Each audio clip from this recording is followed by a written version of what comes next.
foot in your mouth. Unless you're a stripper and it's part of your show. Yeah. Hey. Where are you hanging out? I was going to say. Man. I'd say, shut up. Let him talk. I had no idea. People say there are plenty of other fish in the sea. So if you'll excuse me, I'm looking for a blowfish. One good turn deserves another. Hey, you just turned 18. Now turn over. Getting back to that Greek thing. Always the Greek heritage thing. Boy. My God. Something's rotten in Denmark. Yes, it's the porn. Rotten and delightful. Yeah. The way to a man's heart is through his stomach. I guess, if you're born without a vagina.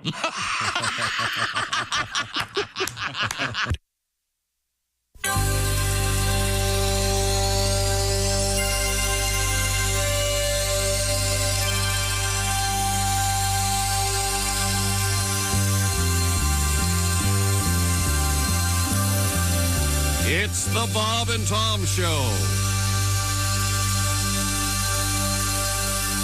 I've decided I'm the only guy in the world that likes the hell out of Prince Charles. Oh, really? I want to drink a Budweiser with Prince Charles. You think Prince Charles drinks Budweiser?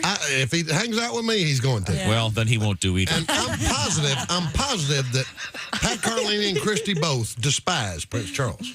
Despise him. He's a little strange, but no, He's kind of a geek. Yeah. Well, because he's got big ears and he can't dance well. But the man's going to be the king of England.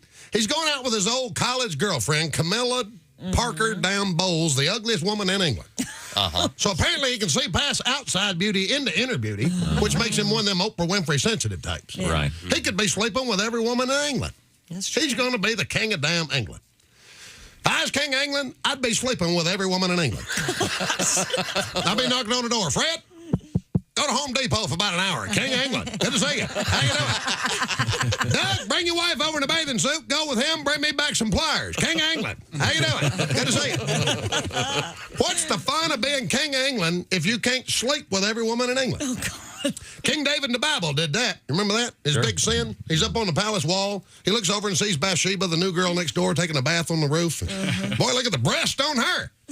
Well, it turns out her husband's a captain in your army. Well, screw him. Send him to the front. Prince Charles can ride a horse without falling off. He can ski down a hill without wrapping himself around a pine tree somewhere. Takes care of his kids. Looks good in a kilt. Yeah. And he's got to take crap off his brother-in-law in front of 5 billion people at one time at the funeral and keep a straight face. You know good and well he wanted to reach over and bitch slap that brother-in-law. We hope that the children will be raised the way that Diana wants them raised, as opposed to the way that Charles. I said, hey, 400 years ago, your nuts would be a door knocker on the Tower of London. How about you head back to South Africa and run around on your wife some more? Sell trinkets at the gravesite. Get the gay guy back up there and play piano some more. I'm going to impale both of you. King England. King England. I've heard Candle in the Wind till it makes my butt hurt. King England. Of course, the amazing Tim Wilson. I think his birthday was yesterday, I believe. Maybe. Yeah. How about you? It's the Bob and Tom Show. Pat Godwin in the performance room. Hello, chick. There's Josh Arnold. Chick. There's Ace Cosby. Chick. Willie Griswold on assignment. There's... Well, wait a minute. She got to put her headphones on because you can't hear when she has got her headphones on. Good ear. See? No, you can't. Hi, Tom. How are you? You handle this. This has been Chick McGee speaking. She's hot off the press, as they used to say. Grabbing the overnights, going through the news, ready to tell us what's going on in the world. It's Christy Lee at the Bob and Tom News Desk. How about that? How about that? You look good today, Christy. Thanks, Tom. Wearing deep navy blue. Yeah? Oh, that's very nice. You ever been with a sailor? No. Really? Well, let's just go over the branches of the service. You've Give it up for the troops, do you? Thank you for your service. welcome to the show. Thank you very much for joining us. We have a lot to get to today. Do you want to give me the sports preview right off the bat? Aaron Rodgers is doing quite nicely. Thank you very much. Okay. There was some problem. Maybe he had a drug that was on the banned list from the NFL, but it turns out it wasn't. So we'll talk about it. Oh, really? Right. Kevin Durant, he's a good teammate. You know, he plays for the Brooklyn Nets, plays some basketball, signed a contract for 4 years and $100 bazillion just last year, and now he wants he once traded, which he announced I don't know, about a month ago or so, and now he wants the coach fired and the general manager. Why do we allow this to happen? Showbiz. I don't know. He's very, very good, and Man. he's Okay. Everybody's expendable. everybody. Yeah, that's right. Yeah. Everybody. Yes, everybody. I is know. expendable. Oh, I know better than a lot of people. As a matter of fact, no matter how passionately we celebrate their anniversaries, everybody is expendable. Once again, Josh's sixth year on the show, celebrated just a little more than a week ago with a one-man band live in the studio. Indeed. It was Now wonderful. The celebration continues with two house bands this week. We'll have Duke Tomato and the Power Trio house banding it for us on Thursday, if I'm not mistaken. And then Friday, is it, in fact, the Black Moods? Yes, I'm is. getting a thumbs up. That's going to Well, be some fun. Try as they might, both those bands will never, ever write a song like this. Oh, yes, Fremsky. Oh, yes, Fremsky. They sure won't. Oh, yes, Fremsky. The man they call Yaz. Oh, man, they call Yaz. Wow. Oh, yes, Fremsky. I think they just kind of ran out of passion or lyrics. Man, they call Yaz. We had a penis fall out of a pair of shorts. We'll talk about it. Okay. We being... Huh? Oh, in the news, or yourself personally as a human being? Have you had that happen? I haven't. Well, let Not me during think. an athletic event No, that I yeah. can think of. Yeah. This is during a... There was an incident, but it's kind of... This was during an athletic event? I hope to God it wasn't the hurdles. That would hurt. Ow. Ow, right. It's like a rudder, isn't it? Well, one of these... You ever go to the grocery store and the lobsters are in the tank? Sure. I thought it would be funny to take my penis out. And I Press it up against the tank. press it up against the tank. Damn it, they didn't crawl over the tank and grab me. One of their pinchers. You got pinched? I got pinched. I have never, as much as I love the lobsters in the tank at the grocery store, I've never actually purchased them. Why do you love the lobsters? You just like to see something imprisoned? Is that... No, they're just kind of fun. I wish they'd take off those big rubber bands, let them have at it. Oh. They don't feed them in there, do They're they? going to pinch each other. They must feed themselves. I don't think they do. Why would they feed them? They're about to be food. That's why I would want You them want to fed. get them all could be beefed in up. there a while. What a Lobstered Hansel up. and Gretel them Expensive. to a good weight. I'm sure that Hey, that's a affects good their idea. freshness. What? You're right. The price is based on weight, Pat. Right. Fatten So them up. you buy one, you take it home for a couple weeks, and you feed it yourself for a I couple see weeks. what you're saying. Why are we doing that? Oh, and make really make get the the lobster bigger and more delicious. Exactly. 4 pounds, 5 You know what? pounds. I'm doing it. What, you put them in your bathtub? This is not a popular opinion, but to me, lobster is really kind of just a delivery system for the butter.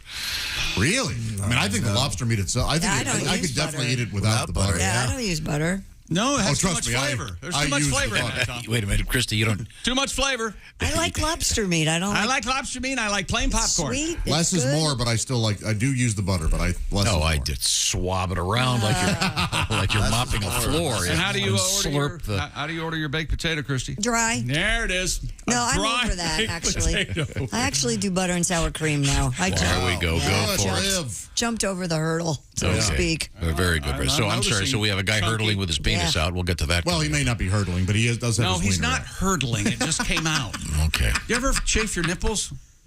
Those Sure. nylon tops. You ever do that? Yeah. Yeah. I hear that's a big problem, especially if you have overly large nipples. Do you? I don't. No. I just Yeah, nor hear. do I, but we've all worn a shirt that has hurt those, right? I have not, but I have. What is it? I have concave nipples. I think. Do you have no. innies? Hang on a second. You have They're innies? out now. Well, when you have- do that to them, You have innies?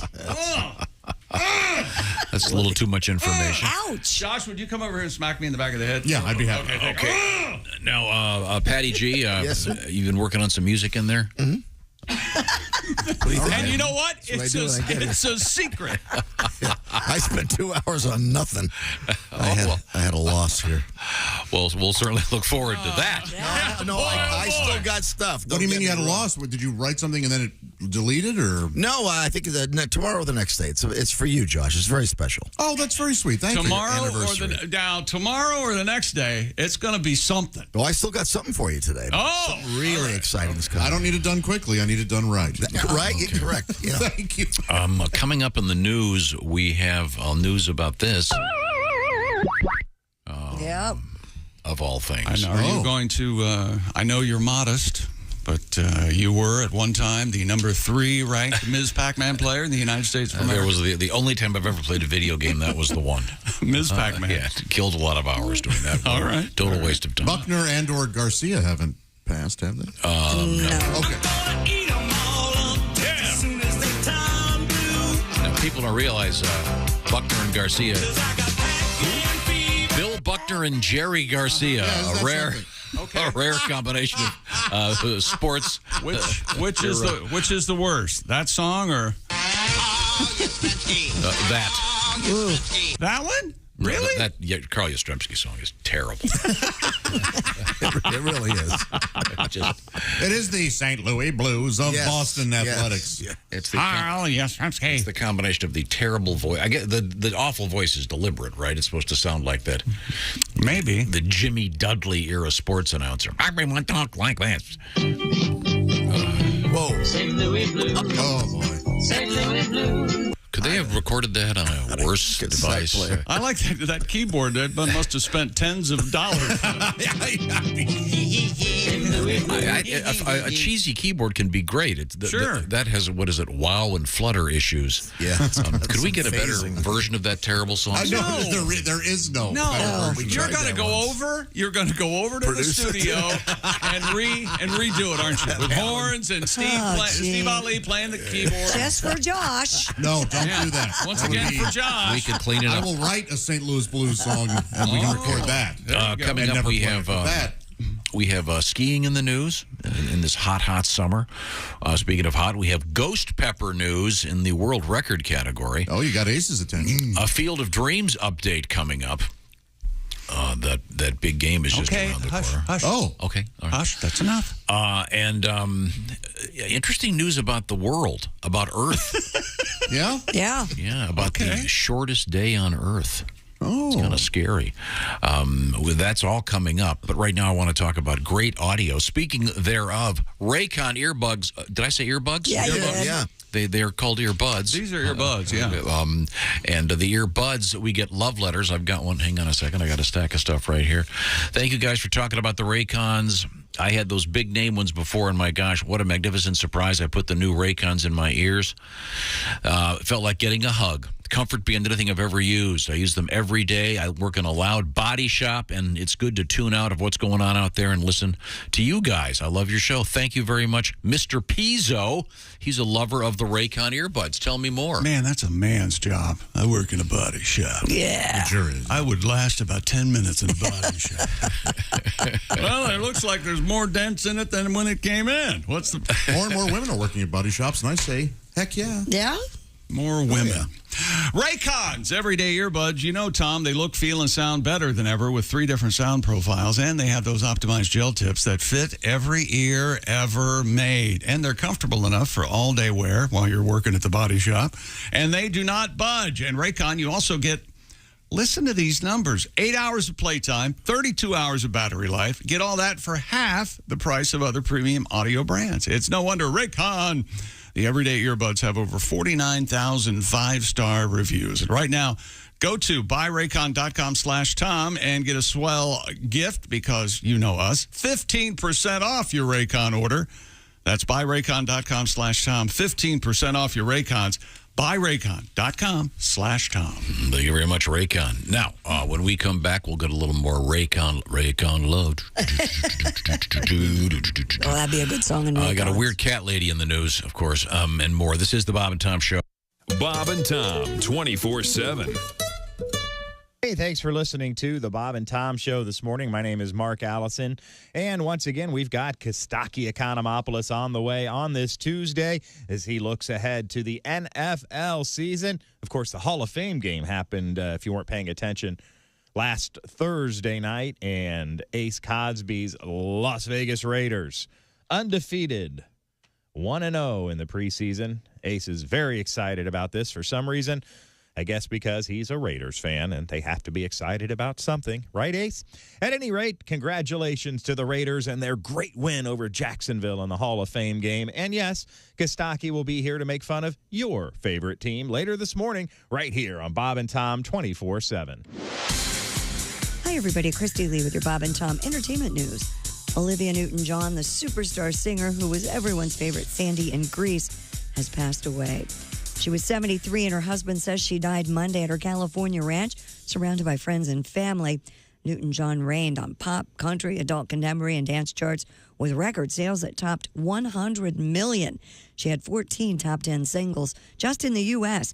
and won 4 Grammys. Her husband said she was a symbol of hope after sharing her 30-year journey with breast cancer. For decades, he was the go-to lawyer for top Hollywood types, ranging from Tom Cruise to Michael Jackson. Attorney Burt Fields has died at the age of 93. He leaves a legacy as big as many of the people he represented. Other big-name clients of Fields include George Lucas, Steven Spielberg, Warren Beatty, and the Beatles. And Beyoncé has captured the #1 spot on the Billboard album chart and the Hot 100 singles chart. Her Renaissance album debuts first. Her song Break by Soul jumps from #6 to #1 on the singles chart, giving Beyoncé her 8th #1 hit as a solo act. And that's your entertainment news. I'm Christy Lee. More of the Bob and Tom Show coming up. Things you hear on the Bob and Tom Show. Got this new venture. It's called Say It to My Face. Oh. Swear to God. Cool. Hey, Josh, let's say someone talks smack about you on Facebook or Twitter. Sure. And the first thing you do is you'd call me, then I go to their house. And when they answer the door, I'll just yell, "Say it to my face." And then I'll jack them with a blood dart right to the larynx. And Christy, you and your ladies don't got to worry either, because I got you covered too. See, my friend Tasha and I are launching an all-female company called Oh, No, You Didn't. Swear to God. Well, it's hard to spell it on the radio, but in print, it's badass. It's all hymenated. Hymenated? Yep. So the next time some chick, calls another chick an obese whale when you post your porta potty selfie on Instagrams, just give me and Tasha a call. She'll go to that chick's house and slap the spit out of her while screaming, "Oh, no, you didn't."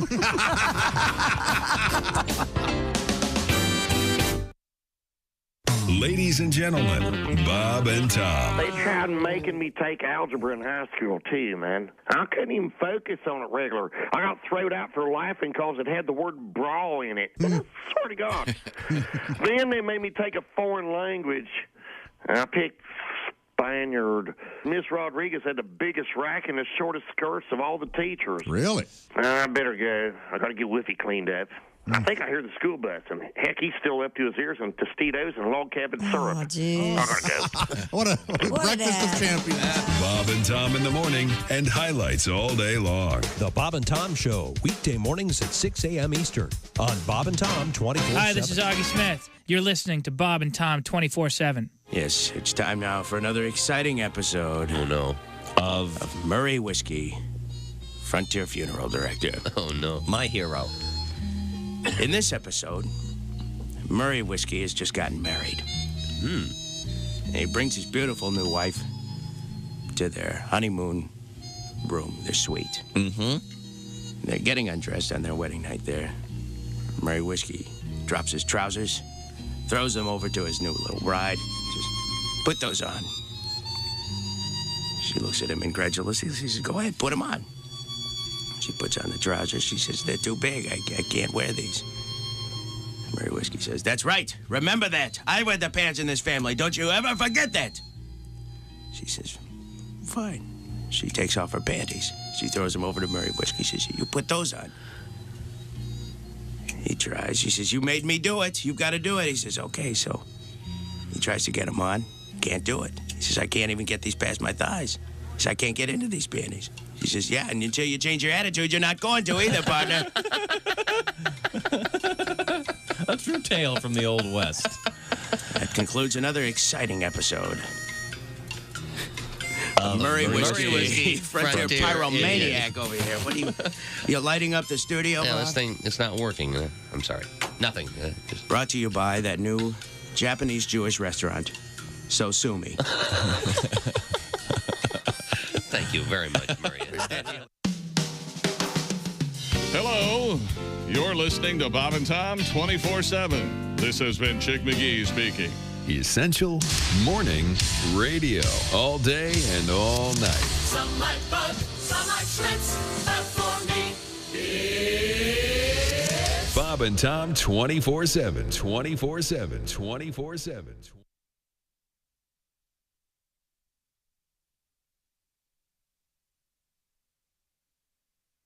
Up. Hey, welcome back to the Bob and Tom Show. Christy Lee at the news desk. Howdy. There's Pat Godwin in the performance room. Hello. There's Josh Arnold at the upside sidekick desk. Hey, Chick. There's Ace Cosby. Hey. I'm Chick McGee, and ladies and gentlemen, had sort of a nervous breakdown during the commercials, but he's back. He's fine now. He's recharged. Here's Tom. You bring up a movie that I'll never get those 2 hours of my life back. Which one? What? Interstellar? No, which is the one where the space people are gooey, slobby. Oh, Arrival. Amoebas. Yeah, it's Arrival. Yeah, I liked Arrival. Yeah. So the aliens are these big gobs of goo. Yeah. Very realistic. How do they handle the metal? How do they handle the metallurgy on that? How do they hold a screwdriver? Wait a minute. How do you know what aliens are going to look like? They don't look like that. It's a stupid movie. It was a complete waste of time. Let's move forward here. We have a very rare treat. As you know, yesterday, Ace had to leave early. Oh, come on. Yes. Ace, what did you have to go do? I forget. What was it, a doctor's appointment? Or is it personal? Something like that. Yeah. Okay. He can't. The penis reduction that started yesterday. A mystery wrapped in an enigma, wrapped in annoying. Yeah, the penis reduction, you're going to be okay. Did you donate like I did? I did. It's an organization kind of like Locks for Love. It's a little bit like a little bit different. But since Ace had to leave early, we were kind of gypped. Didn't get the Ace Cosby joke of the day.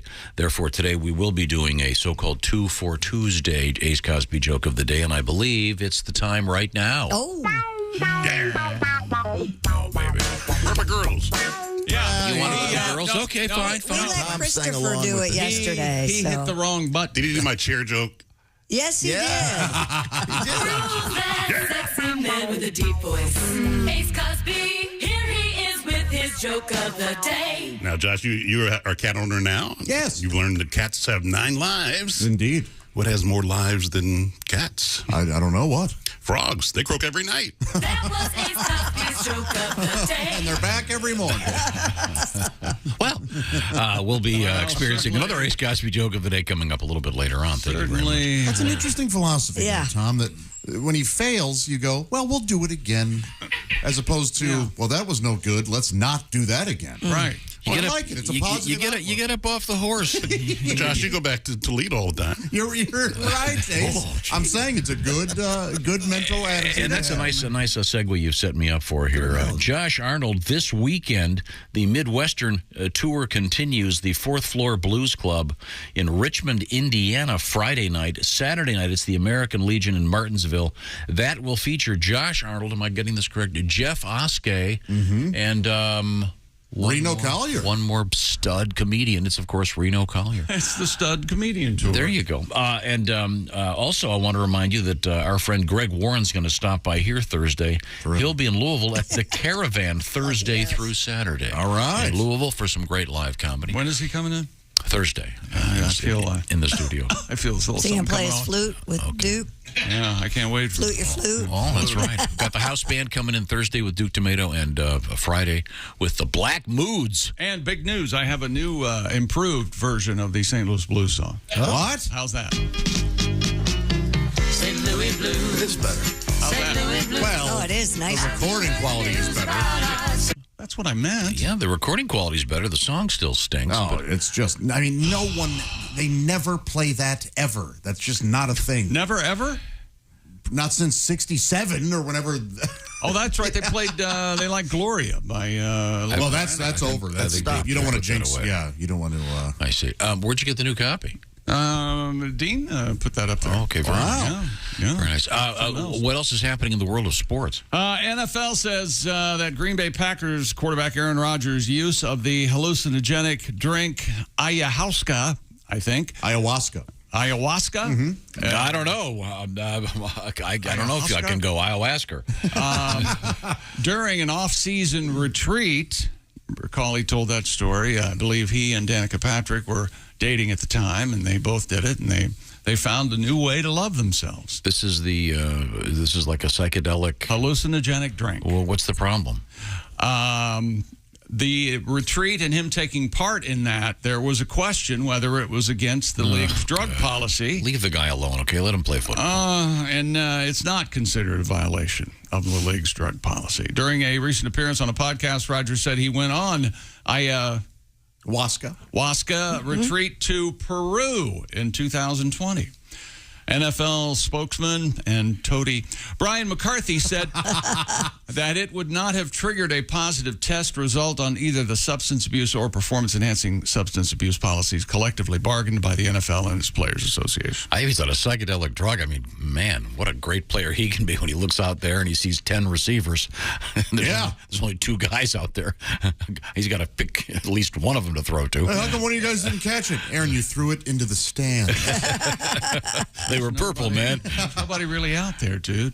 Rodgers said the retreat gave him a, quote, deep and meaningful appreciation for life. And he added, I came back and knew I was never going to be the same. He said he believed the experience helped pave the way for his success that year. And that's why, Aaron continued, I'm going to buy a parrot. Because a parrot will be your friend for life. Well, this is interesting. Wait a minute. I'm going to call him Polly. Polly Parrot. And remember when you shot my bird? Mm-hmm. I do remember that. I still have his lifeless carcass over here. There we go. Look at that. He wouldn't vroom if you put 20,000 volts. You don't think he's dead? So sorry. You're not sorry. Beautiful plumage. So Aaron's going to move forward and no one's going to care about that. Okay. I don't know. You want to go do that? You sit in like a yurt or whatever, and I would not mind a yurt. Drink that special tea. Yeah, it's a very heavy drug. Actually. Yeah, apparently it alters. Ron White talks about it. Yeah, who does? Yep, Ron White. He just did it recently. Wow. Really? Very heavy. He said, yeah. Tom. If Ron White said that. Apparently it mixes well with gin. No, he stopped drinking, actually. How about a motivational outing? You take the show, and we live in a yurt for a week. Just us. Yurt? What do you think? No. Why not? You know what the walls are made of in a yurt? A canvas, of course. Dirt, Yeah. Dirt in the yurt. Right there. You don't like canvas walls? Well, I'm sure if How do you're you climbing camp? Everest or something, but as a general rule, I don't camp. You don't camp either. No, I admit that. like nice Not a insulated camper. walls. Isn't there Four Seasons around here somewhere? It's a good I'll attitude. glamp, but I won't camp. Okay, what else you've got over there? That's a great question, Tom. Alabama. Alabama is number one in the preseason USA Today coaches poll that I'm not allowed to vote in. Ohio State second, defending national champ Georgia third. The AP preseason top 25 will be released August 15th. The Crimson Tide received 54 first-place votes from a panel of 66. There's 66 people voting. They can't put me on there and make it 67. Yeah, if they should, absolutely. Absolutely. The Buckeyes received 5 first-place votes, and the Bulldogs got 6. Number 18, Texas, also received a first-place vote. Major League Baseball, ready? Yep. The Cleveland Guardians.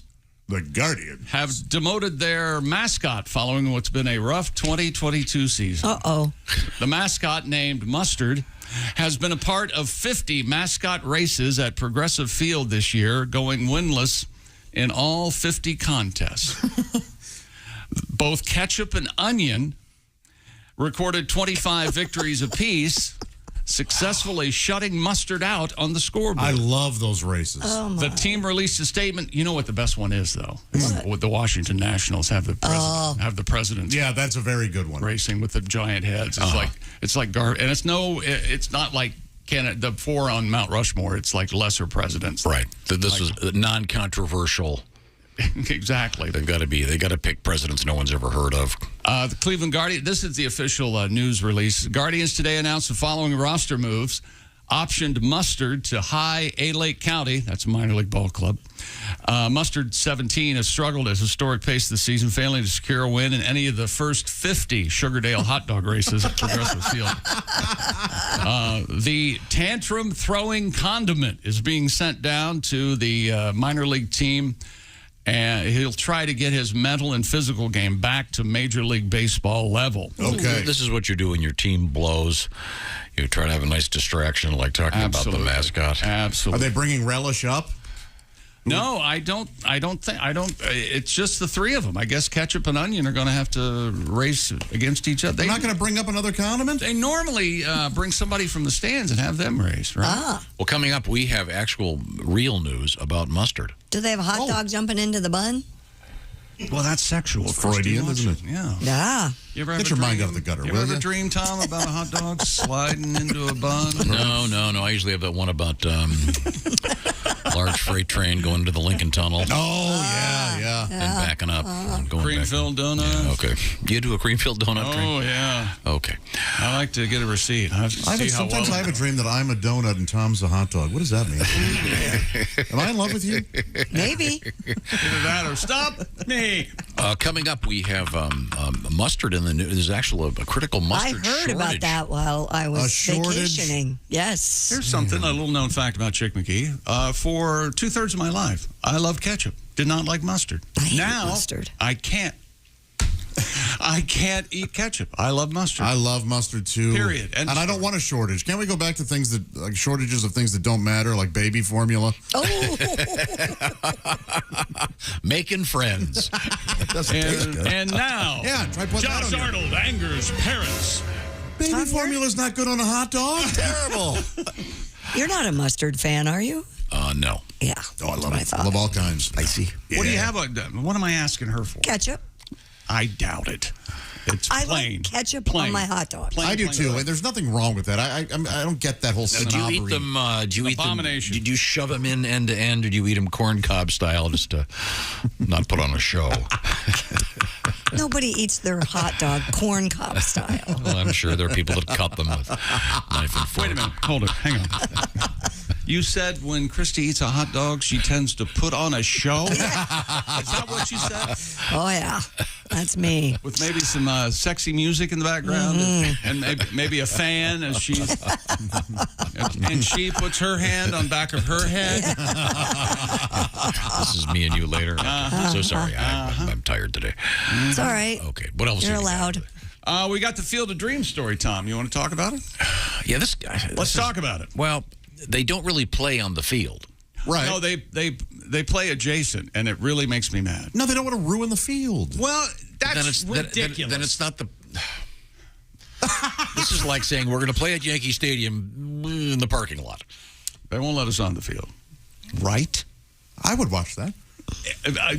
Major League Baseball players playing in baseball a parking lot? In a parking lot. Like stickball? Yes. You know, I can't believe I'm saying this, but I think you're right. No, thank you. No. So what is this? What's going on again with the... Cubs and the Cincinnati Reds will wear throwback uniforms when they take the field for this year's Major League Baseball game at the Field of Dreams movie site. Christy, would you care to give us a report of last year's Field of Dreams when Kevin Costner was there for that fabulous Major League Baseball game where he comes walking out of the corn? Do you remember that?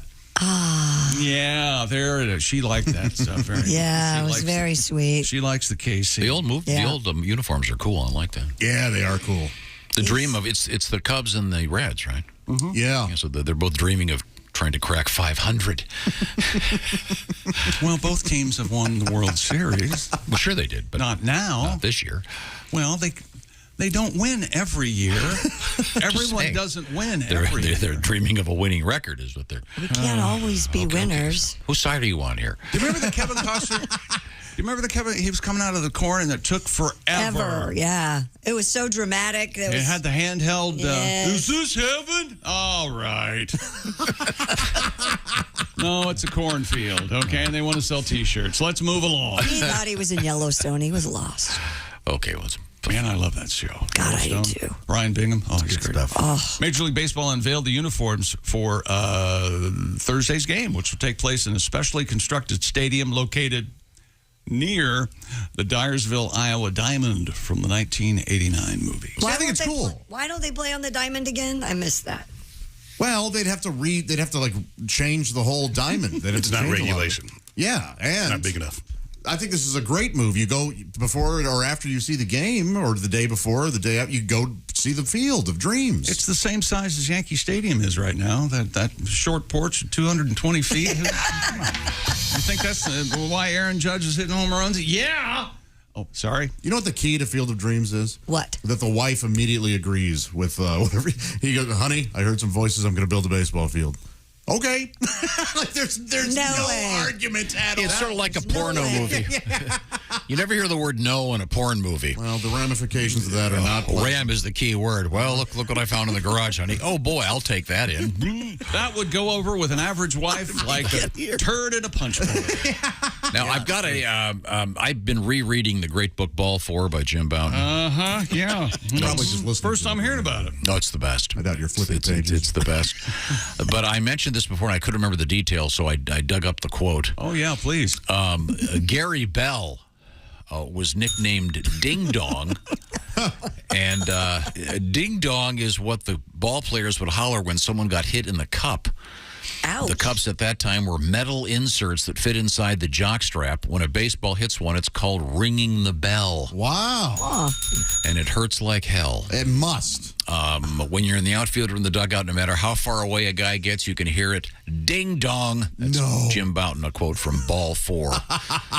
Gary Ding Dong Bell. And apparently people still mention that to Mr. Bell from the... They don't wear cups in the NFL. I don't know if they do in the Major League Baseball or not. I don't know. Wouldn't you wear a cup if you were? If you were a catcher. We didn't wear them in high school. Didn't wear cups. Nope. Yeah, but if you're catching 100-mile-an-hour fastballs, you're going to have. Oh man, one of your testicles would explode if it hit it. Remember, Yadier Molina was even wearing a cup, and that happened. Yeah. Really? Yeah. Did his testicle explode? It was. I think it was. The word was ruptured. Oh. Rupture! Remember when you were a kid, you'd fall on your bike, everyone would scream, rupture! Rupture! And again, a comic premise that's been reviewed 10,000 times. Why is it that the girls' bikes don't have the barb and the boys do? Why didn't they? Who didn't think of that? Okay. And how do women stay on horses riding side saddle? I've never understood that. I never understood why they did that. Some Victorian, Because if they didn't ride side saddle, you'd never get them off the horse. Your poor hymen. My poor hymen. Coming up, we have hymens in the news. I was a virgin, I swear. Let's see now. What else is coming up in sports? Don't we have a host of world records today? We do have a pod of world records, yes. No. Coming right. I know, yeah, and it's everything you have come to know and love. Okay. Yeah. And the shortest day of the year. Has it happened yet? Yeah, but it's in Earth time. This is a really interesting. This is not winter. This isn't about daylight. It's not about daylight. It's about the rotation of the Earth. Yeah. Oh God. I know. The Boy, that sounds like a fight starter. I thought the rotation of the Earth dictated daylight.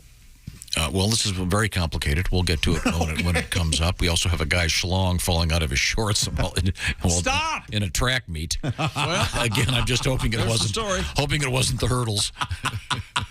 Pat, you used to pole vault, didn't you? I did indeed, yeah. And how's that bet we have? You're going to pole vault again? Oh, that was before back surgery. Uh-huh. Yeah.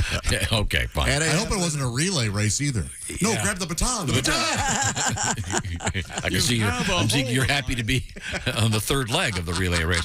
Wait a minute. Speaking of third legs, hey, you know something? Sometimes you just want to chill out and make sure that your home sweet home is safe sweet home, and that's why Simply Safe is the best. But now they've got all those new cameras. How many cameras do you have in your Simply Safe, Chick McGee? 9, because I want to see myself. I want to take a look at the couch I'm going to lay on, wrapped up in a blanket later, sobbing, and I have my air conditioner turned down to 61 and make believe it's fall. That's right. With Simply Safe, 24/7 professional monitoring. The agents call you the moment a threat is detected, sending police or first responders in that emergency, even if you're not home or can't be reached. Simply Safe's agents truly do care about your well-being. They're highly trained to help keep you calm and safe during stressful situations, and they stay on the line with with you until help arrives. And Simply Safe puts the customer first. That's their policy. And they make sure you're taken care of with affordable plans starting at less than $1 a day. No long-term contract or hidden fees. Feeling safe at home, having peace of mind shouldn't break the bank at your compound. Design it yourself, install it yourself. That's Simply Safe.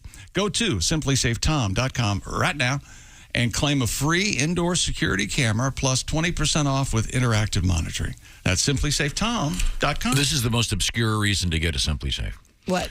We have a story about once a week about someone whose camera at their house catches a bear in the refrigerator. Sure. we got another one today. If you have Simply Safe, that way you can go viral with it at least. Oh, sure, the bear crapped all over the living room.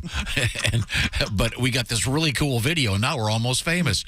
Simply Safe. That's simplysafetom.com. We can't guarantee a bear will invade your house. This is the Bob and Tom Show. Thanks for listening.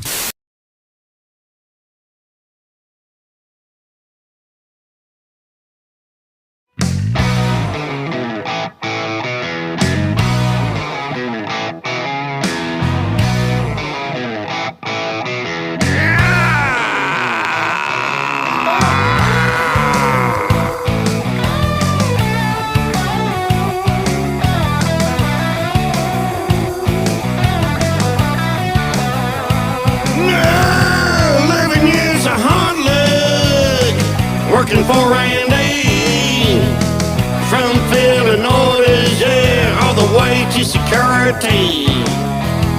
My work was on point every day, but still the same old song. Long came my evaluation saying everything I did was wrong. Now I drive a compact. I should have learned a trade. I ain't got no money. I'm working for minimum wage.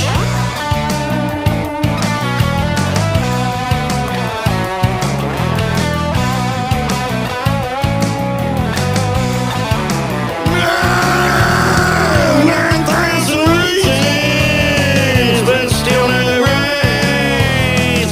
Just decided to offer to transfer. Wonder what that pays. They're gonna take me to California, gonna put me in HR.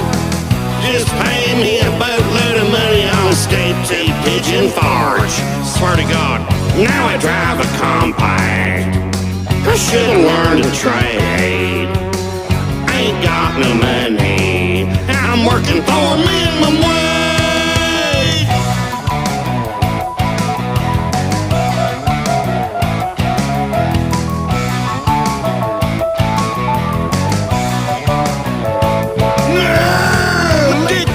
Took my money, so I turned sorta mean. Went from calling him a puss to breaking the vending machine. I keep doing my job, and I want Randy to know there'll be a time when I own his company, just need my boat to be sold. Still drive a compact, but now it needs new brakes. I ain't going nowhere. I'm working for minimum wage. Minimum wage. I hate minimum wage. Minimum wage. Minimum wage. I need a raise. Minimum wage.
streets as workers cleared debris and blocked off broken roads. Landslide warnings issued in nearly 50 cities and towns. More than 17 inches of rain measured in the hardest-hit Seoul district. 4 to 14 inches more could fall later today.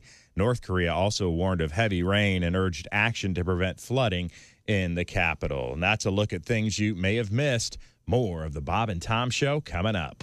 Hey, man, it's Donnie Baker. And the fact remains there's nothing better than being a VIP. And I don't mean like us dudes on Pervert Rabbit Xanadu's. I'm talking about a Bob and Tom VIP. Best thing, you'll never miss another minute of the show. I swear to God. You can hear the show here in the morning, and then because you're a Bob and Tom VIP, you'll get the podcast of the entire show, a 12-month library of podcasts, hundreds of Bob and Tom comedy tapes, and a 60-day video archive of the show. Bob and Tom VIP. You have to get it. It's state law. Essential Morning Radio. All day and all night. You might as well shoot me when the beer runs out. Bob and Tom 24/7. 24/7. Comedian Roger Naylor is our guest from the Ohio Valley. Mm-hmm. I'm trying to remember. Is your wife a cop? Yeah, it's not the traditional job like we were talking about. I mean, it is very, very romantic. We met at a Dunkin' Donuts. So. She hates that joke. I'll bet she does. It is a weird job for a woman to have, but it has its advantages. I mean, what other job can you think of where the woman comes home every single night with handcuffs? So sure, we got a little game we like to play called Held for Questioning.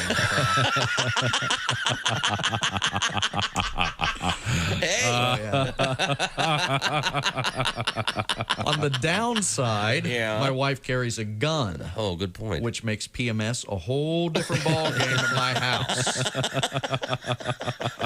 Our toilet seat stays down. I take no chances. I pee in the tub or out in the yard. I don't even mess with it. I don't blame you. Yeah, my wife is a cop. It's very weird being in bed with a cop. Do you know how embarrassing it is to be in the middle of making love to your wife and all of a sudden you hear, "What's your hurry, pal?" Do you know why I stopped you? Do you know how fast you were going?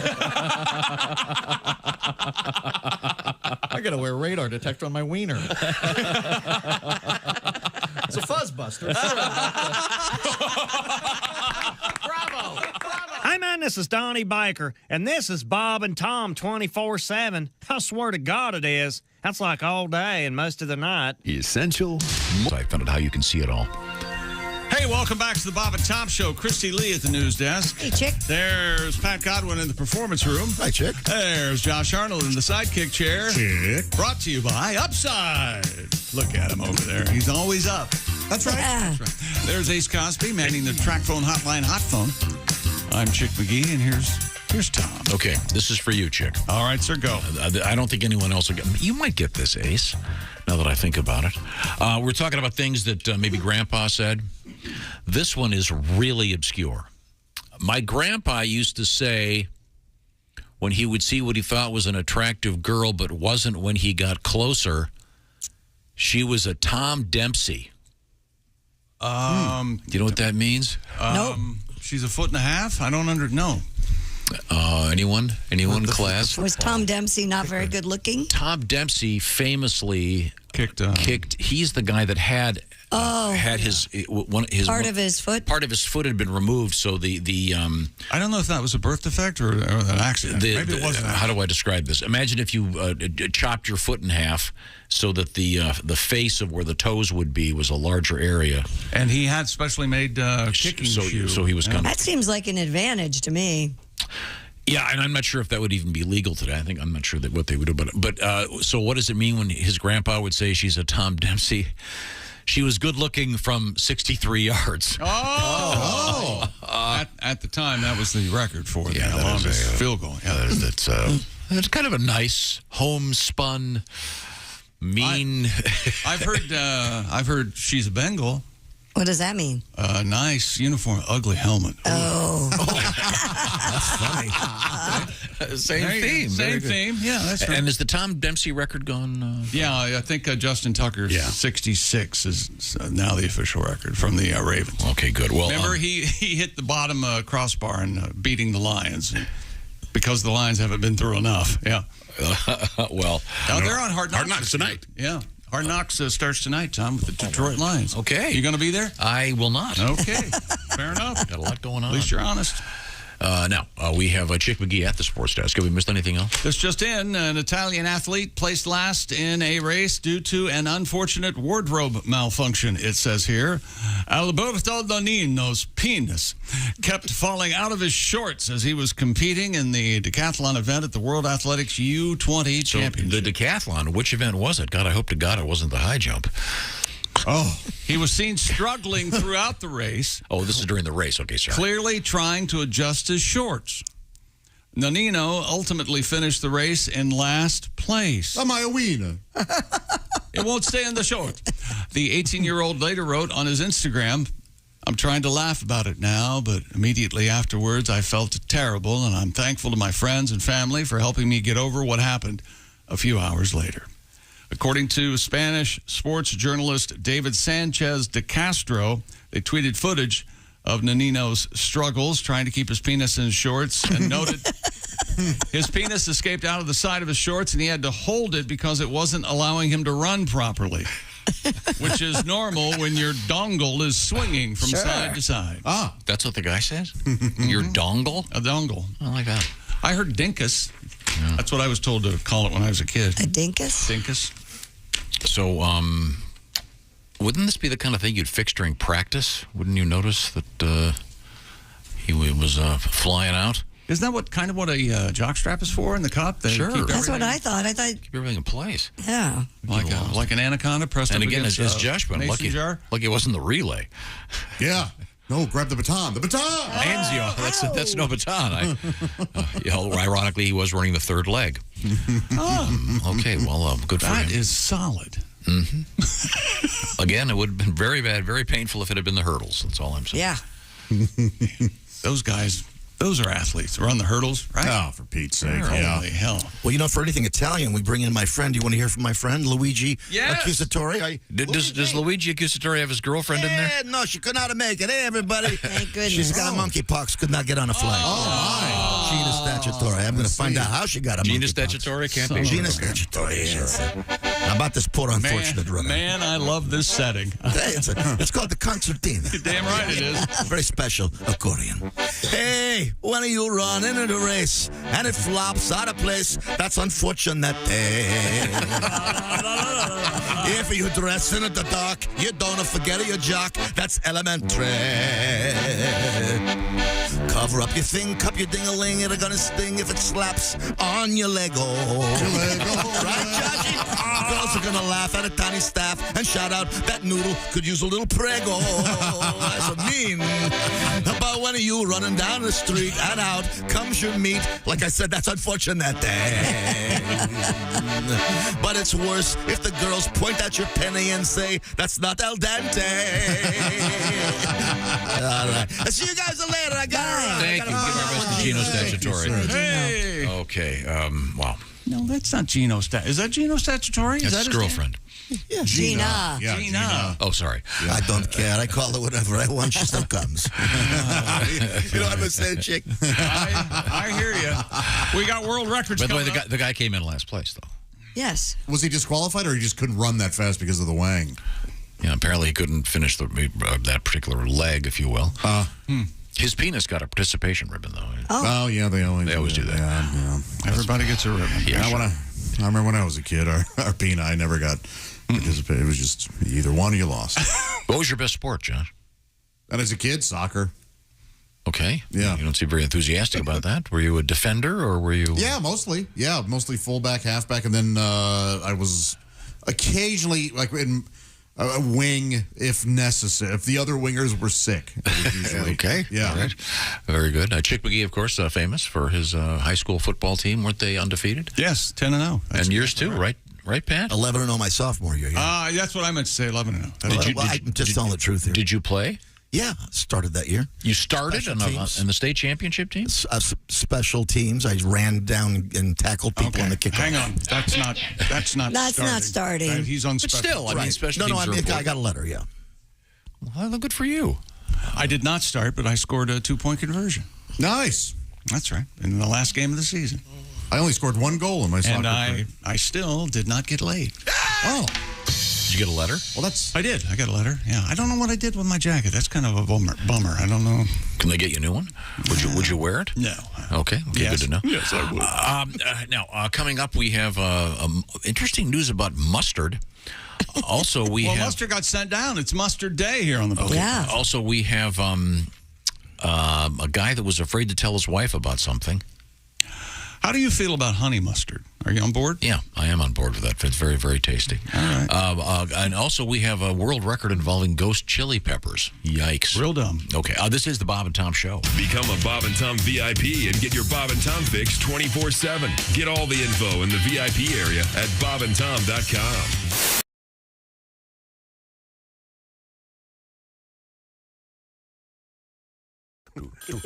Thank you, Josh. Made my day. Could you get the phone for me? Hello, Bob and Tom Show. Hey, fellas. Oh, hey, Floyd. Hi, Floyd. I've enjoyed your Chick Has the Flu program. Chick's got the flu. We've got Jeff Oskey sitting in for him. I heard you talking about adult bookstores a few minutes ago. You know, Christy was talking about how she was in one. You know, as a lifetime member of the Lions Den, yes, I've been through my fair share of adult bookstores. The hardest part is trying to get my rascal back through them thin hallways. 8 shows, of course, and then sometimes you'll have a fella headed out while I'm trying to head in. It's kind of like playing the bumper cars. I have a hard time navigating in places like that in the scooter. Last time I kindly got stuck trying to head out. And I hit what I thought was a speed bump. It didn't have enough juice in my battery to get over it, so I called for the clerk. And he put the toenail clippers down and then raised the fuss about it. And I said, why the hell you raising the fuss? Put a speed bump right in the middle of an aisle, and I'm trying to get out. He explained it wasn't a speed bump, just a double donger that fell off the shelf. It worked like a set of stop sticks on my rascal. They've got just about everything in there. You know, I always enjoy the selection of music, of course. Most of them play the hits of the 70s, 80s, 90s, and today. Something I like to do, walk out of an adult bookstore and act like you got gum on the bottom of your shoe. Oh, yes. Then pick it off and hold it up to your nose and say, I can't believe it ain't butter. Oh. Boy. Pick a shine. Christy, I don't know if you've ever been to the Lion's Den, but we still got $12 left on the gift card I can send you. No, that's okay. Thank you. I recommend you wear your Crocs. Good night.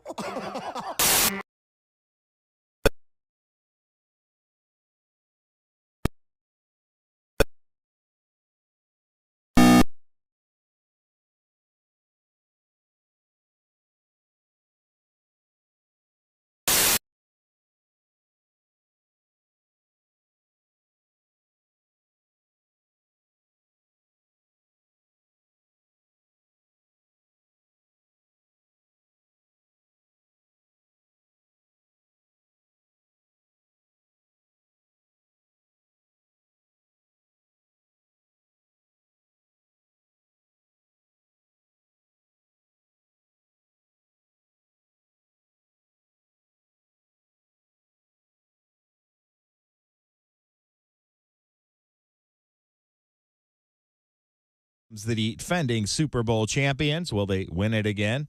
I don't know.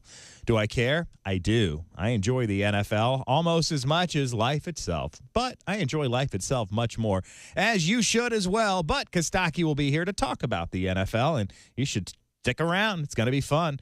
Maybe some laughs. You're listening to Bob and Tom 24/7. How's that for selling an upcoming guy, huh? Kostaki, I love you. Hi, everybody. Christy Lee with your Bob and Tom News Update. The FBI searched ex-President Donald Trump's Mar-a-Lago estate as part of an investigation into whether he took classified records from the White House into his Florida home. The search, which the FBI and Justice Department did not immediately confirm, marks a huge step in law enforcement scrutiny of the ex-president.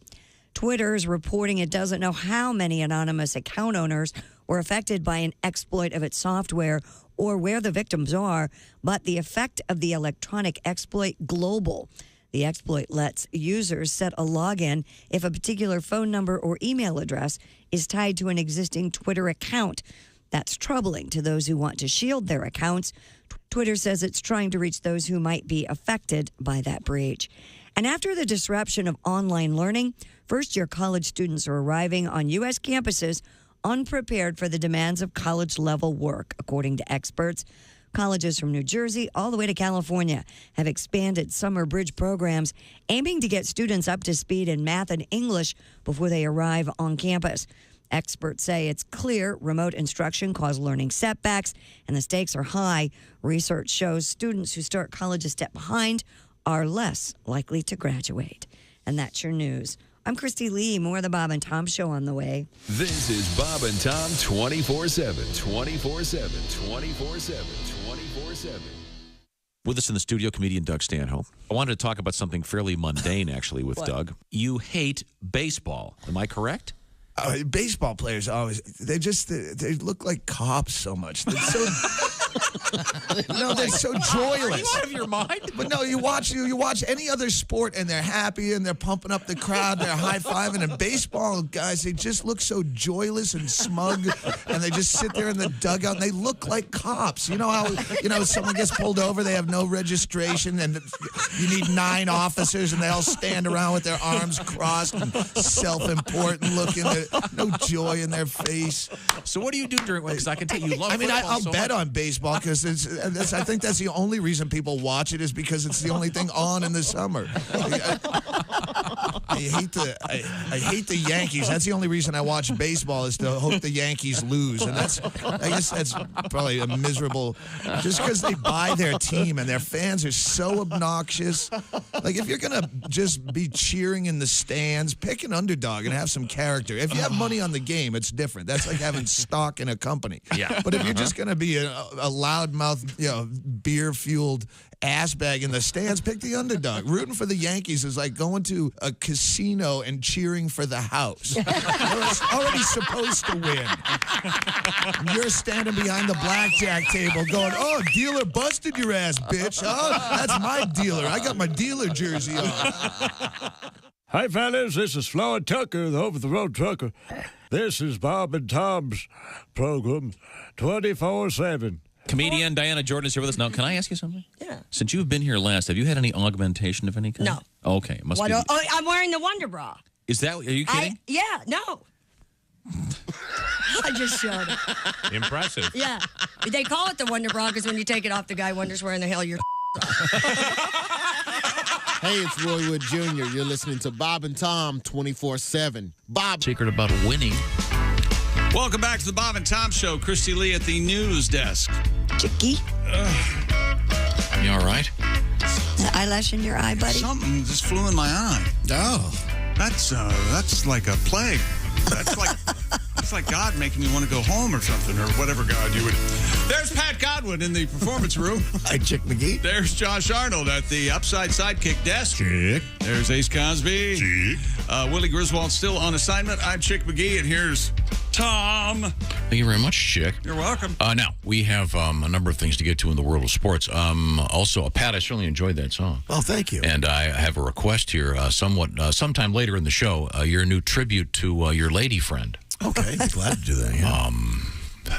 You're still okay? Is she still okay with us? Everything's okay so far. Yeah. All right. Okay. Today's a new day. Do you hear that? Do you hear that? Tick, tick, tick, tick. So far, I heard it. All right. Okay. This is somewhat controversial tune. I'm sorry. Back to the sporting desk. What have you got over there? Don't put a song about her on the air, you lunatic. We've got one of these. Stupid world record. A pepper enthusiast has broken the Guinness record for eating the most ghost peppers in 1 minute. Mr. Gregory Foster managed to put away 17 peppers in 60 seconds to earn the title. Oh. He wears latex gloves while handling the peppers. So that right there tells you something. If you've got to wear latex gloves to handle them, and he's shoving how many down his mouth? 17 in 60 seconds. Well, hence his nickname. What's his nickname? Raw Hole. Oh, yeah. Yeah, Gregory Raw Hole Foster. Oh. I think they would burn his mouth around the mouth. I don't think he's talking about that whole Ace. Yeah, Ace, what I was referring to was the exit. But yeah, it must. Yeah. The old booty hole. You've heard of Bananas Foster. It's where they light them on fire. I eat a lot of spicy food, and I've never had that issue where leaving the body, it's... Leaving, it's okay. I have. Anybody else? I haven't. You can feel the No. spice back there. No. Yes. Really? Yes. No, I don't like spicy things. Oh, okay. No, but I mean, the question is there... My favorite restaurant is called Bland's. Have you ever been there? Christy and I eat there all the time. What is the name of the... Does it say the name of the pepper? Let's see. The B-H-U-T. Boot? Jolokia chili pepper. Boot Jolokia or Jolokia. Can register 1 million or more on the old Scoville scale. Very, very spicy. Foster consumed roughly 17 million Scoville units in one setting. For comparison, a jalapeno pepper registers around 2,500 to 8,000 Scoville units. Foster also holds the world record titles for most Carolina Reaper chilies. Now, is that the ghost pepper spicier or the Carolina Reaper? I thought that one was the spiciest. Carolina. I don't know. Reaper. Does it say his other world record, sitting naked in a hot tub of milk? Yeah, no kidding. That's good. Trying to soothe those anal tissues, if you will. Most Carolina Reaper chilies eaten in a minute, 120 grams or 4.23 ounces. And the fastest time to eat 3 Carolina Reaper chilies, 8.72 seconds. So there. I'm out. Again, in the picture, he's handling them with the gloves on. Then sticking them in his mouth. I think that's one of the big viral videos out there is people eating spicy stuff, crazy hot stuff like that, and people laughing, and the guys are crying. No. It can hurt you. Yeah. It can kill you. Look at him. Yeah, it has. It has killed people. Oh, now he's having a heart attack. This is hilarious. Yeah, we had the guy a few years ago, a guy in Mexico. It was the last thing he ate. Oh, my gosh. Hey, but he had a nice TikTok video. Maybe that's why you fart holes through your underwear. It wasn't all for naught. You think that has anything to do with Ace farting holes in his underwear? You like spicy food? Maybe. But he says he doesn't feel it. You'd think if you could fart a hole in your underwear, you could feel the burn. He's like anything else. He's just used to it. That's right. Okay. One more. Stupid world record. And then another one. 2 more. Okay. A monster truck in Ohio, round on the end and high in the middle, has broken the Guinness World Record for the fastest monster truck. Driver Joe Sylvester clocked at a top speed of 101.84 miles per hour. Jeez. According to reports, the record was broken with a truck called the Bad Habit. Build the world's first Jeep Gladiator monster truck at the 45th annual Cornwell Tools Night Under Fire event. Over 100 miles an hour in a monster. Night Under Fire. Yeah, there's 40,000 people or so watching. It's like a drag strip. This thing goes flying by. Man, that must have been cool. Yeah, but it's not like there's other monster trucks, with a defense. And then it'd be really funny. Try to keep them from going fast or just keep them from pulling out? Or This is what Elon Musk needs to get into. Monster trucks? Yeah, forget this whole Twitter thing. It's boring. Yeah, get him doing a cyber. Is there a question? Is there an electric monster truck yet? Isn't there an electric pickup? Didn't he introduce one? Course. Yeah, well, it's coming. Yeah, and there's already one of those out there. But I mean, electric monster truck. That'd be an interesting thing. Yeah, but didn't Musk throw a brick at the one he had? Yeah, in the window. Broke the window. Yeah. I have shatterproof glass. As a friend of ours used to say, that's somebody's job. We do need electric monster trucks. Yeah. Why? Just these carbon big footprints. Bigfoot. I'm shocked. Nicely done, Josh. At least I, for one, enjoyed that. There you go. And this will help, whatever this is. Hello, Bob and Tom Show. Hey, fellas. Hi, Floyd. I've enjoyed your Bigfoot program. Oh, good. You're welcome. Quite a vehicle. Reminds me about that story you're talking about, that old boy that lost a foot race on the count. He was kindly taking a foot and a half twixt his legs. It was an Italian runner, Floyd. It was in a decathlon match, and his male member actually flopped out of his shorts, and he had to hold on to it and lost the race.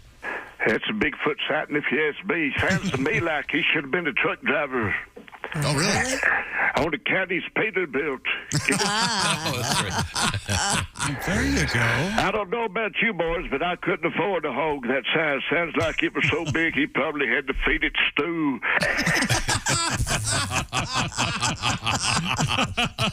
I can't afford Denty Moore ever since Denty Moore went market price. Yeah. Of course. I can't believe he couldn't find a decent pair of underwear that would keep it from popping out like a nosy neighbor. Yeah, I know. I agree, Floyd. You know, my Uncle Virgil used to tell it like this. He said, Floyd, some of us walk up and put it in, but I can put it in and then walk up. Whoa. That's something else when you think about it. Yeah, that is something else. Boy, this monkeypox is a mess, isn't it? Yeah, No, it's not. It's No everywhere. good. No good. I'll say we vote them all out. Thank you, Floyd.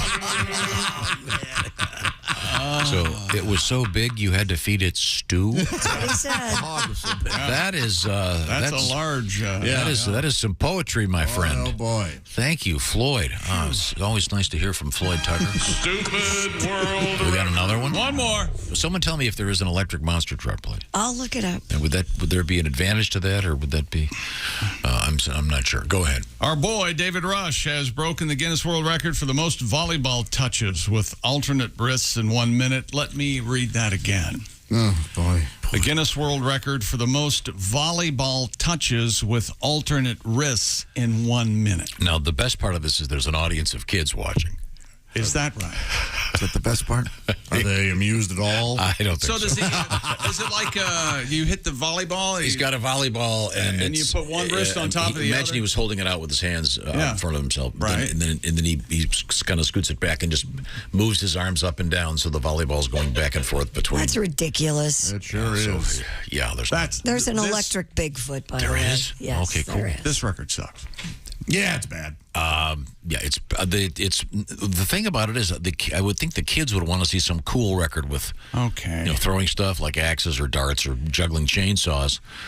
I mean, this is not the most interesting of records. Certainly. The minimum mark, according to Guinness, before you can even try to set a world record, is 60 in 60 seconds.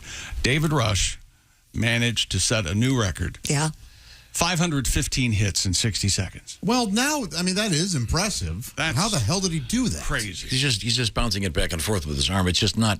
And who's checking that he's actually getting a hit with? He's got to wear a body cam, and there's all kinds of cameras. The thing is, this is these little kids watching. This is like watching someone play with a toy, but playing with it wrong. Yeah, in that's volleyball. Exactly what he's doing. This isn't particularly exciting. Well, you know those. Have you ever watched an unboxing video? Those are great. Yes. Those are really. I mean, You're a fan. There's nothing going on other than they are taking new stuff out of a box. I love it. They have millions of views. Yeah. There's some kid who's a millionaire just from opening up boxes. And I watch that video whenever I can, and I watch the Hot Wheels. Little model cars when we were kids. Yeah. There's a guy that puts, several now, puts a video out there. He races two Hot Wheels against each other on Hot Wheels track. All right. And he does a little play-by-play of it. And you go, okay, here's a Ford Mustang GT and the silhouette. What are you, 10? Chick, I would watch that too. Chick is a man with a lot of free time. Coming up, we have a man, a wife, a country, a bottle, and a rectum. All in the same story? All in the same story. Is Fatty Arbuckle in this story? No. Well, that's good. No. Right now, I want to remind you about our friends at Napa Auto Parts. They're on a mission to keep that car of yours in motion, that truck of yours in motion. For almost a century, Napa's been known for having quality parts and expert knowledge for you, the driver. Today, Napa helps drivers like you on the road with confidence. It'll give you some confidence knowing that there's 6,000 Napa Auto Parts stores out there and over 17,000 Napa Auto Care Centers, meaning you're never far from quality products. And that trusted service from Napa. Your ride needs it. Check it out by going to NapaOnline.com. Find the Napa location near you today. The people behind the counter have something I call Napa know-how. Once again, visit them, NapaOnline.com. Find that Napa location near you. More than 17,000 Napa Auto Care Centers and 6,000 Napa Auto Parts stores. Coming up, we have comedian Kostaki Economopoulos joining us today. Mm-hmm. We're going to hear from Mr. Donnie Baker, and we'll also find out about Josh on the road with Mr. Oskay and Reno Collier. This is the Bob and Tom Show. Good morning.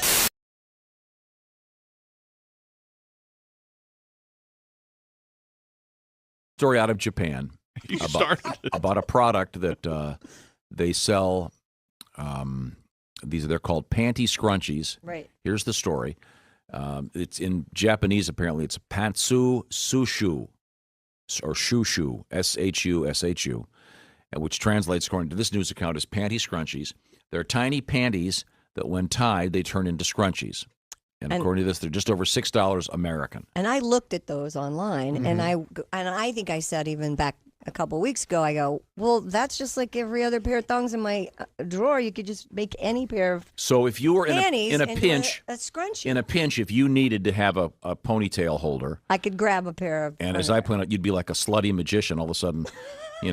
Just a second, honey, I'm going to get a ponytail. You reach between your legs. Woof. Ta-da. You're the slutty magician. And These panties are very large, though. Yeah, these are bigger No, these are ones. not your panties. Can These I see are them? mine, actually. These are yours? Yes. Are they? They have look you sexy. worn They look those? good. I have never worn those. Well, these would fall off. Yeah, they're They're one size fits all. Well, they don't Thongs look come that- one size fits all. They a lot. do? Yeah, they do. Unfortunately. Where do the legs go? These are confusing That's- me. Oh, I see. Oh, I got it. Whoopsie. I got it. There we Never go. seen a pair? What's going Not on? like this. Not at this angle. Oh, I like those. They're very nice, aren't Yeah, they? yeah, they are. they're quite comfortable, actually. Josh, these might fit you. These are quite roomy. Well, hey, set yourself up for that one, pal, didn't you? You want to try them on after I'm done putting them in Sure, my hair? I'm All right. game. You can, You can have them if no, you'd you like. could make these into a jaunty beret. eBay, here I Now you're handing out panties to guests?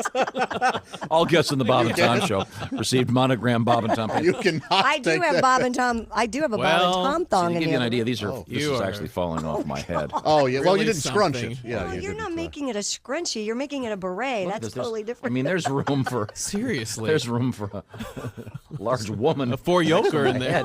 With these on. Okay, make these They're into a one scrunchie. size fits all. I can't Okay. help that. His head did Hello. kind of look like an ass cheek while it was sticking. Here, Christy Lee now has her Oh, my panties back. gosh. They're red, kind of frilly. Yeah, they're lace. They're reinforced in the red. appropriate areas Yeah, where there so might be, all you do. Okay, is- now Christy's making a ponytail. Christy has lovely hair. Now you're gonna have to double that thing over 8 times. Those are Right, such that's big my panties. point. That's why the bigger ones, I mean, the smaller Japanese panties would work better. Okay. But you could still make this work. Okay, I mean, and that's I don't fine. even think you would know that those were panties. would you know? No, Turn around, let's except see. for the smell. Well- Except for the smell, you'd have no. Oh, wait a minute. Yeah, you would never know. I said they were clean, for God's I'm sake. sorry. They've never been worn. But yeah, doesn't it? It Yeah. just looks like a lace, a lace scrunchie. You would It does never. look nice. Yeah. So this is a little trick now. If you're doing the walk of shame, ladies, you can well, if tie you're your hair back. or if you're anticipating the walk of shame. See, Oh, this so you is- have an extra pair of panties with you. Yeah. See, this is thinking ahead. So you pull your Or hair if you back. have explosive diarrhea. That's true as well. There we I go. think you're going to need a backup pair. Usually take your panties You off know, before usually you women have... just carry them in their purse, Okay. but I guess you could do that. It's kind of cool. Good to know. Anybody could do it. And so she's right. Christy's right. Any panties will work. Well, almost. I don't know if granny panties would work. Oh, but true, The yeah, smaller, yeah. the little thong ones do. Well, good to know. That's a little. You should send that tip to Cosmo. We could send him the video. We have made a little video here of Christy putting on her panties on her I'm head. sure that was very exciting. So you need to use them as the hair tie before you use them as panties. I had it backwards. Yes, Tom. You don't use dirty panties as I a see. hair. Did anybody else just see Christy shake her hair out like Yeah, that? It was put pretty that in awesome. slow motion. It was pretty awesome. Yeah. Oh,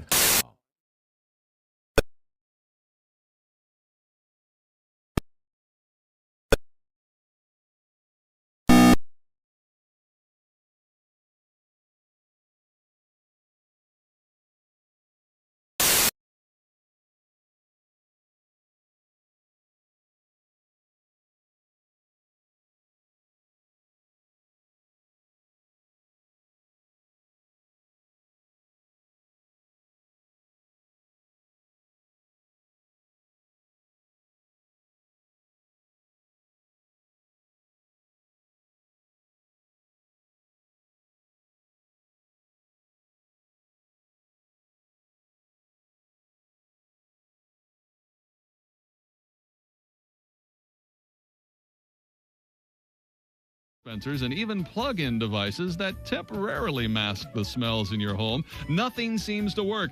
That's why Home Products Incorporated, a division of Frigamall Industries, is proud to announce its latest innovation, Le Clip. With Le Clip, foul-smelling odors seem to miraculously disappear.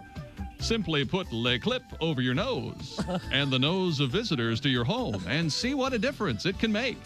Hiya, Mary. How you been? Wonderful, Janet. Hey, your house smells great. See how easy? If you pick up Le Clip today, and if you're not delighted with the results, we'll send your money back.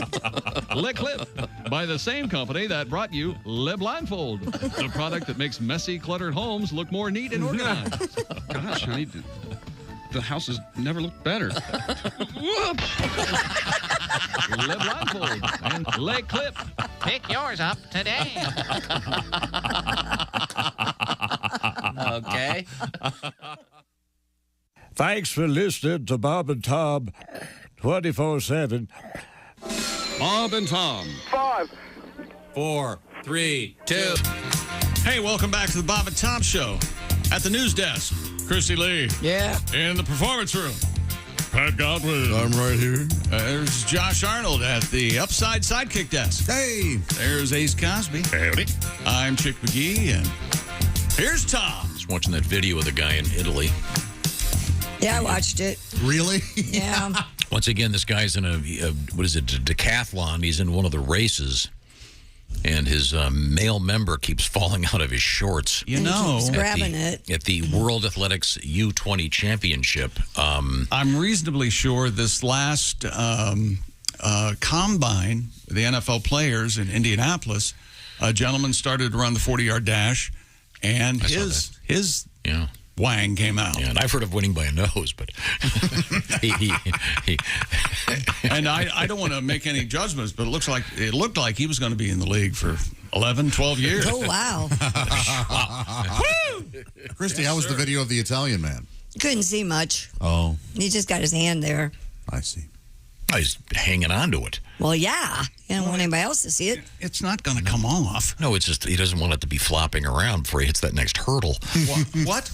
You didn't have any sassy retort as far as you can cover it with just one hand? Is that right? One of those foam fingers, maybe? Yeah, that's right. Well, it's I'm like sorry. locks for love. Back to the sports. Back to the sports page.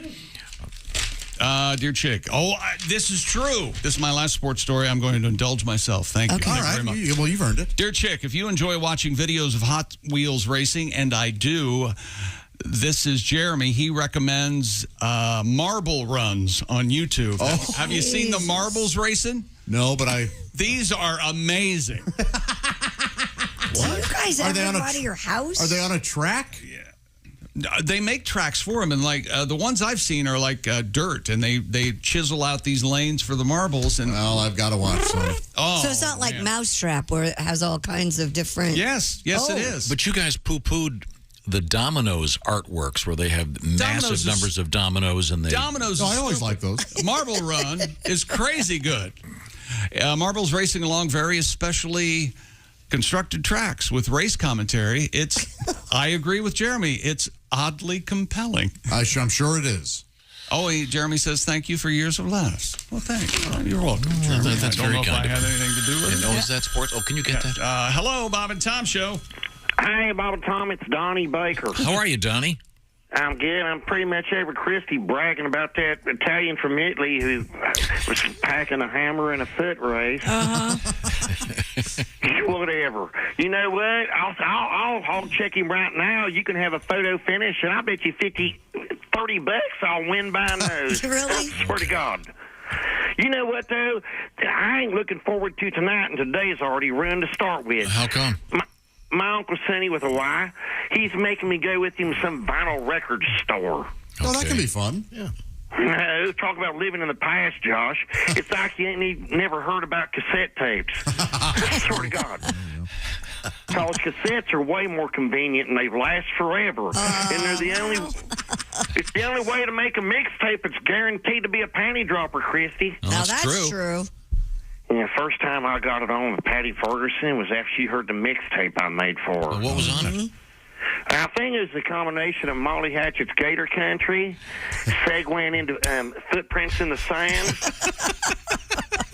then right into Wildfire by Michael Martin Murphy. Oh, yeah. That'll get the chicks. Yeah, man. And then into Rock Me Amadeus by Falco. And that's when her panties hit the floor mat. You can only do that with cassettes. You're right. I had a few vinyl records when I was a kid, but you can't cut a vinyl record into different pieces and change order the tapes on it. That's right. Besides, records are tough to take care of. They get scratched worse than a sofa in a house full of cats. Man, I once heard that song, Inagata Velveeta, for like 9 straight hours. Inagata Velveeta. Well, I realized the stupid needle was stuck, and I remember asking, man, how long is this stupid drum solo? Then I finally heard the song like it's supposed to be regular and asked, man, how long is this stupid drum solo? I swear to God. Finally, I just gave the records to my mom Phyllis because she puts a string on them and hangs them up as decorations like fly traps. Wow. Probably something she's seen on that Pinterest. Tom, you ever been on that Pinterest thing? I've heard of it. I've never been on there, though. Really? It's a stupid website on a computer. It's basically like if Shark Tank and Bob Ross had a baby. I swear to God. Just one big scrapbook that never ends. So anyways, I say my Uncle Sonny wants to go to an antique vinyl record store tonight so he can relive his teenage years. I know he's my uncle, but I'm like, at some point, get with the times, dude. I better go. My pager's going off. I gotta go. Okay. Donnie actually makes a good point. Friday's Vinyl Record Day. You're going to celebrate. Big controversy in the world of vinyl records. Yeah, I know. You brought it up yesterday. Was that off there or on the air? That was off the air.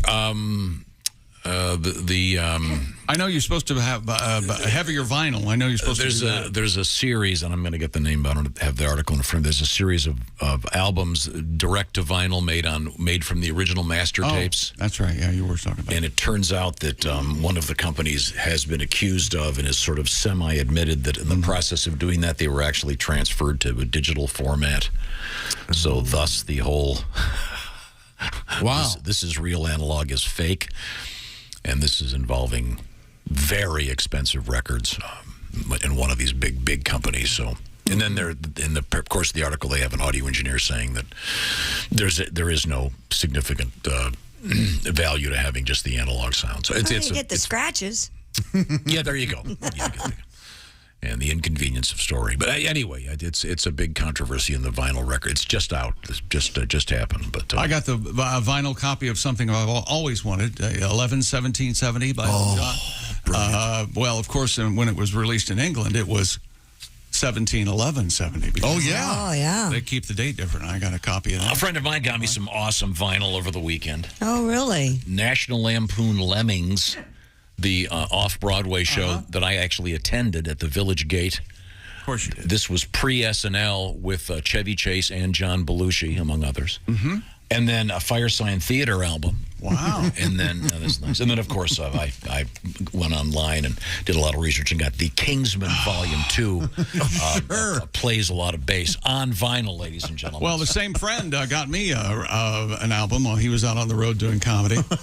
And, of course, one of my favorite movies and soundtracks, Somewhere in Time, with the fabulous Christopher Reeve and the even more fabulous Jane Seymour. And is Christopher Plummer in this? Did you claim that is your favorite movie or just one of? One of my favorite movies. All right. Yeah. Filmed on Mackinac Island, Michigan. That's right. I've never seen it. Me neither.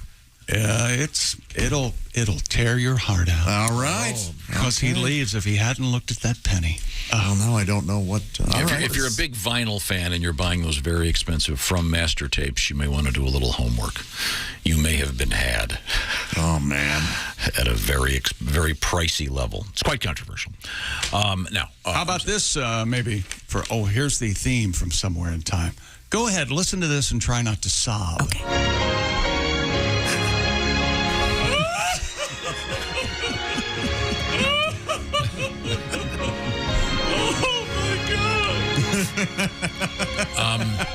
A couple of my friends are extras in that movie. What? Yeah, seriously.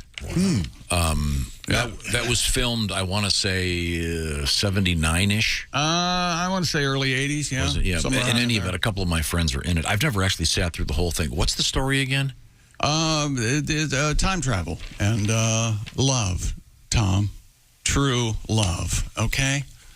True love traverses all time. That's exactly My favorite time movie is the one with Malcolm McDowell. That's a good one. And David Warner? Just died last week, David Warner. Time after time. And isn't Mary Steenburgen? Yes. Yeah. And David Warner plays Jack the Ripper, and he's vaulted into the future. Great premise. Yeah. Very well And then executed. H.G. Wells, who wrote the Time Machine, and in this movie invented it, he has to go chase him. Tom, I think we have a new topic. Of course, it's up to you. But Sean has given us a jumping off point. Shawnee boy. Dear Bob and Tom, in the early 90s, a buddy of mine was a manager at a local Kmart. I went over to visit him a lot during work, and we were standing at the service desk talking when, much to our surprise, a very large woman in a muumuu walked by, and we both noticed a black power cord with a plug dragging on the floor between her legs. That's right. She'd just stolen a 12-inch TV VCR combo and had it between her legs. Man. Walking out of the store. You got to tuck that in. Yeah, no joke. Wrap that around. Wrap that cord, baby. The power cord always gives you away. Wow. Maybe the large muumuu. Like a tail.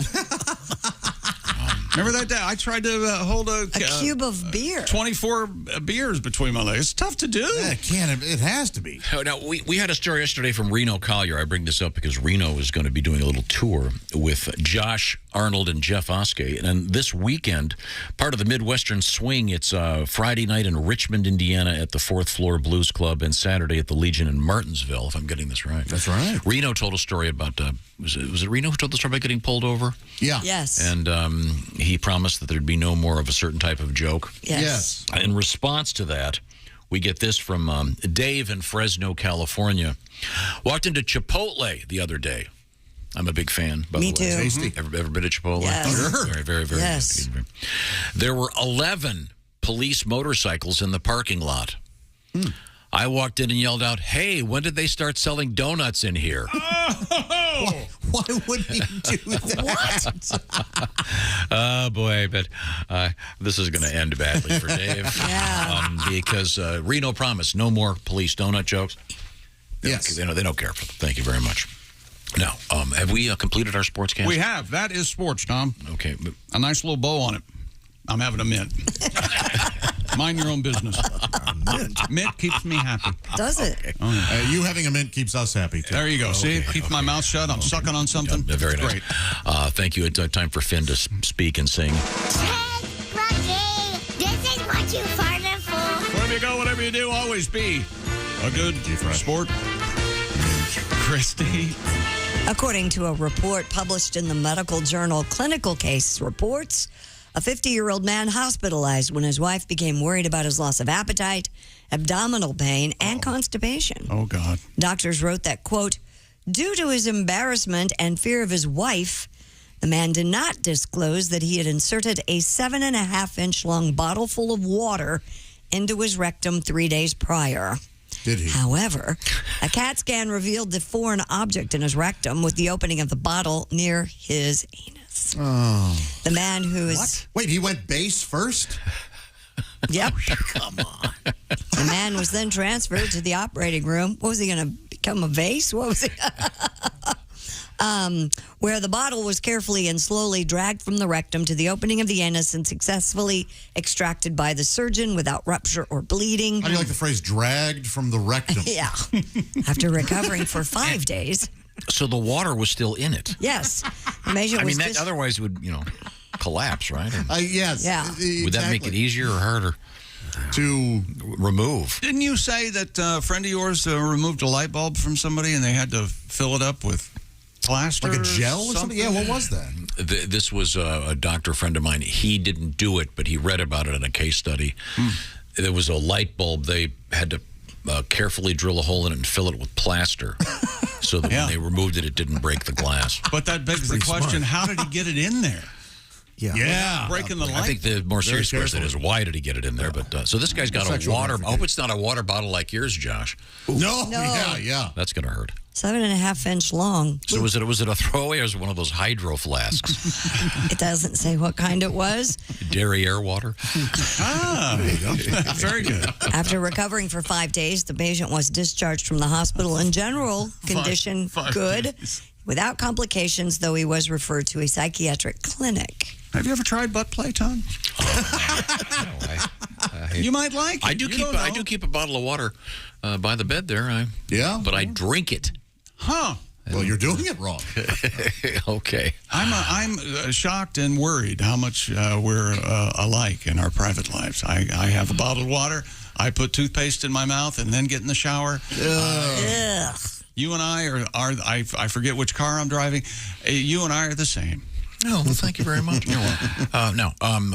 We have a couple things going on here, including a visit coming up from Kostaki Economopoulos. Thanks for the warning. Who is our NFL guy as well as comedian. We'll see what's going on in the world of the NFL. Things starting to open up, and you said tonight is... what is tonight? Hard Knocks. Hard Knocks, yeah. The HBO Detroit Lions are the focus this year. So it should be good. I like that that coach. What's his name? Who's the head coach of the Lions? Richard Smoker. That's right. Oh, of course. By request. Coach Smoker right here. Campbell, Dan Campbell. By request. I knew I remember. A little bit of celebrity marijuana use. I used to do celebrities smoking pot, and the way it was written was I was back in my fort when I was in high school, and they would pass it to me, and I would do like do one for us. You have to now. I didn't. Oh God, I have to remember this bit. This is celebrity smoking pot. It was written in like the 70s, so it was like Jimmy Carter. Yeah, that's damn good reefer. That was, the whole bit was all, everybody was Nixon, that's really good weed. The whole bit. I can't believe I'm doing it. I'm trying to remember. Give me more. Here you go, Curly. Why, certainly.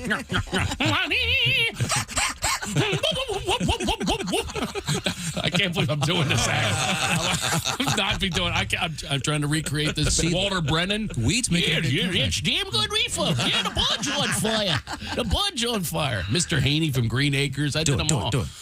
Mr. Douglas, have I got a deal for you? A genuine imitation fur-lined battery run bong for your smoking pleasure. I cannot believe I'm doing that. Mr. Haney.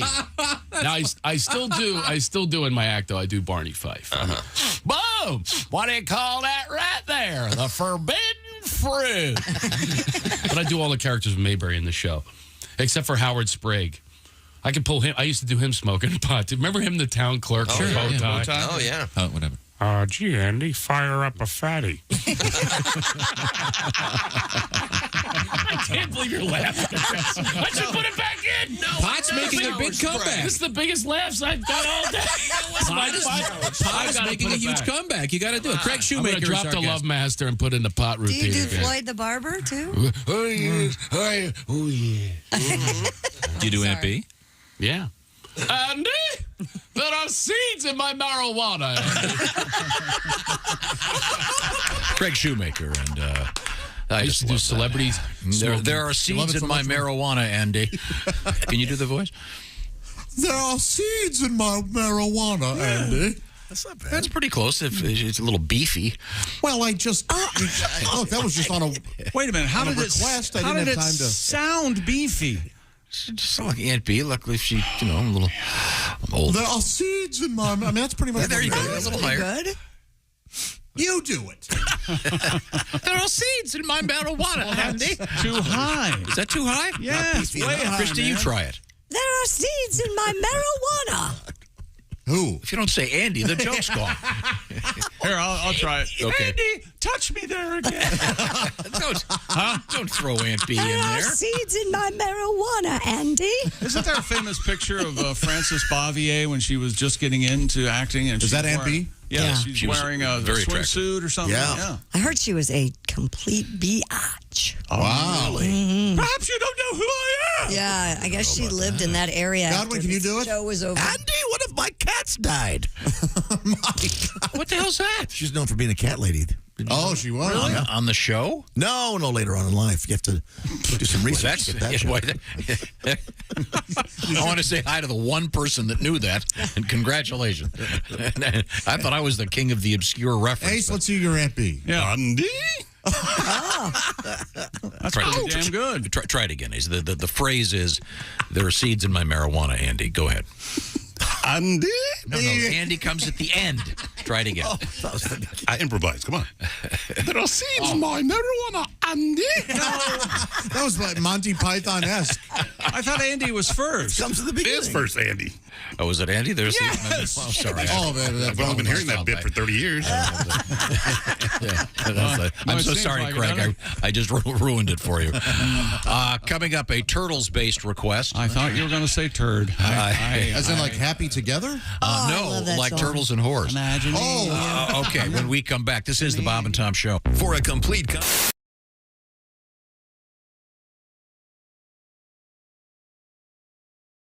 This is Willie Griswold from the Bob and Tom Show, reporting live from the Indianapolis Motor Speedway. I may not know the most about Indy cars, but I know a thing or two about partying. And like the cool 65-year-old in the Coke lot told me, you cannot drink all day if you don't start in the morning.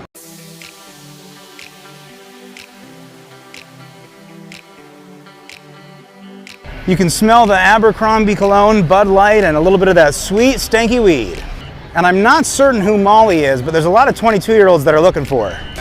I'm pretty sure that's my friend Wade. He's rather large and he has shoulders like a firefighter, but I think he's an accountant. I don't know, honestly, I never asked him. We're out here checking out the best outfits at the track. I was expecting to see a Reggie Miller jersey, a Larry Bird jersey. This is another kind of light blue jersey, but it's an unknown player. Sir, what jersey is this? It's a guy named Michael Jordan. Not sure if you ever heard of him before. Michael Jordan, and he played for the Pacers, or? I think he played for the Bulls, maybe. All right, so you heard it here first. Michael Jordan might have played for the Bulls. It's going to be a long day at the Indianapolis Motor Speedway, so make sure you wear your short shorts.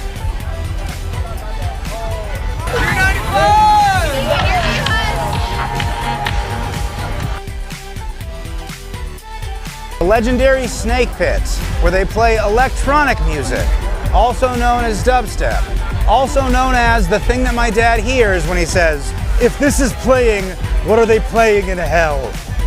Hey, we're here live at the Snake Pit talking to our new friends. Guys, say hello. What's your names? Cole. We got Cole and? Name's also Cole. Cole and Cole, really? That is. Really? Okay, watch out. Back up. Gold.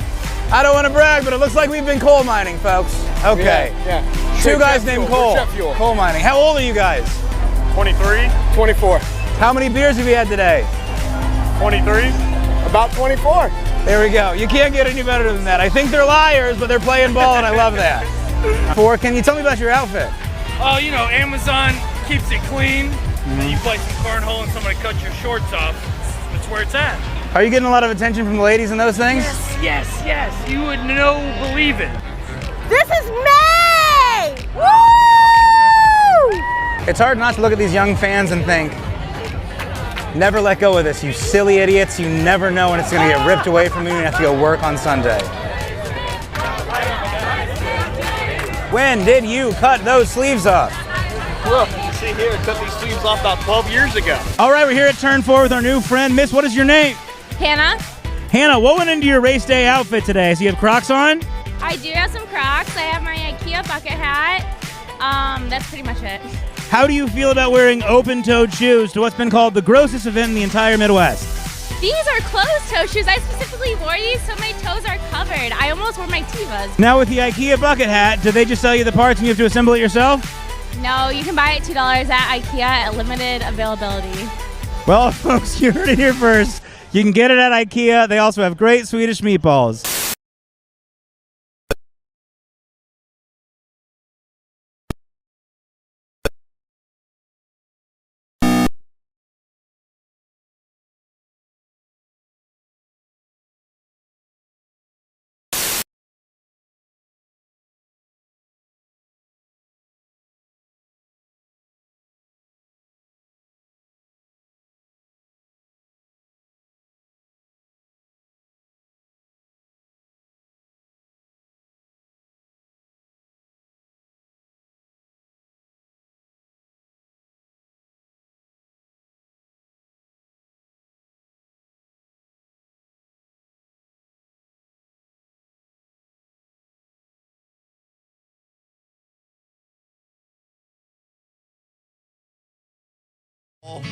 Someone cutting, now there's a brawl. Let's cool off in the presidential hall where there's never a line at all. Hey. It's true. Song about the lines at Disney World, huh? Yeah, that's correct. I look forward to your next song about airplane food. Bob and Tom in the morning and highlights all day long. The Bob and Tom Show, weekday mornings at 6 a.m. Eastern on Bob and Tom 24/7. Hey, guy, it's Kid Tarmac. You're listening to Bob and Tom 24/7. Take that to the bank. 24/7. I know. For Batman, it was Batgirl. For Superman, it was Supergirl. And now, meet Spider-Man's female counterpart. From Bob and Tom Productions, it's the superhero women have known about for years. All right, Toots, this is a stick-up. Hand over all your money. Oh, dear. Yeah, come on, lady. Hurry it up. Somebody's going to get hoiked. Help! Oh, please help! Won't somebody help me? Let that young woman go, you two ruffians. Yeah? Who's going to make us? I am. Come on, lady. You must be in your mid-50s. Yeah, what do you have going? Some kind of superpowers? Yes, I do. Take a look at these. Oh, gross. Let's get out of here.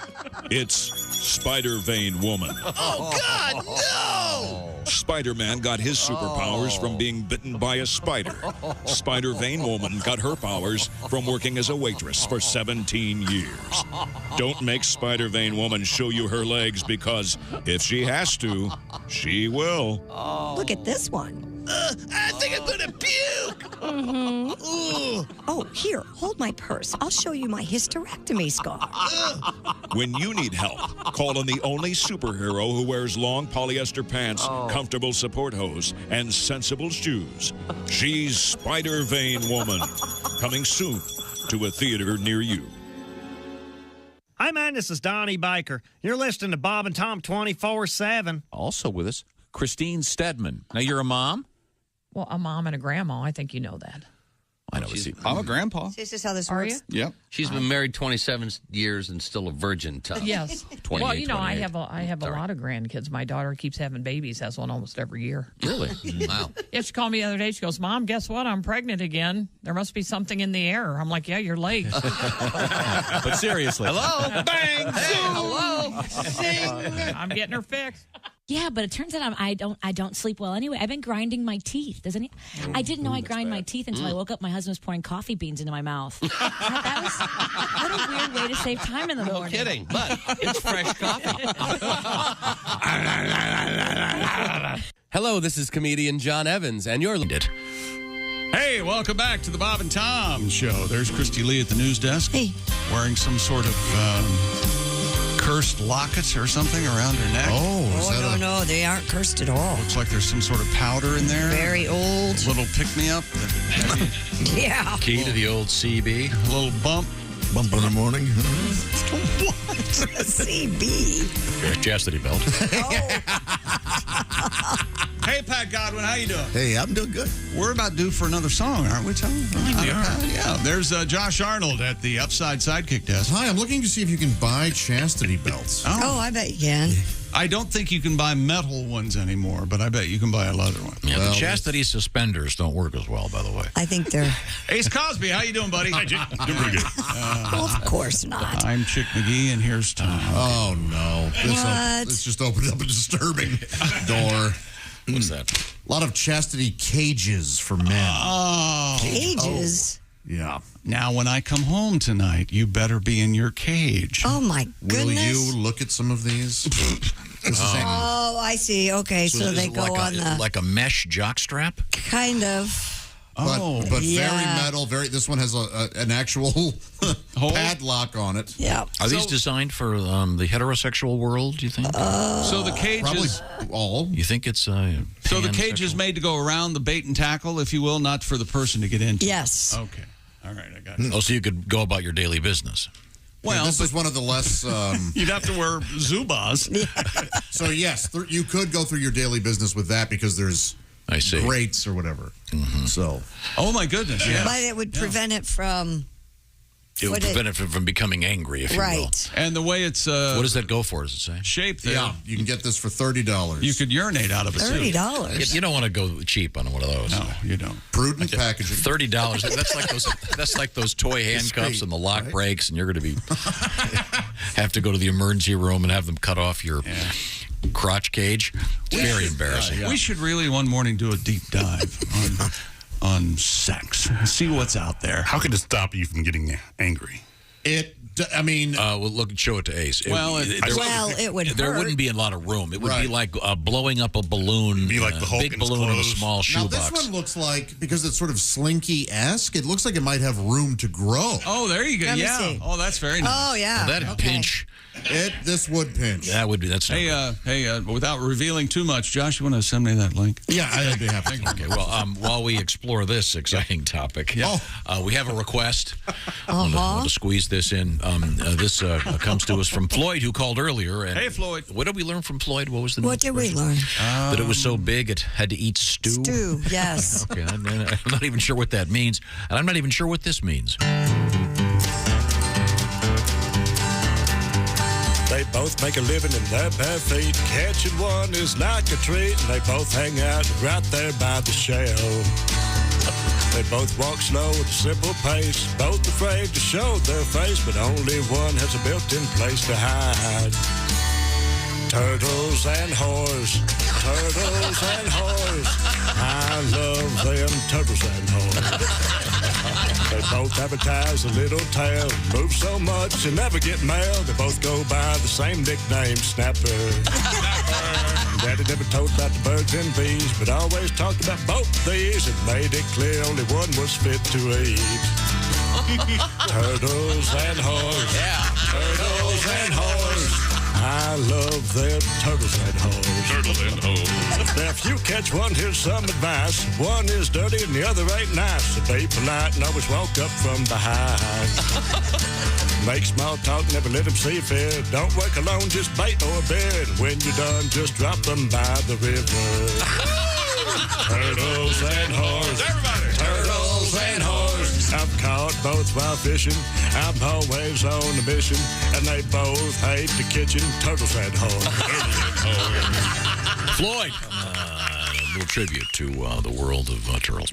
Now, yesterday we had an unusual news story about a fun event. Lots of minor league baseball teams have a lot of fun out there. There is a team called the Rocket City Trash Pandas. That's right. In Madison, Alabama. And over the weekend, they had an incident occurred.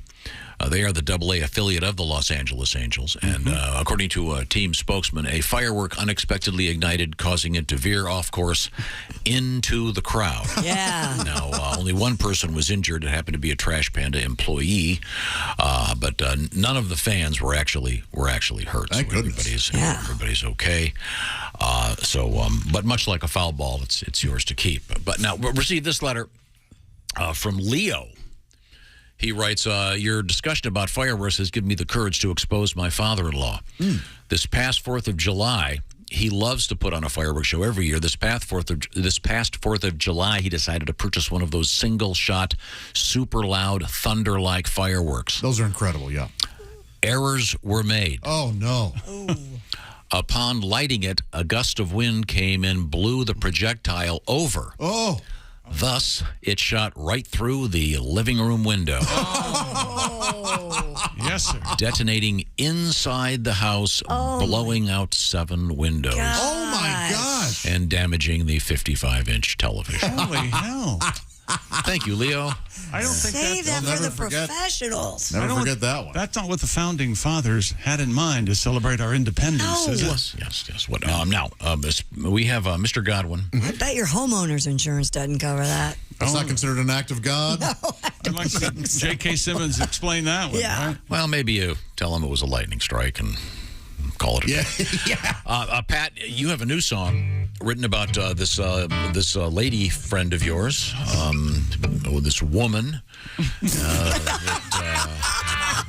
is alleged to exist. You're not really a human being, are you? You're like an alien. Alleged. We've met her. Well, you can hire anybody for that. That's true.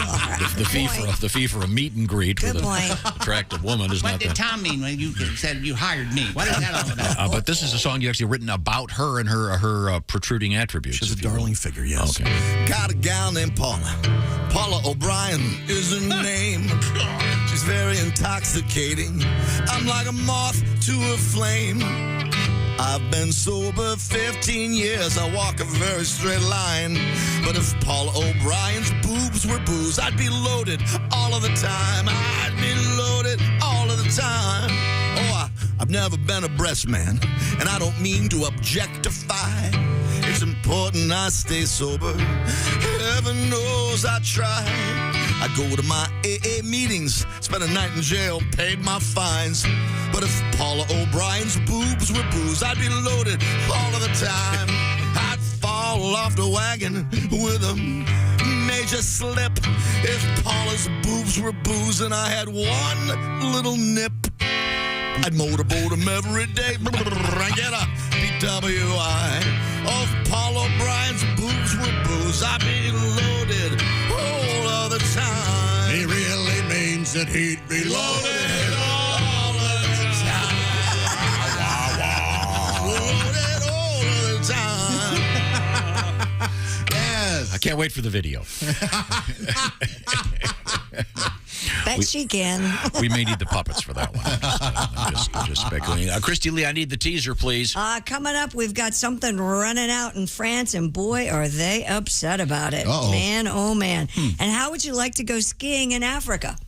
Well, that sounds I hear difficult. the rains out in Africa. I hear the chairlifts up in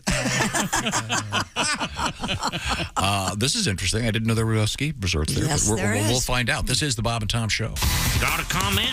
Our email is bobandtom@bobandtom.com. More Bob and Tom next. State law.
Things you hear on the Bob and Tom Show. Hello. Bonjour. The perfect gift has arrived for the single man. The new cologne from the makers of Clintorius and Bonaire. France's most noted fashion designer, yours truly, Mr. Béchon of Paris, has developed an exciting and stimulating new scent for men.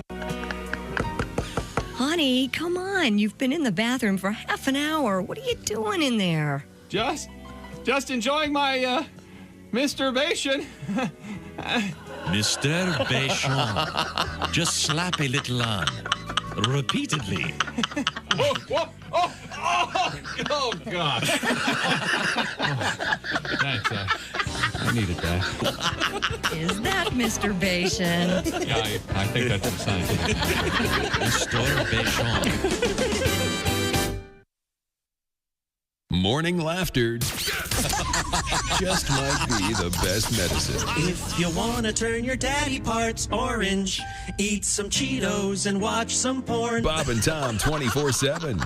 Hey, looking to spend some of that well-earned money? Oh, sure, I know inflation is making it very difficult to make decisions on where you spend your money and what you spend your money on, but we've got some deals happening. Go to bobandtomstore.com and check out all of our great goods, including hoodies, hooded zips, collared work shirts, a Bob and Tom Show hat. If you're a Bob and Tom Show fan or you've got one in your life, it's a great place to pick up that stocking stuffer or, you know, something they might like for their birthday or Father's Day, Mother's Day. You can always plan ahead. Let's see what's coming up next. Labor Day. Hey, treat yourself now at bobandtomstore.com. Just head there. It's so easy. Click a couple buttons, put in some information. Next thing you know, ding dong. Hey, here's your Bob and Tom stuff. Hey, thanks. That's how easy it is. bobandtomstore.com. Find out for yourself. Good morning, I'm Mark Allison with things you may have missed. Wonder where our money is going? Well, the Biden administration has announced another $1 billion in new military aid for Ukraine. Monday's pledge promises what will be the biggest yet delivery of rockets, ammunition, and other arms straight from the Department of Defense stocks for the Ukrainian forces. The Pentagon announcement of a massive new shipment of arms comes as analysts warns Russia moving troops and equipment in the direction of the southern port cities to stave off a Ukrainian counteroffensive. The latest announcement brings the total U.S. security assistance committed to Ukraine by the Biden administration to, are you ready? $9.1 billion since Russian troops invaded in late February, all going to Ukraine. Some of the heaviest rain in decades have swamped South Korea's capital region, turning streets into car-clogged rivers and sending floods cascading into subway stations. 8 people have died, some drowning in their homes. More rain has been forecast. Deserted cars and buses scattered across streets as workers cleared debris and blocked off broken roads. Landslide warnings issued in nearly 50 cities and towns. More than 17 inches of rain measured in the hardest-hit Seoul district. 4 to 14 inches more could fall later today. North Korea also warned of heavy rain and urged action to prevent flooding in the capital. And that's a look at things you may have missed. More of the Bob and Tom Show coming up. Hey, Shooter, it's Kenny Tarmac. Hey, we just landed. I'm an ORD, just got in from TPA through ATL. And hey, guess what else just landed? The Bob and Tom app. I know. Now, thanks to the Bob and Tom app, even if I have to go all the way from Foxtrot 20 down to Alpha 4, I can still listen live, see their videos, find an affiliate station, use the alarm, and even send a message. This is Kenny Tarmac signing off and reminding you, everything I touch turns to sold. Essential morning radio. All day and all night. Really? No, seriously. Really? Bob and Tom 24/7. 24/7. 24/7. Brigham All Broadcasting presents another Bob and Tom Olympic moment in history.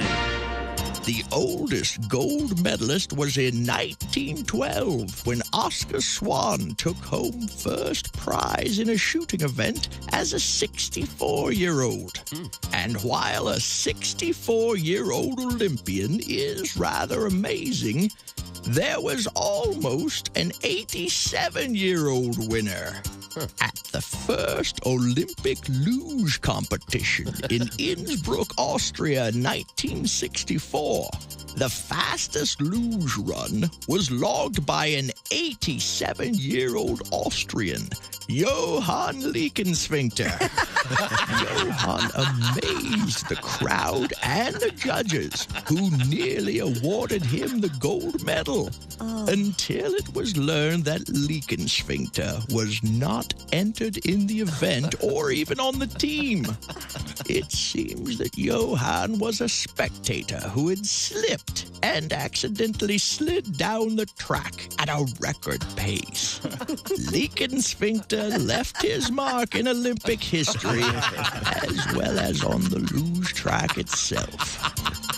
This has been another Bob and Tom Olympic moment in history. Hey, it's Roy Wood Jr. You're listening to Bob and Tom 24/7. Bob and Tom 24/7. Oh, yeah. Tom sent you. Hey, welcome back to the Bob and Tom Show. We're going to slow down. We're going to get nice and dirty. Lord, I'm down. Wait a minute. Hey, Christy. Hey, Chick. This isn't really the feel for a happy morning show, is it? News desk. No, this is I like it. It's sultry. It's smoky. There's Pat Godwin. I got the. How you doing, man? Hey, Josh, I like your underwear. Wow. Where'd that come from? Well, they are new. Now you put that in my brain. I found them in the parking lot. Those underwear? Are good on me. You two need to kiss right now. Sorry. Oh, hi, Josh. Hi, Chick. Josh Arnold at the Upside Sidekick desk. There's Ace Cosby manning the track phone hotline hot phone. I'm Chick McGee, and here's Tom. Controversial news story this morning. About? Well, we were talking about it. Donnie Baker was saying he's got to go to a vinyl record store tonight. Mm-hmm. And I know there are a lot of vinyl fans out there. I have a little bit of vinyl, I got to tell you. I do, too. But there's a huge controversy. Google, Washington Post, this expose of these super expensive records that were supposed to be done with special master tapes. Turns out some of them were actually digitized in the process, thus killing the whole notion of this great Audible thing. But the other day I was listening to some of my old records, and one of my favorites, Allman Brothers Live at the Fillmore. Sure. So it's amazing. Although when I listened to it on vinyl, it sounded like it was the Allman Brothers cooking bacon at the Fillmore. Statesboro Blues. Okay. There's a crackle. Yeah, there you go. Now, we have a lot to get to, and then we do that by going over there to Christy Lee. Speaking of food, Dateline Paris, France. Their most famous condiment is running out. Do you know what the most famous condiment of France is? Tobacco. Hollandaise sauce. I was going to say hollandaise. Yeah. French dressing. No. Let him talk. It's a great condiment. What'd you say, Pat?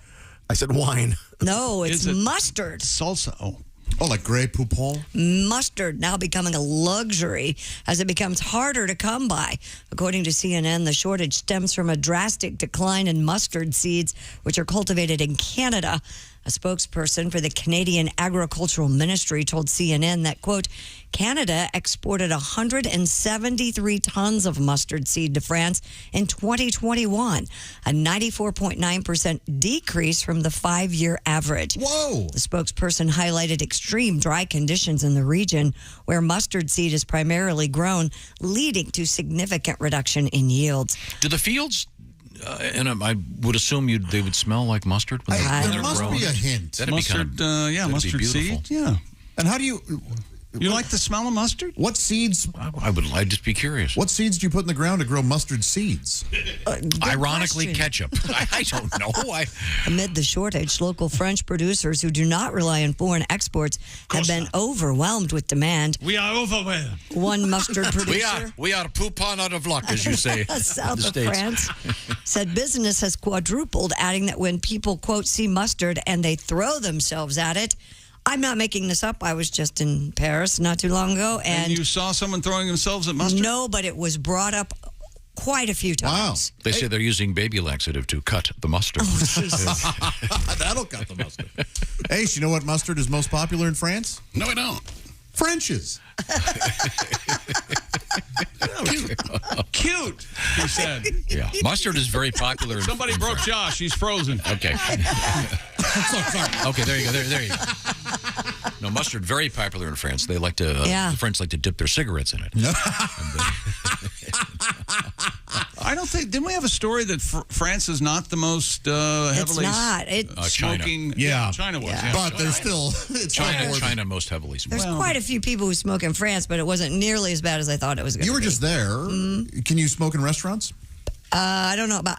Everybody ate outside. It was hot, so everybody was outside. I heard there are ladies in France who don't wear pants. I heard that too. Is that right? That is where the naked ladies dance. Yeah, the Moulin Rouge. So are the farmers going to be able to catch up with the? Sorry, that too is a condiment. It just came. Are they going to be able to catch up with the mustard seed shortage? If you've got mustard on hand in France, you better relish it. Okay, very good. Look what he's done to me. 20, he did it.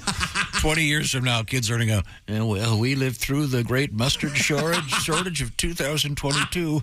Could have been worse. Could have been in Ukraine dodging bombs. Oh, gosh. Have you ever tried the vegan-based mayonnaise? It's really good. Oh, Vaginase? It's Veganase. I believe it's pronounced vagina-ase. It's really good. I mean, you can use it for a dip. It's so good. Dip. Okay. Okay. Well, I hope they get. I didn't realize that they used mustard in almost everything they cook in France. I had no idea. It's really a big deal. Delicious. Thank you. Yeah, I love it. Hey, while much of the world's sweating out the summer, there are people currently skiing in Africa as the only country on Earth to ski down in Africa, where every inch of its territory sits more than 3,280 feet above sea level. The tiny mountain kingdom of Lesotho experiences snow during the southern hemisphere's winters. Wow. The country boasts the continent's only operating ski resort south of the equator. Equator? The equator? I liked it. Hang on a minute. We can't talk about Africa without the equator. It's hot down there in the equator. The hell Log just on to happened? Equator. Find out about the middle of the Oh, my gosh. You know, the sun's closer on the equator. There's a South of the photograph. equator. The resort is called Afro-ski. Boy, that sounds like something that we can't say. Isn't that how they pronounce Africa and Russia?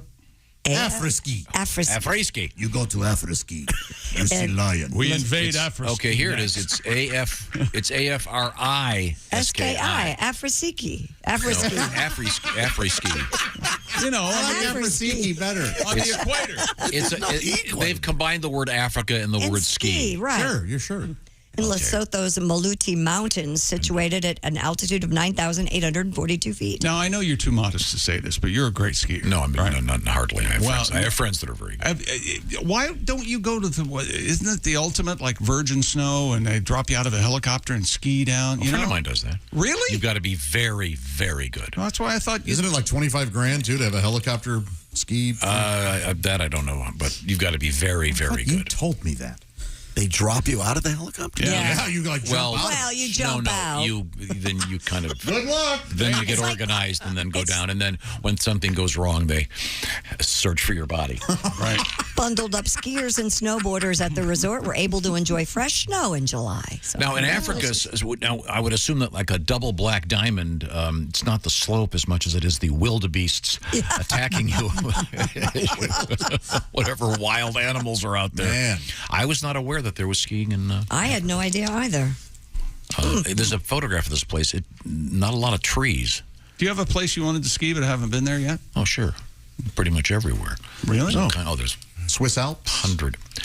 I prefer the American snow myself. But Is that right? Is it different? No, really? Is it different? It's better? Well, the snow in the Swiss Alps is all holes in it. Very good. Yeah. Because it's a Swiss cheese. Go home. They really do it right in the U.S. of A. Nice dry snow in Utah. There's all kinds of great places to ski. Don't people fall out of the ski lifts willy-nilly? I have never heard of anyone falling out. Falling out, like as it's going across the mountain. I think like every 10th or so ski lift, you should just randomly tip. Yes. No. It'd be like fun. It would be a fun thing. I took a friend of mine who'd never skied once skiing years ago, and he was extraordinarily uncoordinated. And as you know, when the chairlift gets to the top, it then does a U-turn. You're on your own and heads down, but you're supposed to get off of it. They Yeah. they have people to help you if you have a problem. Ski off, yeah. Yeah, Gary didn't quite get it together. It's probably the hardest I've ever laughed in my life. Did he go on? You know when you start sobbing with laughter and it's below freezing? Yeah. Your tears. Did he just stay on the ski and went around again? Stayed up there and it went flying around. And Oh, man. he started. And of course, they stopped the lift. Had to get him off. They wouldn't let him go back down? No. So you have to jump off at just the right time. No, they had to help him. It was terrible. Oh, it's wonderful. Do they? I don't think they have bars across your lap, right? Or do they? Yeah, they do. Most of them do, yeah. But you could just lift it up because you're. Yeah, well, in that's the charge of idea. yourself. See, you're supposed to lift it up and then get off. Yeah. Well, you know, there's punk kids will lift that bar up, I'm sure. Yes. So how do people not fall out of there all the time? I don't know of a case where it's ever there's probably one, but if you're... Is it pretty high up? Sometimes, very, but you're paying attention, and the chairs are kind of kicked back so you don't fall out. All right. I'd be nervous. I would be scared. So that's the safety protocol. You've skied, haven't you? You went on that ski trip with us. You didn't? Nope. I don't know how I got the reputation I was. Yes, that's right, Christy. I was on that ski trip. You No. weren't? They had a bar there. No. No, I was thinking about going because Tom said there's a bar and you can sit by the fireplace. And I said, well, that sounds great. Man. So you weren't there when we got stuck and had to take the Learjet back? Nope. Okay. Wow. We've been in a Learjet together, but not from skiing. Well. Where did we go? Oh, we went Atlanta. to salad days. Let's move forward. Now, remember we did drugs? Yeah, it was great. Oh, God. In our G5, yeah. If you're in South Africa and you want to ski, you go to Lesotho, and it's the Afri-Ski and the Maluti Mountains. Yep. Altitude 9,842 feet. Is that high? There you go. Oh, that's It's almost 10,000 feet. That's about the height of, say, some of the Colorado ski resorts. Okay. Some of them are over 10,000 feet. That'd be 2 miles up, right? Definitely worth it. Do they have sledding resorts? That's what I would want to do. They do have sledding at many of the ski resorts. Okay. But obviously, it's a special area. You don't go down. Well, you don't. You Well, don't. you're go, not gonna You don't go sled. down the regular ski runs. I want to go down the regular ski run. You'd kill yourself. You and I should go is Lake Placid. Don't they still have the bobsled? Giant crocodiles there. That's a scary movie that he's watched. They have the bobsled run. We could go on the bobsled. I would love to do that. Wouldn't that be fun? Do they let you? Well, they'll let us because we're media darlings. Of course, yeah. They wouldn't let us. We're above the law. You'll need some rubber-sealed underwear. Right now, I want to talk about, you got to have testosterone to do that, right, Josh? Yeah. You got to be brave. Testosterone, we talk about it, we joke about it, but it's serious business. You've heard about low T. That could really affect your life, low testosterone levels. And now you can get a special kit to help you figure out if this is something you want to learn about with regard to yourself. If you're kind of wondering what your testosterone levels are. Roman, we know the folks at Roman. We've been talking about them for years. And they've been assisting people in the area of ED. But let's get to a different topic here. The Roman at-home testosterone test kit cannot diagnose if you have low T, but it can help you decide if you want to further investigate the potential cause of your symptoms with your healthcare provider. Roman will send you an easy-to-use kit, step-by-step video instructions, and they even cover free 2-day shipping both to and from your house. And just take the test before 10 a.m., get it in the mail, and get all the details. Very quickly, once your results are ready, Roman will send you a certified set of lab results to your private account with an easy-to-read, downloadable PDF that breaks it all down for you. Then you can choose to schedule a free consultation to go over your results with a U.S. licensed healthcare professional. Find out more at GetRoman.com/BT Show today. That's GetRoman.com/BT Show today for your at-home testosterone test kit. $69 right now. That's GetRoman.com/BT Show. Coming up, we have an interesting news story about the game Pac-Man. Also, comedian Kostaki Economopoulos. This is the Bob and Tom Show. This is Bob and Tom 24/7.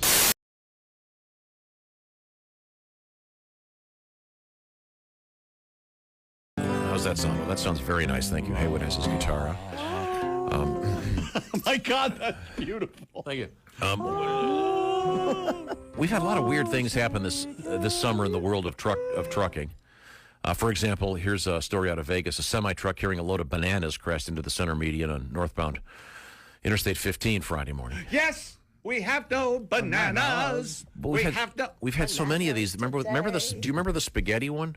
We had spaghetti. We've had pizzas. We had a lot of stuff. It's spaghetti time. Yeah. So we had, but occasionally, a big rig goes down, and you hope the drivers are doing okay. Here's one: a big rig spilled sausage all over a Minnesota highway in Eden Prairie, Minnesota. That's the worst. Oh, the worst! Oh, I get it. Hey, Tom, like bratwurst. Where'd that happen? Up on the highway. I'm surprised it didn't happen in Johnsonville. You see how if you're going to do that, if you're going to do that, well. You know what? Those kids in Johnsonville are misbehaving. They're all Brats. Okay, there we go. brats better. Yeah. I said, well, right. But I thought this would lead into the great Haywood Banks song, 18 Wheels on a Big Rig. This is a great sing-along. Nope, not doing it. But you've got to focus. You do. You have to pay attention. The hard part of this, to me, there's a bunch of hard parts, but the Roman numeral part, You want very that part tough. too? If you do you remember that part? You want that part too? I, XVI. Or we could have them. XVI. Enough about you, though. Okay, go ahead. I'm just getting ready for it. 1, 2, 3, 4, 5, 6, 7, 8, 9, 10, 11, 12, 13, 14, 17, 18 wheels on a big rig. Everybody, here we go. Oh, there's 1, 2, 3, 4, 5, 6, 7, 8, 9, 10, 11, 12, 13, 14, 17, 18 wheels on a big rig. And they're rolling. Okay, let's back them up. Here we go. Oh, there's 18, 17, 16, 15, 14, 13, 12, 11, 10, 9, 8, 7, 4, 6, 5, 4, 3, 2, 1. Wheels on a big rig. Okay, the even numbers. This is an easy one. Oh, there's 2, 4, 6, 8, 10, 12, 14, 16, 18 wheels on a big rig. And they're rolling. Okay, by 1.5. Here we go. Uh-oh. Oh, there's 1.5, 3, 4.5, 6, 7.5, 9, 10.5, 18, 13. We on a big rig. And they're rolling. Okay, the odd numbers. Here we go. Oh, there's 1, 3, 5, 7, 11, 9, on a big rig. And they're rolling. Okay, Roman numeral. I'm ready for this one. All right, go. Oh, there's I, V, I, X, I, wheels on a big rig. Yes, very good. Roman. Okay, Roman numerals backwards. Here we go. No. Oh, there's XV, I, XV, X, IV, XI,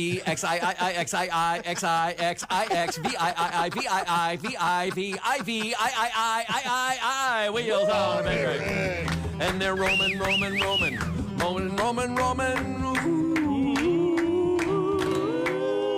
right. Zowie. The backwards one. The backwards one. That's impressive.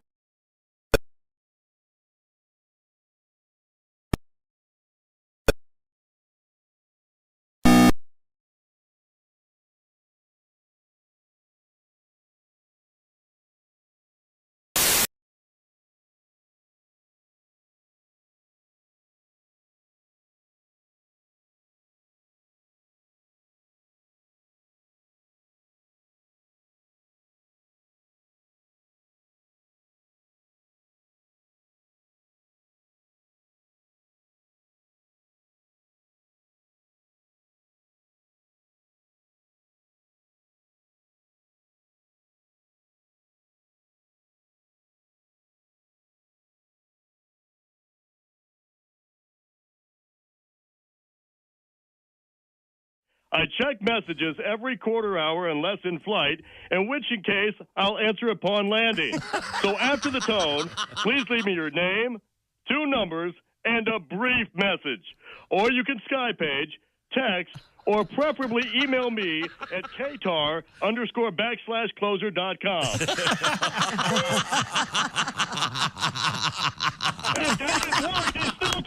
He's still talking. Is he talking? Yeah, he's still chatting me up. Oh, God. I'll catch you later. I'm going to get enough of this. All right, bye. We just landed and I pulled it off again. Oh, you did? I Okay. don't believe I called Bob. Hey, don't say we didn't warn you.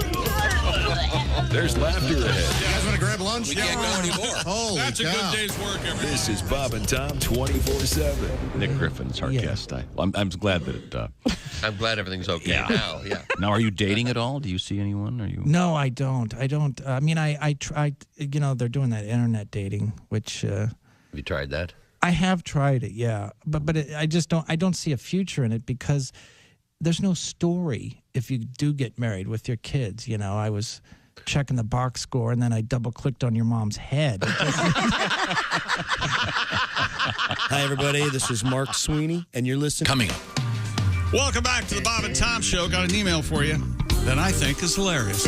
There's Christy Lee at the news desk. Hey, chick. You have something in your mouth? Yep. One of these. Oh, one of those lozenges? Yeah. Oh, those are those dark black ones? Mm-hmm. Hold them like this, and it looks like you're missing a tooth. That's hilarious. They're kind of, those are the gooey gummy ones? They're not like anisette, are they? No, they're black currant. Ah. Courant? I can't. Courant sounds like a Sunday morning show on PBS. I can't get it to stick. Welcome to Black Currant.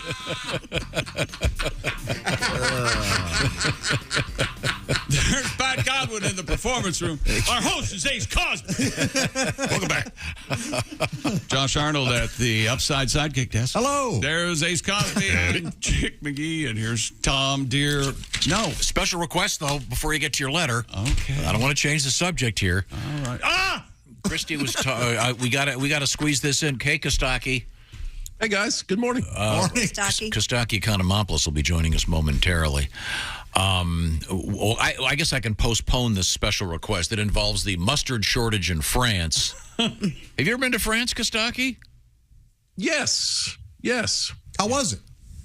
France is great. France is underrated despite its high rating, I think. I have a question. When people curse in France, do they say, pardon my English? I don't know. I don't speak French. Yeah, we have a special, this is a really obscure request, and I'm very proud of whoever thought of this, coming up. And it involves the mustard shortage in France. I don't know if you've heard about this.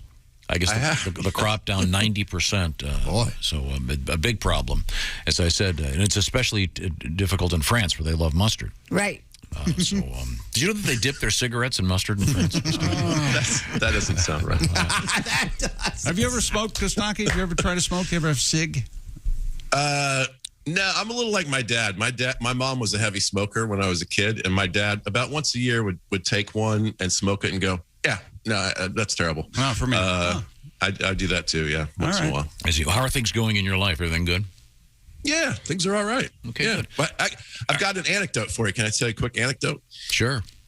I was in the pool with my kid, and another little kid had just arrived, and he was starting to get into the pool. He was about 7, a little chubby. He was wearing a swim shirt and a full life vest. Right, and he's got the goggles right on his eyes, already ready to go. And he walks over to the edge of the pool, and quite confidently, to no one, he says, "It's showtime." Yeah. Oh, that's wonderful. And he awkwardly grabs his nose and jumps in the pool. I was like, I love this kid. Yes, I That's great. that's all I want in life is that kind of swagger for anything.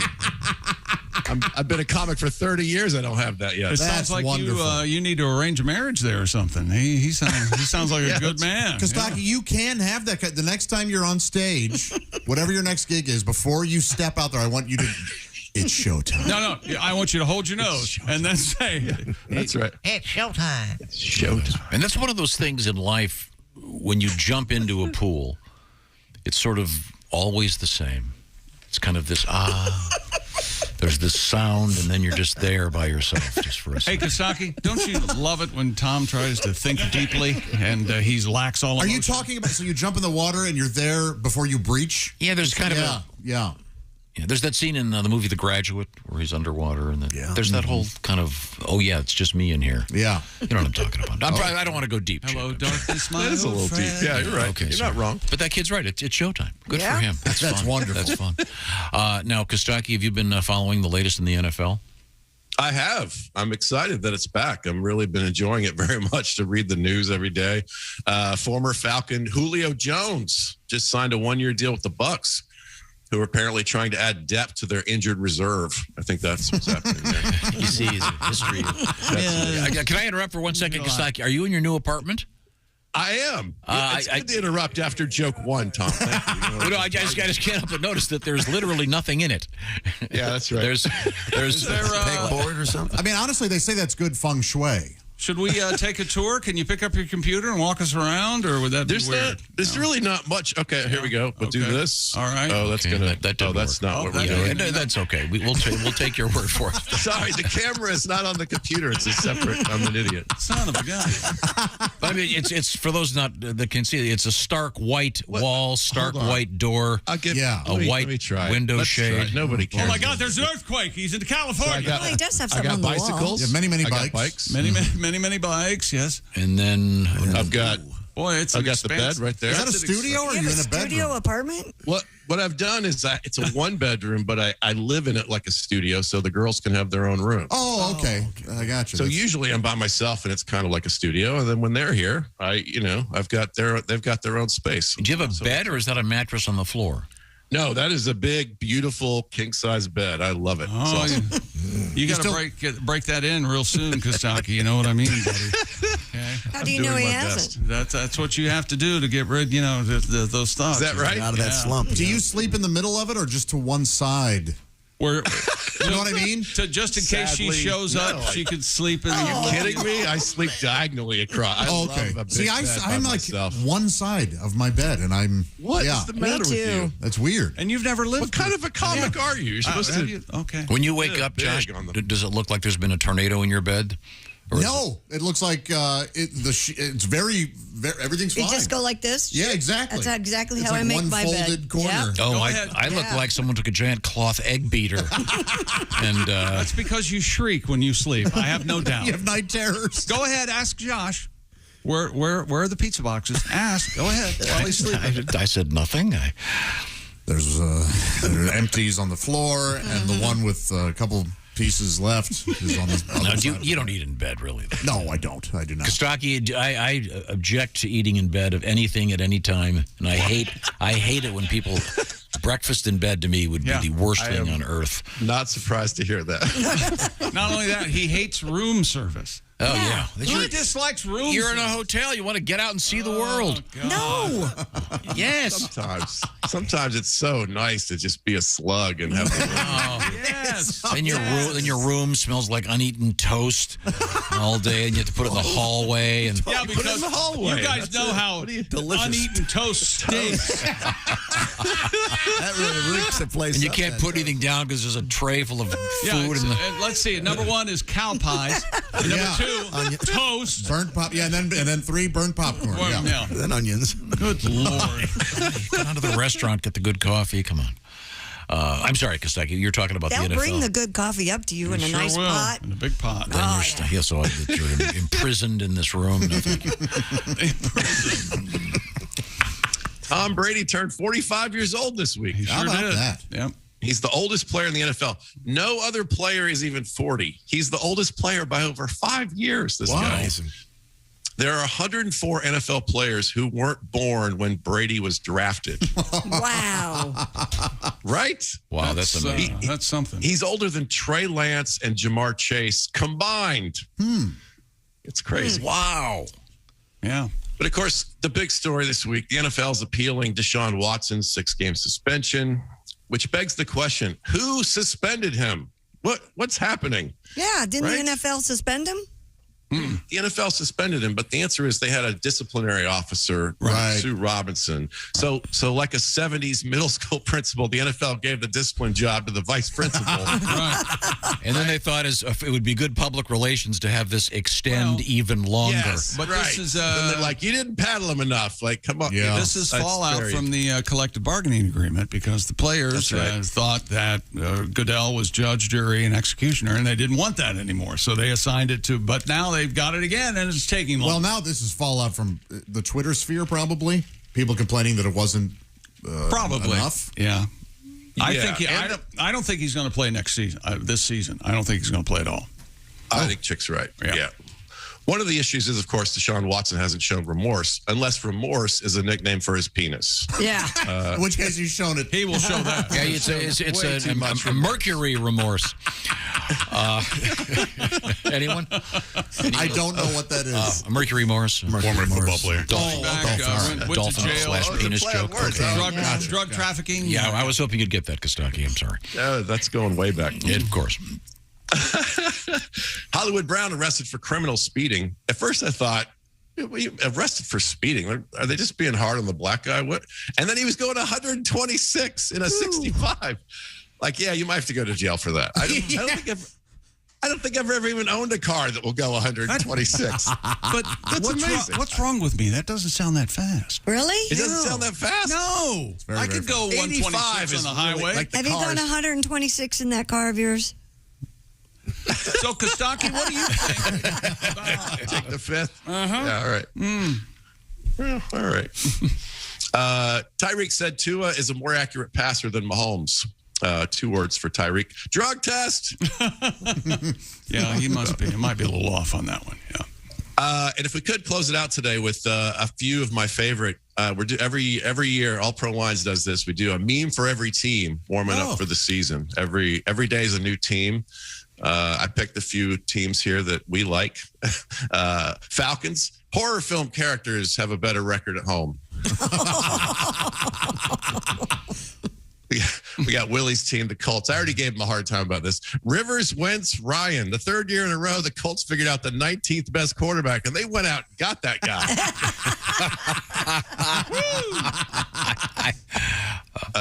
The Commanders. Dan Snyder's out. We've been the Commanders for 5 minutes already. There's a mutiny. What's happening? All right. Ace is right. Yeah, are you happy about this, right? Wouldn't that be great if Dan Snyder was gone? I don't know how they're going to do that. Then it would be nice. But if he cheated the NFL out of money. If there's ever a time, this is the time. Well, but the big issue that no one talks about is that if they punish Dan Snyder, there are many other owners that are right in line for another punishment. So they got to be careful about unless it involves a massage parlor.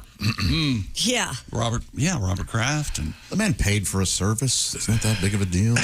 Remember, didn't somebody on the Cowboys take upskirt photos of Jerry Jones' daughter? And that got leaked on the internet? Remember that? Yeah. No, yeah. I don't remember that. Or maybe I Could we talk about some of the great guys that are having some fun playing a great game? Okay. Now, tell me more about All Pro Lines, Kostaki. It's a brand. It's a page. It's on your favorite social media platform. It's a feeling. Instagram, Facebook, Twitter. Come join us at All Pro Lines. You know, we're doing memes and NFL jokes. It's a lot of fun. One of my favorite. Yes, the caption contests are so fun. Where you will write 95% of a caption and you have to fill in a word or something. Those are so fun. Yeah, it's fun. It's interactive, right? Yes. It's good. Now, are you going to be doing fantasy football this year, Kostaki? Of course. In fact, I'm starting a dynasty team this year. Oh, I'm so excited. Now, what is the name? What is the name of your team? Beer Pants is usually my team name. I like Beer Pants. It was my old poker nickname. I used to have these sweatpants that had little tiny beers all over them, and so they started calling me Beer Pants when I was playing cards one time. Nice. So there was a time when this would apply. You would yell down the hall, "Honey, have you seen my beer pants?" Right? Now you yes, I no longer have a honey or the pants. Yes. You'd walk into one of those Hollywood poker rooms, and Jennifer Tilly would go, "Oh, hey, Beer Pants." That's right, Jennifer Tilly. She flops a big pair. You know what I'm saying? Is this money? Do you have to pay money to enter, or what's the deal? What are you talking about? You talking about fantasy football? Yeah. Well, yeah, it's not a lot. It's just enough to torture your friends about at the end of the year. You know, it's just a tiny bit. It's a nominal amount. So what's a dynasty team mean? All right, you have William Devane and John Forsythe. Every year you draft Linda a new Evans. team. Charlene Tilton. Right? Yeah. But in Dynasty, you have about twice the roster. You have a really big roster, and you only draft once, and then you have a team sort of indefinitely forever. So it's pretty hardcore. I'm really excited about it. Well, I've got a question for you, Kostaki. I ran this by everybody earlier today, and I want to see if you can pick up on this. Chick, I think, nailed it. This comes to us from Mr. D. He writes, my grandpa would say when he would see a woman he thought was attractive but was not attractive when we got closer, that she was a Tom Dempsey. Do you know what that means? Tom Dempsey. Was that the kicker with half a foot? Yes. Yeah. He had his foot was, one of his feet had been injured or mangled, or I don't know if there was a birth issue. How does he correlate to a woman? Well, it's because his foot is ugly? Can you figure out what it means that she was a Tom Dempsey? She was some play on half a foot? That'd be a good guess, but that would be wrong. It means that she looked good if you were 63 yards away. Oh, okay. Yeah. Insert any good kicker, really. Right. It doesn't have to be Tom Dempsey. Right. He had the record. Gotcha. Well, I think it does because he had the record for the longest. Well, now he doesn't. So now it can be whoever holds it. Who has it now? That's right. Justin Tucker. Justin Tucker. 66 yards. Boy, he's a mean... Shut your mouth. I've got a couple names for fantasy football teams, Kostaki, that I kind of like. I love these. Dingo stole my Brady. Oh, all right. Yeah, that's always a good one. Real dumb. Let's see. Some of these are now either dated or really, really disgustingly blue. Yeah, right. I'll prepare these for you next year. Next year. After I can review them. My all-time favorite is Your Girlfriend Likes Mike Ditka. Yeah. That's a pretty good. I like Romo Says What. That Yeah. Or Romophobic. Yeah. Is another one. Okay. Now, Kostaki, once again, you can find him and find out about all pro lines and at your favorite social media platform. Is it too late for me to join the fantasy league? I want to try it this year, I think. You want to try? Yeah. Because I've got a name for my team. Are you ready? Yep. Oh, no. He's down, Jim. He's down, Jim. That's a good one. Oh, no. Oh, good Lord, Jim. Oh, Jim. Email me the stuff, and I'll take a look at it. Okay. Thank you very much, Kostaki. Thank you. Thanks, Happy guys. birthday to Zoe, by the way. It's her birthday. Oh, wasn't it? thank you very much. Yeah. How old? 4. Now she's 4. Can you believe that? It's a great age. Yeah. That's fun. Very good. Very good. Kostaki Economopoulos, by the way, a single man. Did I point that out?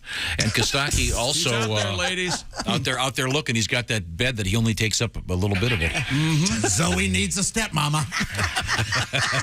No, we call them bonus moms now. No. Who used to sleep like a starfish? Who was that? Sleep like this? Yeah.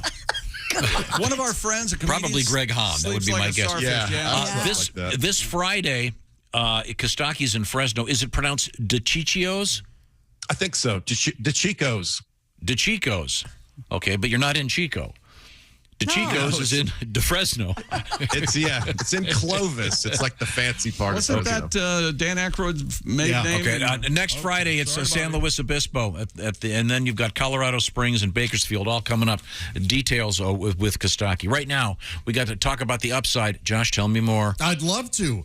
Josh here with an incredible app that everyone who buys gas needs to know about. It's Upside. Our listeners are earning cash back for every gallon of gas every time they fill up. And my gosh, when you fill up now, who couldn't use a little cash back? Just download the free Upside app in the App Store or Google Play. Use promo code Bob and Tom for 25 cents per gallon or more on your first fill up cash back. Don't pay full price at the pump anymore. Get cash back using Upside. It's super easy and it's real cash that really adds up. In fact, $1 million cash back is being earned by users each week. People can earn 3 times more cash back with Upside than any other product. That includes all those loyalty programs and credit card rewards programs that are out there. It's available at businesses all over the U.S., 30,000 plus total businesses, including big name brands and stations, as well as local businesses. Just use promo code Bob and Tom when you download the Upside app. Download the free Upside app and use promo code Bob and Tom to get 25 cents per gallon or more cash back on your first tank. That's code Bob and Tom on the Upside app. Thank you very much, Josh. You're welcome. Is this one still valid, Chick, for a fantasy football name with regard to Mr. Clinton Dix? Clinton Dix. I don't think he's in the league anymore. I think he's a free agent right now. Yeah. This team is called Clinton Dix Lewinsky. Oh. Is that fair? Okay, sorry. That's nice. Coming up, we've got a very special request. I'm so excited about this. This is the Bob and Tom Show. Hey, thanks for listening to the Bob and Tom Show this morning. Get a look at today's show on our YouTube channel.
Things you hear on the Bob and Tom Show.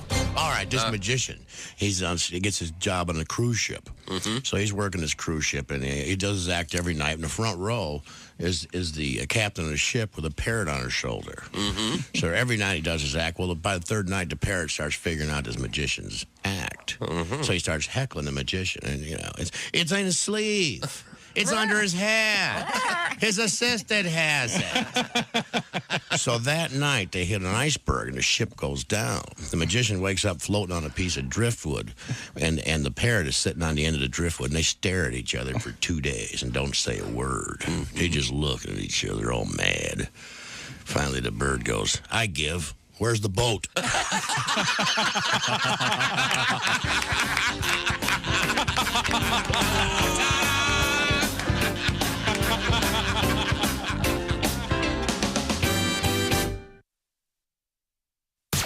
You're listening to Bob and Tom 24/7.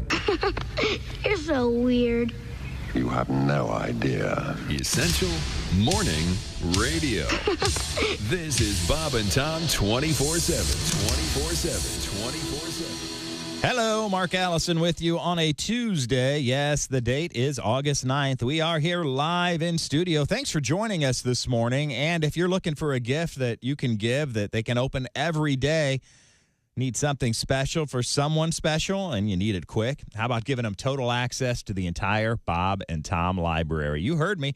It's a Bob and Tom VIP membership, and you can find out more. We have a link at the top of our website at bobandtom.com. Just click on the link, and there's all the information you need. But if you've got a friend or a loved one who's a big, huge Bob and Tom fan, hook them up with a VIP membership, and they'll never look back. It's a wormhole they can go down and not crawl out of. We especially love our huge VIP membership base, and we want more members. That's why we're talking about it. Again, just check out the link at the top of our website, bobandtom.com. For those of you who are hardcore fans, I think you'll find it is well worth the money. And you're listening to Bob and Tom 24/7. I'm Chick McGee with your Bob and Tom sports update. Green Bay Packers quarterback Aaron Rodgers and his use of a hallucinogenic drink during an off-season retreat is not considered a violation of the NFL's drug policy. Rodgers talked about this on a podcast last week. He went on a ayahuasca retreat to Peru in 2020. The hallucinogen, defined as a psychoactive beverage native to South America, is often used for religious, ritualistic, or medicinal purposes. From the NBA, Kevin Durant has again told Brooklyn Nets owner Joe Tsai he wants to be traded. He's reiterating a request he first made nearly 6 weeks ago. That's according to a person with knowledge of the matter who spoke to the AP on condition of anonymity. The person says Durant also told Tsai that he has concerns about the Nets' direction and that head coach Steve Nash should be fired. And the PGA Tour is asking a federal judge not to allow 3 suspended players from LIV Golf to take part in the FedEx Cup playoffs, the tour's lucrative postseason. Taylor Gooch, Matt Jones, and Hudson Swafford are seeking a temporary restraining order in federal court in California. Major League Baseball, the American League, the Yankees win. Aaron Judge hits his 44th 9-4 win over Seattle. Baltimore and the Angels also win. National League winners, the Mets, the Cubs, Arizona, and San Francisco in one WNBA game last night. Dallas over New York, 86-77. I'm Chick McGee, and that's your Bob and Tom Sports Update. Ladies and gentlemen, Bob and Tom. Watch out for Backdoor Ernie. It's either a kid's show or a porno. We're not sure. A short-lived game show. Backdoor. It's Backdoor Ernie. Yeah. Not again. Bob and Tom in the morning and highlights all day long. The Bob and Tom Show, weekday mornings at 6 a.m. Eastern on Bob and Tom 24/7. Good morning, sunshine. Bob and Tom 24/7. 24/7. 24/7. I bet you were fun in school. Had a good time at school. Yeah, I bet the teachers loved you. Yeah, they did. They did. Yeah, right. Yeah, I went to school. Yeah. Yeah. Let me ask you about this. You look like you spend a lot of time lifting weights. Are you a fitness buff? Oh, yeah, I like to pump a little iron, you know what I mean? I drink the protein shakes, take the vitamins, take the St. John's for my wart. I do the whole thing, you know what I mean? Yeah. You got a wart, do you? I like to go out and chalk up. The whole key is chalking up. You got to chalk up when you go. You got to chalk it up. I got the weight belt on. Chicks dig the weight belts. They dig the weight belts with a name on the back. You know, Steve. I don't know who Steve is, but he's missing his weight belt. Is that what you were waiting for? That's oh yeah. Oh, yeah. Oh, I like to pump it up. You got to be in top shape because I play golf. You do. You guys know the golf bit. Oh, yeah. I love golf. I play a lot bit. of golf. I got some new golf jokes. I play a lot of golf. Oh, yeah. Every hole, like 14,000 strokes. That's a lot of golf. You know what I mean? I look like a propeller out there just swinging away. I love golf. I swing with one hand. I don't even use two hands. I don't care. The instructor's always trying to change your grip. Like, hey, you're not the boss of me. I hit that ball as hard as I can, walk 6 feet, and hit it again. Every hole I use the driver. Par 3, I don't want to see a 7-iron. I let the big dog eat. I grip and rip it. I got the weight belt on. Steve's playing some golf, baby. You give me a golf cart, a 12-pack, and a lake, I'll show you how to have fun all day. You ever wonder how far a golf cart can go in a lake before it sinks? You ever wonder? Hey, welcome back to the Bob and Tom Show. Christy Lee at the news desk. Hey, chick. There's Pat Godwin in the performance room. Hi, chick. Hey, there's Josh Arnold at the sidekick chair, brought to you by Upside. Chick. There's Ace Cosby. Chick. I'm Chick McGee, and should I look for a fantasy name? I mean, so I can join Kostaki's fantasy football I think we league? should. Probably going to cost $20, Chick. I don't know. Well, I don't care how much it costs. Who's your favorite in the history of the Redskins? Who is your favorite player? Riggo? Darryl Green or Riggins or Monty Coleman or... Don't tell Joe. He knows. Joe Theismann. Like the second or third time we really started talking, I said, do you have any idea how many afternoons I cussed you out? And he said, yeah, I probably deserved that a couple times. Yeah. So, yeah. I think it may be something with Riggo. Riggo's Rangers. I don't know that. What about Thick Thighsmen Save Lives, man? That's not bad. There's no need to go any farther. It's kind of Are you weird. familiar? Yes, there is. Are you familiar with the phrase? Yeah, it's kind of wordy. Thick thighs save lives? Sure. Thick thighs, man, save lives, man. Should we say man twice?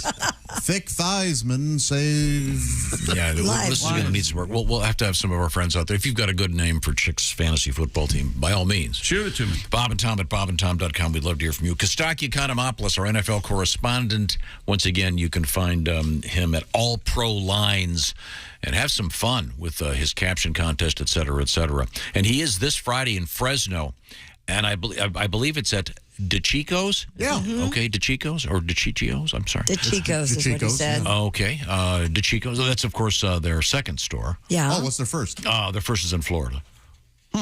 You. Oh, man, really? Where would that be?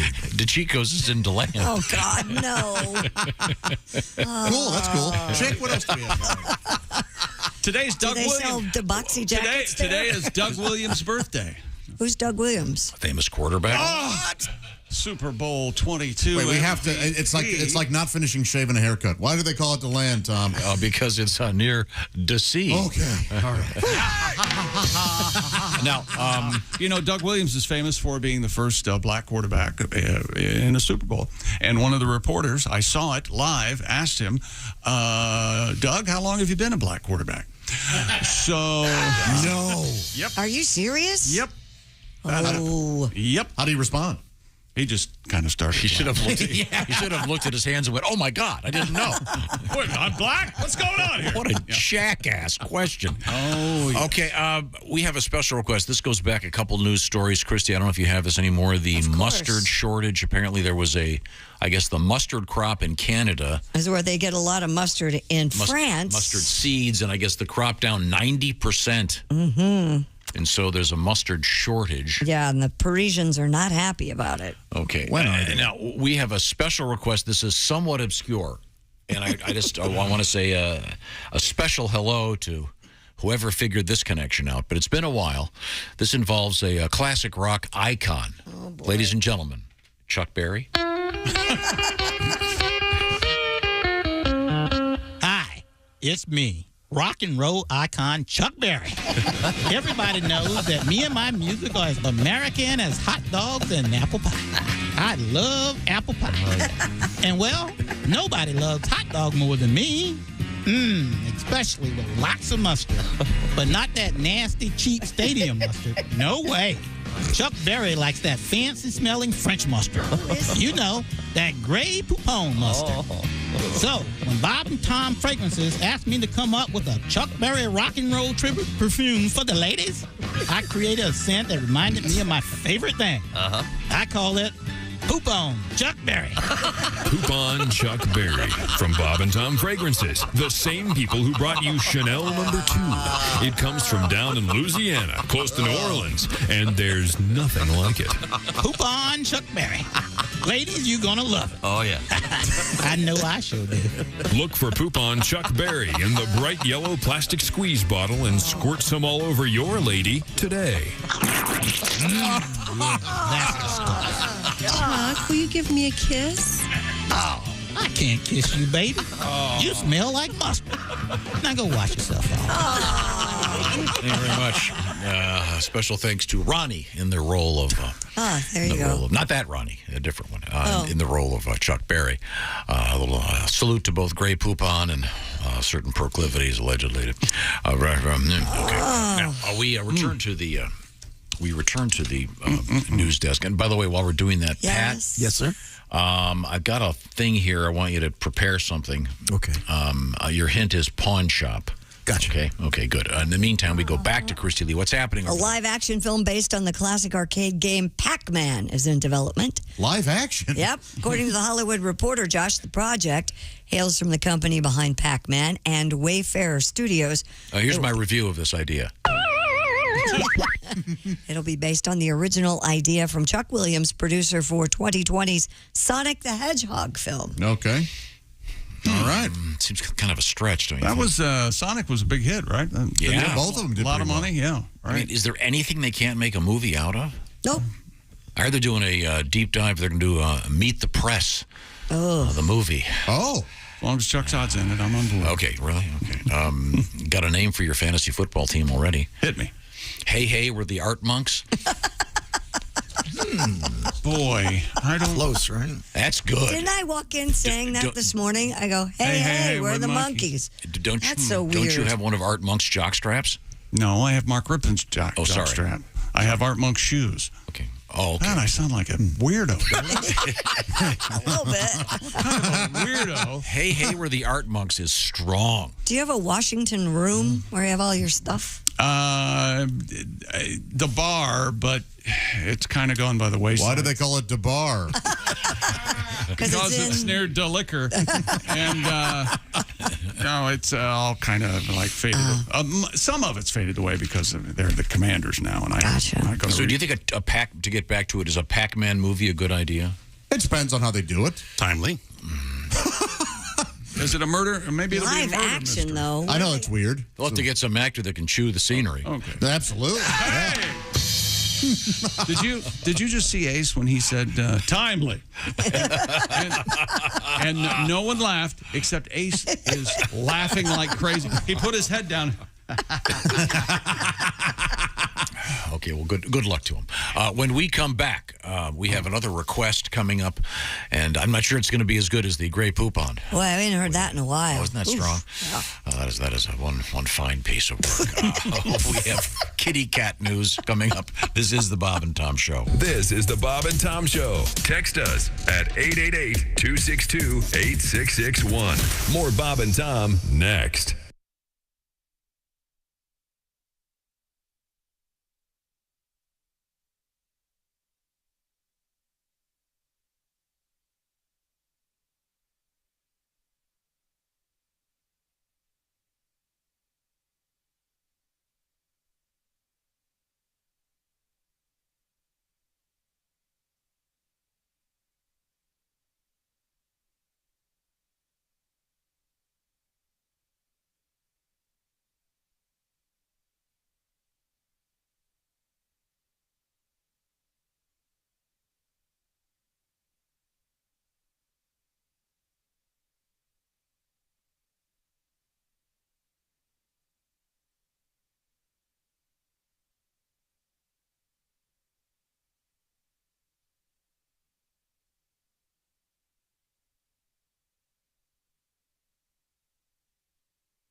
things you hear on the Bob and Tom Show.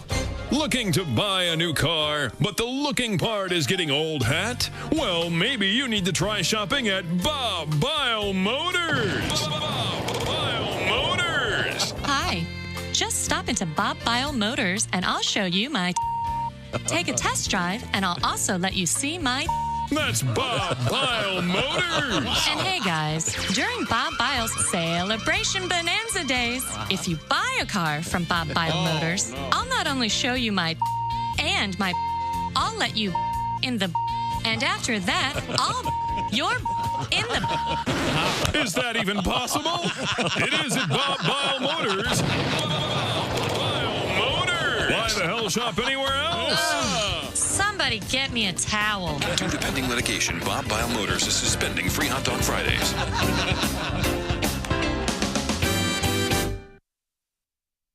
Hey, don't say we didn't warn you. Oh, my God. There's laughter ahead. This is Bob and Tom 24/7. Thanks so much for listening to the Bob and Tom Show this morning. Again, you can catch any part of the show you missed later today right there on our YouTube channel. Did you know that Bob and Tom has a YouTube channel? Well, you should. If you haven't checked it out yet, what are you waiting for? You can actually stream the show live each morning as well. Just go to YouTube and search The Bob and Tom Show. It's just that easy. You're listening to Bob and Tom 24/7. Hi, everybody. Christy Lee with your Bob and Tom Entertainment News. Olivia Newton-John, the superstar singer who was everyone's favorite Sandy in Grease, has passed away. She was 73, and her husband says she died Monday at her California ranch, surrounded by friends and family.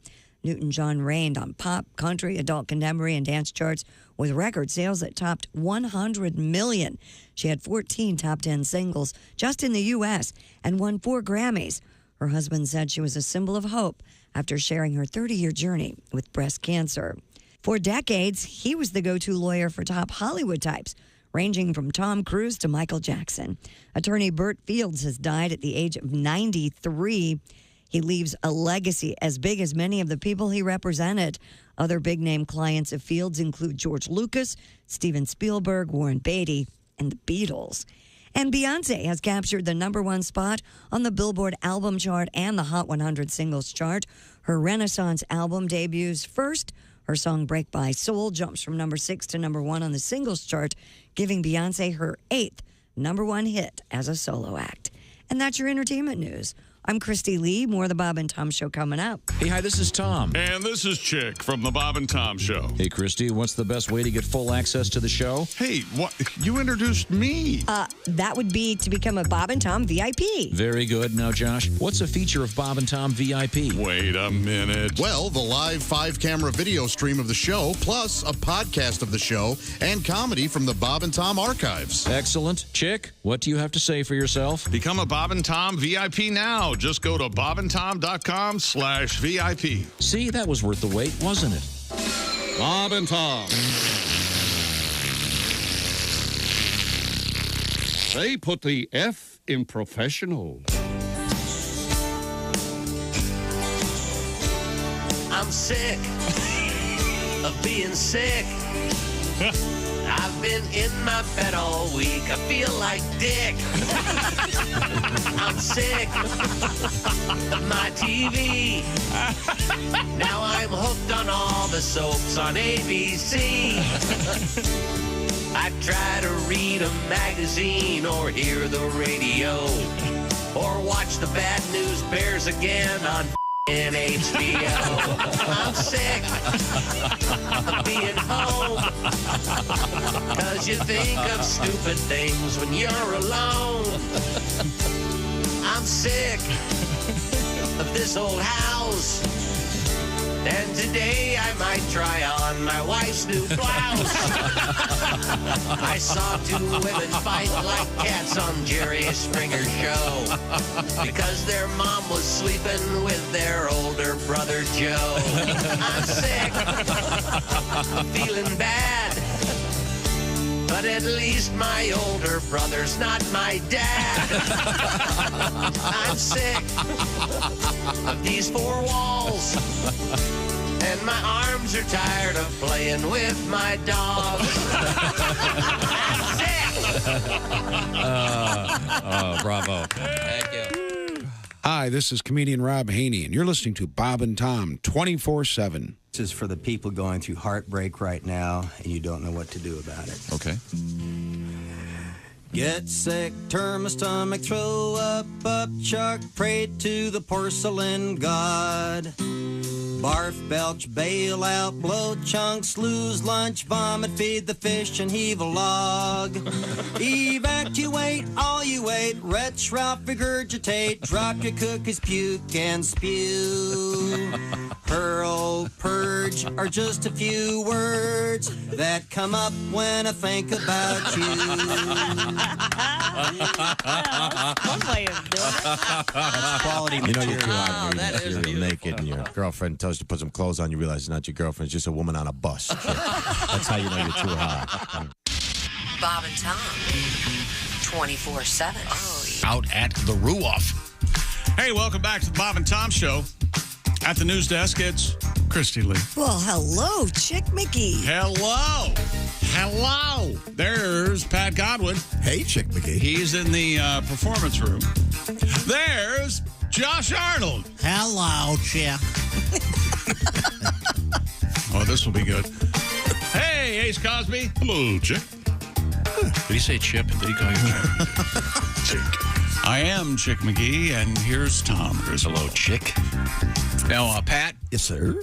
Before we get back to the news desk, I received this. This is just a news story. Oh. Just want to read it out, and you're kind of a fan here. Do you know who Rick Harrison is? I do not. No. We've had Rick as a guest on the show several times. He is the host of the TV show Pawn Stars, which I often enjoy watching. And it's, of course, about a pawn shop. Yeah.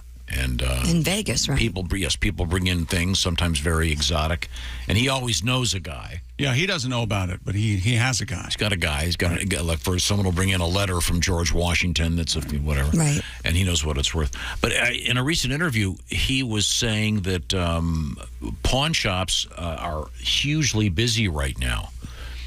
He said people are pawning items they never planned to sell in order to get by. Rick said most people don't realize 20% of the adult population in the United States do not have a bank account. What? Wait a minute. That's What? high. What? Say that again. 20%. 20% of adults in the United States don't have a bank. Do not have a traditional bank account. Wow. Well, how Sounds about right. How do they pay bills? Yeah. I don't know. I mean, who do you go talk to on a Tuesday afternoon about dollars and cents? Than your banker. But the point is that, Pat, on any given moment, if you ask me, I have laundry in the washing machine or the dryer, and I'll go home and shift it, right? At any given moment, you have at least one guitar at a pawn shop. Right now, the truth is I have a ukulele and a guitar in there, yeah. Okay, ukulele and a guitar. Up in Ohio, yeah. And then, what's the name of your pawn shop? American Pawn. And how long do they keep them? This is 3 months. Oh. And how close are you to... 2.5 months. just pawn it, okay. How much you get the ukulele? I'll do it right now. I think it's 100. I'll give you the 100 to get that ukulele out of there. I want it today. Okay? No, you don't have to do that. I'm happy to. Now, but you are often use the pawn shop. Love those guys up there. You're a big fan. And when you walk in there, they know you. It's like Norm at Cheers. Okay. But you have a song about sure, use yeah. of the pawn shop? You guys could help me out. I'd love to sing it for you. No, thanks. I have a Fender Strat and a Martin D28. Nice.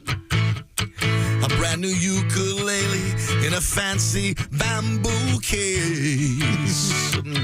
Down at the pawn shop, that's where they'll be. Oh, yeah. Until I come up with the cash, I have till August 19th. That's true. Down at the pawn shop. With the jewelry and guns. Down at the pawn shop. Getting divorced is fun. Down at the pawn shop. Locked up in the back. Down at the pawn shop. A guy in lines on crack. Down at the pawn shop. Pawn shop. Life has kicked my ass. Sad to see my marriage fail. I gotta pay my child support or I'll end up in jail. So down at that American pawn in Lima, Ohio. I go home. Maybe they'll cut me a break, said their name on the radio. Everybody. Down at the pawn shop. I need a quickie low. Down at the pawn shop. My ex-wife's on the phone. Down at the pawn shop. Get out your picture ID. Down at the pawn shop. Aren't you Patty G? Down at the pawn shop. Pawn shop. Very nice, fellas. Very nice. Very, very, very good. How does it? Honestly, I don't know how this works. So you take in something. Well, you don't want to sell it, but you need money. So Right. you take as low as a low amount. So okay. Say you've got a $1,000 guitar pad. What are they going to? They're going to loan you how much? A certain amount, maybe a third of that or a half of that. Dan would know. You can get $300 or $400, and that way, you know. Then how much do you have to pay to get it back? There's a certain percentage. I don't know the exact percentage. So probably let's say they give you $300. Exactly. You pay them $350 to get it out of hot. Something right around there. And if you don't pay it within a certain amount of time, they keep it and can sell it for whatever. That they is want. correct. Yeah. Oh, okay. That's how it works. Have you had anything reach that phase where you came back to get it? When I first got divorced, I lost a bunch of stuff. Yeah. Oh, that happens. You know. What if we plan a caper and break into the pawn shop and steal all this? What's the most expensive thing you've ever pawned? It would have probably been a watch I had, a Tag Heuer. Yeah. Did you get it back? No. Okay. Whoa. Well, sorry about that. Well, you just asked. It's the truth. Well, it's not. It would have been. I would have been upset if it had been a guitar. Yes, exactly. A watch. Would they buy something outright? You can go in there. They do that too. Yeah. Oh, okay. How about that? Yeah. Well, very good. Well, we hope you get your ukulele. Oh, I will. Yeah. I just said I would get it back. Now, in the meantime, we're also trying to name Chick's fantasy football team. This is a brand new feature on the show. Right. Do you have any suggestions yet? I got this one great one, which I think is really good. Because you're Romo Says What is one of my favorites. Yeah, that's been used before, though. I don't know if anyone's used Hey, Hey, we're the Art Monks in honor of Art Monk. You really like that one. Washington football player. Member of the Hall of Fame. How this one? Kiss My Dave Butts. That's not bad. I like Dave Butts. I met Dave Butts one time. Mm-hmm. He's a giant of a man. Really? Purdue grad. Big butts? And a heart just as big. Just a sweetie. Just a sweetheart. Well, that's nice. I don't have any more suggestions other than this sports bulletin, and I don't know where the music is. Just go. I got sports bulletin music for you. Oh, do you? Okay. Yeah, sure. Here you go. And now, Sports Bulletin with Chick McGee. Thank you. Cincinnati Bengals announced a naming rights agreement just like an hour ago to rebrand Paul Brown Stadium. It will be known as Paycor Stadium, Paycor. It's a HR company, one of those deals. With the name change taking effect this Friday, the team's first preseason game, they'll host the Arizona Cardinals. The Bengals did not release the financial terms of the deal, which is standard procedure in these things. It'll run for 16 years. Wow. Whoa. Extending well beyond the June 2026 expiration of the current stadium lease, which will quell concerns about the future of the Bengals being in Cincinnati. Paul Brown Stadium opened in 2000. Thing's been there for 22 years. That's I had no idea it was been there for that long. So Paycor Stadium. All right. But it will forever be known as the Jungle, I would think. So there you go. Okay, thank you very much.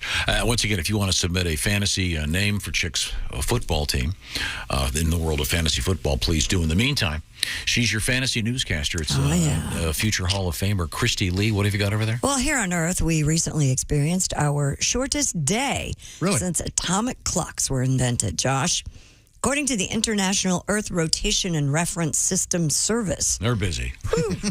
Our planet's rotation measured in at 1.59 milliseconds short of the normal 24-hour day on June 29th. Oh, this is silly. Dennis McCarthy of the U.S. Naval, tell that to Dennis, of the U.S. Naval Observatory, said that despite June 29th breaking a record for the shortest day in modern history, there have been much shorter days on Earth. What? 70 million years ago, when dinosaurs still roamed the planet. No way to check this? A single day on Earth lasted about 23 and a half hours. Since 1820, scientists have documented Earth's rotation slowing down, though it began speeding up in the past few years, rather. And it may have something to do with the movement of land due to melting glaciers. Pretty cool, though. the day was a half hour shorter when the dinosaurs were around. How about that? How about that? I know they proved that. I think I'm with you on this. Well, John. dinosaurs were heavy, so of course the Earth was going to spin slower. You know, it's something I hadn't thought of that. Yeah, of course. See, everything has a reasonable explanation. So I'm sorry. So what was it? June 29th was shorter than By 1.59 milliseconds than last year. It's long enough for Godwin to have sex. Wow. Man, oh man. I'm sorry. Hit a man when he's down. He's got that new girlfriend. I'm just trying to be nice to him. I'm just trying to be nice to him. Considers that nice. That's super interesting, I think. Yeah. Well, don't they have to adjust the atomic clock every few years? They do something where they shave like half a second off of it or something. You don't really notice it though, I guess. No. Okay, sorry. Right now, here's something you want to notice. It's Krista. Who is Krista? She's beautiful. She's classy. She's brilliant. Let me see a picture. And she's easy. Oh, wow. Krista is Steven Singer's most beloved engagement ring. Hello. You want to take a good look at Krista, you can do so. Go to IHateStevenSinger.com. Let's see. She's a bright white, flawless to the eye, near colorless, high-quality, round, brilliant cut diamond set in a classic gold solitaire Tiffany-style setting. You know what that means, Christy? Yeah, it means it's beautiful. Krista. It's just a prong and a beautiful big diamond on there. Yeah. I wonder if we can get Steven Singer to do the Christy. For those of you getting married for the fourth time. Thanks, Tom. It's in the shape of the Roman, black diamond. The Roman numerals IV.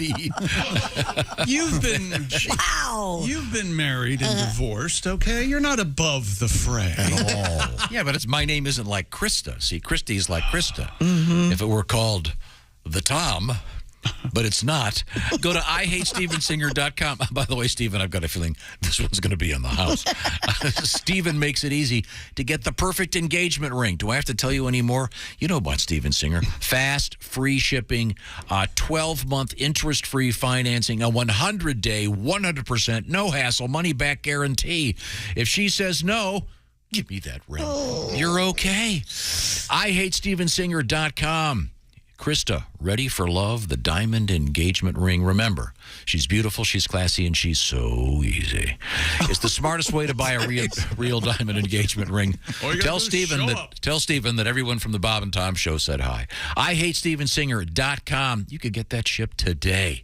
Check out the details, IHateStevenSinger.com. When we come back, Christy, what's going on over there? Oh, well, we've got Spanish Meat or Space Star coming up. Okay, good. And kitty cats. And another sports update. Really? Another sports bulletin? Yep. Another sports bulletin coming up with Chip McGee. This is the Bob and Tom Show. Bob and Tom. Well-meaning, but... Yeah, they're all messed up. More than slightly confused. Slightly confused. That's me this morning. Coming off 2 hours of sleep, I'm doing great. And I drove through a monsoon on the way home, getting back to town. But you know what? That's my life. I chose to do that, and I'm not going to complain about it because I'm here this morning being entertained. I'm laughing. I'm having fun. Isn't that what life's all about? Sleep? That can come later. Thanks a lot for listening. And Kostaki Economopoulos, again, if you'd like to catch up with him, All Pro Lines on the Facebook. That's where you find his Facebook page about the National Football League. He calls it All Pro Lines. That's Kostaki Economopoulos, the biggest name in comedy, and our guest today, right here on Bob and Tom 24/7. Good morning. I'm Mark Allison with things you may have missed. Wonder where our money is going? Well, the Biden administration has announced another $1 billion in new military aid for Ukraine. Monday's pledge promises what will be the biggest yet delivery of rockets, ammunition, and other arms straight from the Department of Defense stocks for the Ukrainian forces. The Pentagon announcement of a massive new shipment of arms comes as analysts warns Russia moving troops and equipment in the direction of the southern port cities to stave off a Ukrainian counteroffensive. The latest announcement brings the total U.S. security assistance committed to Ukraine by the Biden administration to, are you ready? $9.1 billion since Russian troops invaded in late February, all going to Ukraine. Some of the heaviest rain in decades have swamped South Korea's capital region, turning streets into car-clogged rivers and sending floods cascading into subway stations. 8 people have died, some drowning in their homes. More rain has been forecast. Deserted cars and buses scattered across streets as workers cleared debris and blocked off broken roads. Landslide warnings issued in nearly 50 cities and towns. More than 17 inches of rain measured in the hardest-hit Seoul district. 4 to 14 inches more could fall later today. North Korea also warned of heavy rain and urged action to prevent flooding in the capital. And that's a look at things you may have missed. More of the Bob and Tom Show coming up. Things you hear on the Bob and Tom Show. Comedian Renee Hicks has joined us in the studio. Morning, Renee. Good morning. Quite the sportswoman, I can Oh, tell yes, from your yes. And we were conversation. talking about the WNBA. I just want to know, like, will there be, like, feminine hygiene commercials, like, sponsoring it? Because I think those things got to go. They're just too damn nasty. I mean, they got to stop. They got to stop talking about women's genitalia. I mean, and these women talking about douche. We don't do that, men. We don't go to the beach talking about douche. You don't? You know? No, we don't. And see, I never want to see a black woman do that. Mhm. Because you know they would have her just acting crazy, just walking along going, oh, girl, I ain't seen you in a... Damn, Shaniqua, is that you stinking like that, girl? Well, you need to douche your nasty ass. There's a whole family of seagulls following your nasty ass. Damn.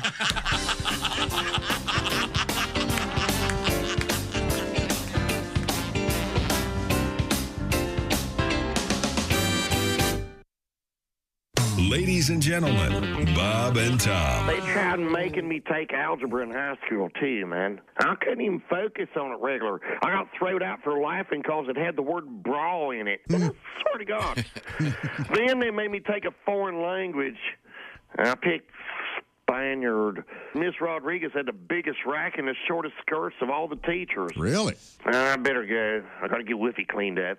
I think I hear the school bus, and heck, he's still up to his ears in Tostitos and log cabin syrup. Oh, jeez. I gotta go. What a breakfast of champions. Bob and Tom in the morning and highlights all day long. The Bob and Tom Show, weekday mornings at 6 a.m. Eastern on Bob and Tom 24/7. Good morning, sunshine. Bob and Tom 24/7, 24/7, 24/7. In the studio with us, comedian Mike McRae. I understand you're a big Indiana Jones guy. Is that correct? Oh, yeah. That's my favorite movie series ever, man. Mm-hmm. And those movies are always like, when I went to college, I would watch those all the time. I'd be like that would be the professor to have for any kind of class. Because he just, every semester, he just, takes off for 3 or 4 weeks to save the world or find some Inca staff in Peru or something, Like he walks into the first day.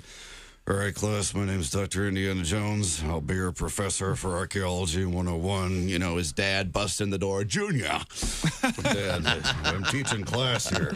Junior, there's no time. Rommel Zombie's about to uncover the sword of destiny in a Vandalic horde in Tunisia. Look, I can't just go chasing after some sword all the time. It's not just any sword, Junior. It's Balmung. Balmung. The legendary sword of Siegfried, bestowed by his widow upon Theodoric the Ostrogoth before the slaughter of the Burgundians, and then lost for 1,000 years. Class is like, I don't know what he's talking about, but yeah, go find it. Go save the world. We'll be here when you get back. We'll be at the bar, or the speakeasy, or whatever they had back then. Perfect. Class is partying afterwards. Hey, man, what I tell you every semester?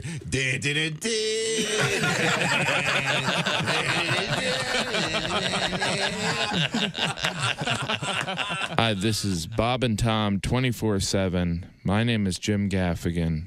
I have to go and, I just had a so you know where I'm going. Hey, guy, it's Kid Tarmac. This is Bob and Tom 24/7. Kid Tarmac.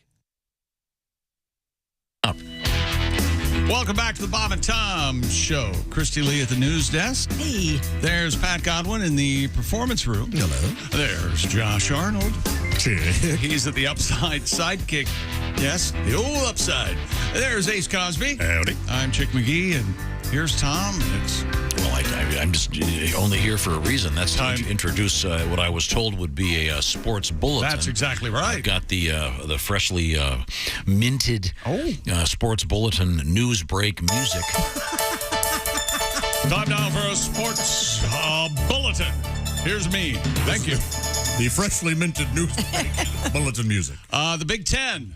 Yeah. Big Kahuna, head honcho, on the cusp of a TV deal that are expected to pay in excess of $1 billion with a B and create a college football triple header every Saturday. That includes Fox, CBS, and NBC.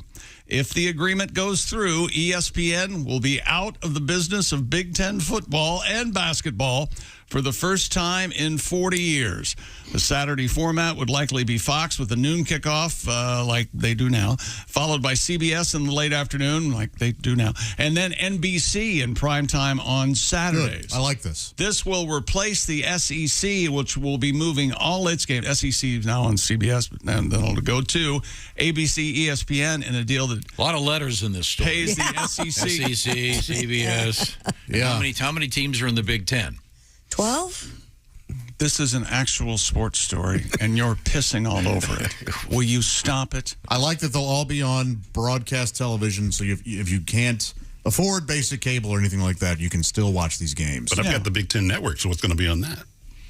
Well, you're wasting your money.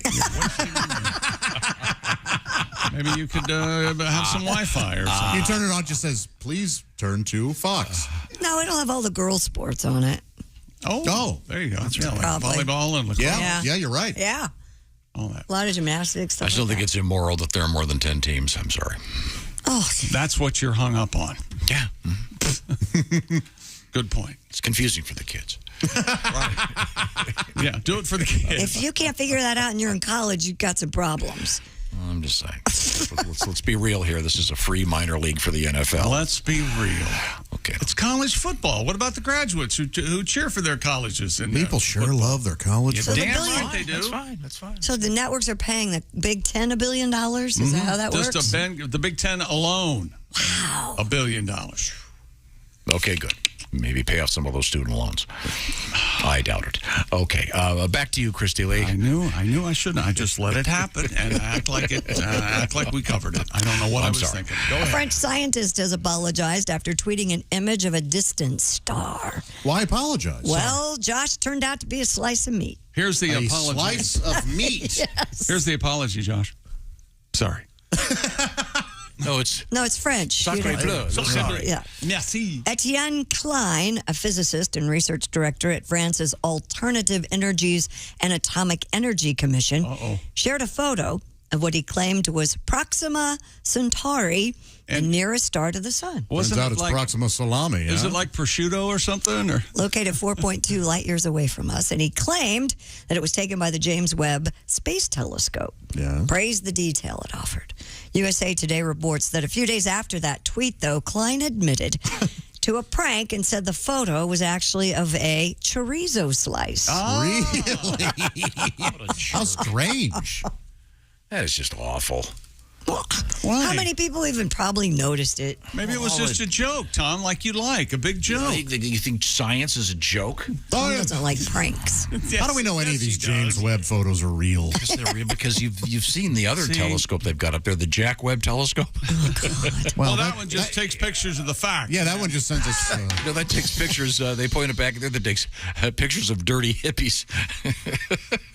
Hey, check, does the dirty hippies? Does the Jack Webb telescope send their images via email or what?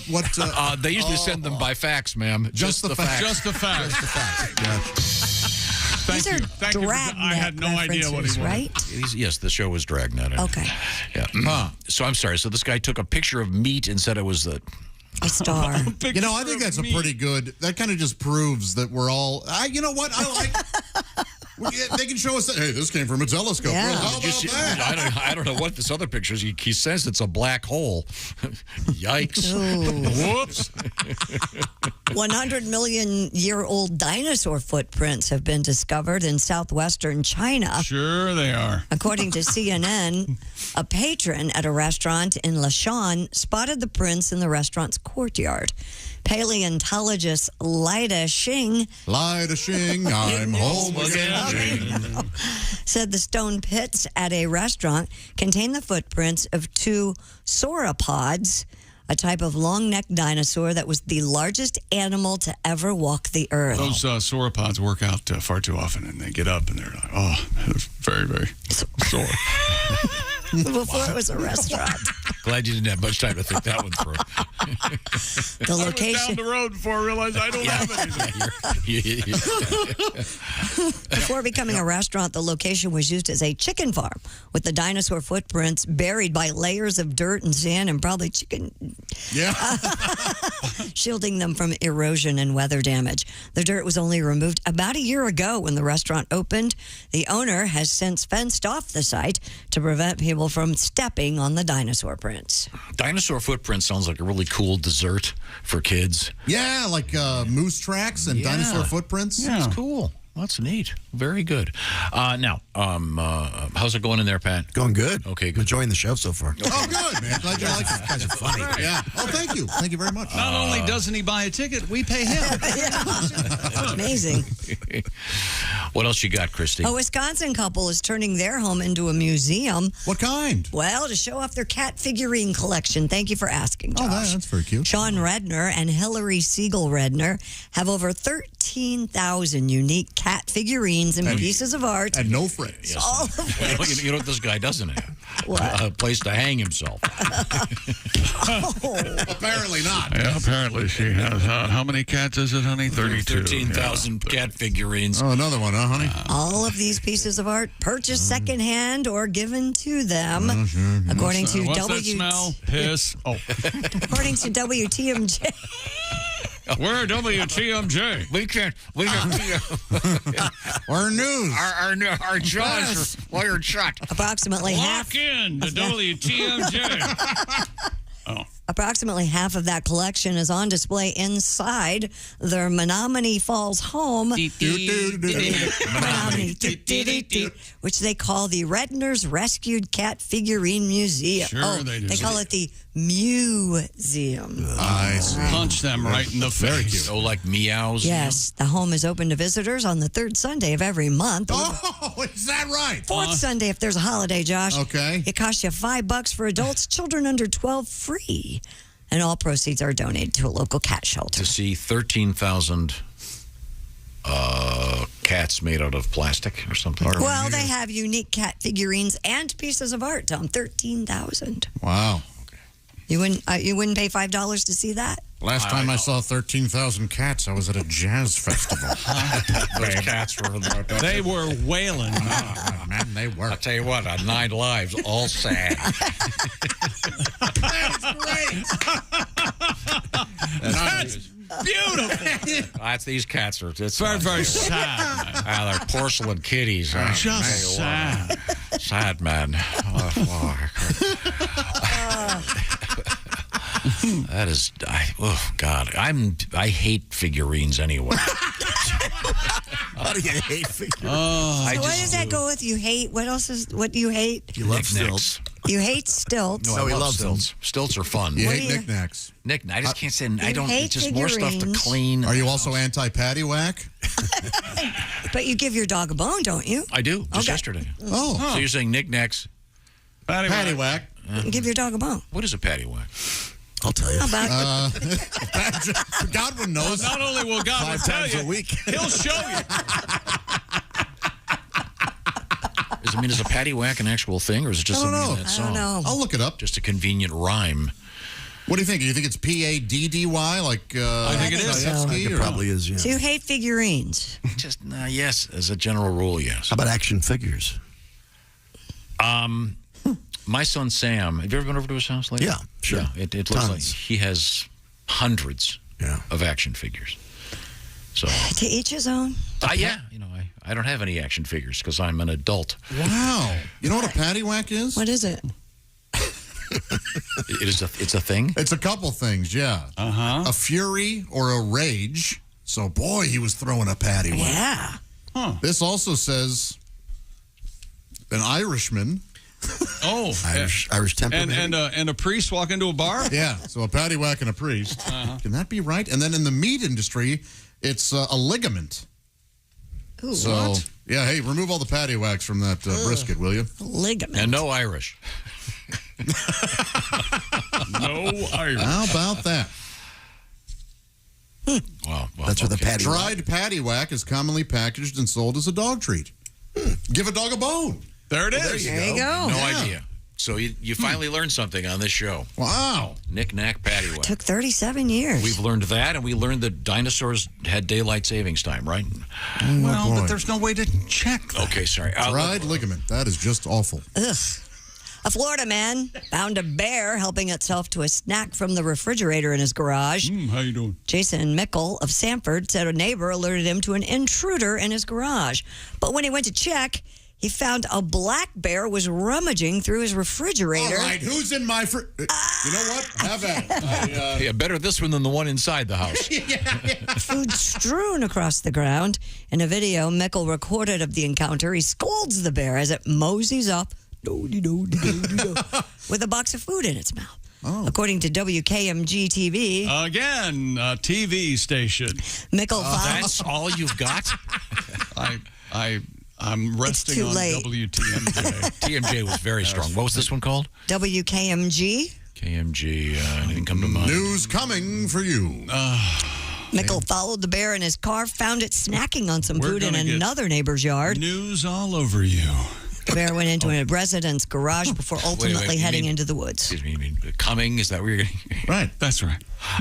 That's what Spraying you down with news. You'll have to wipe off the news.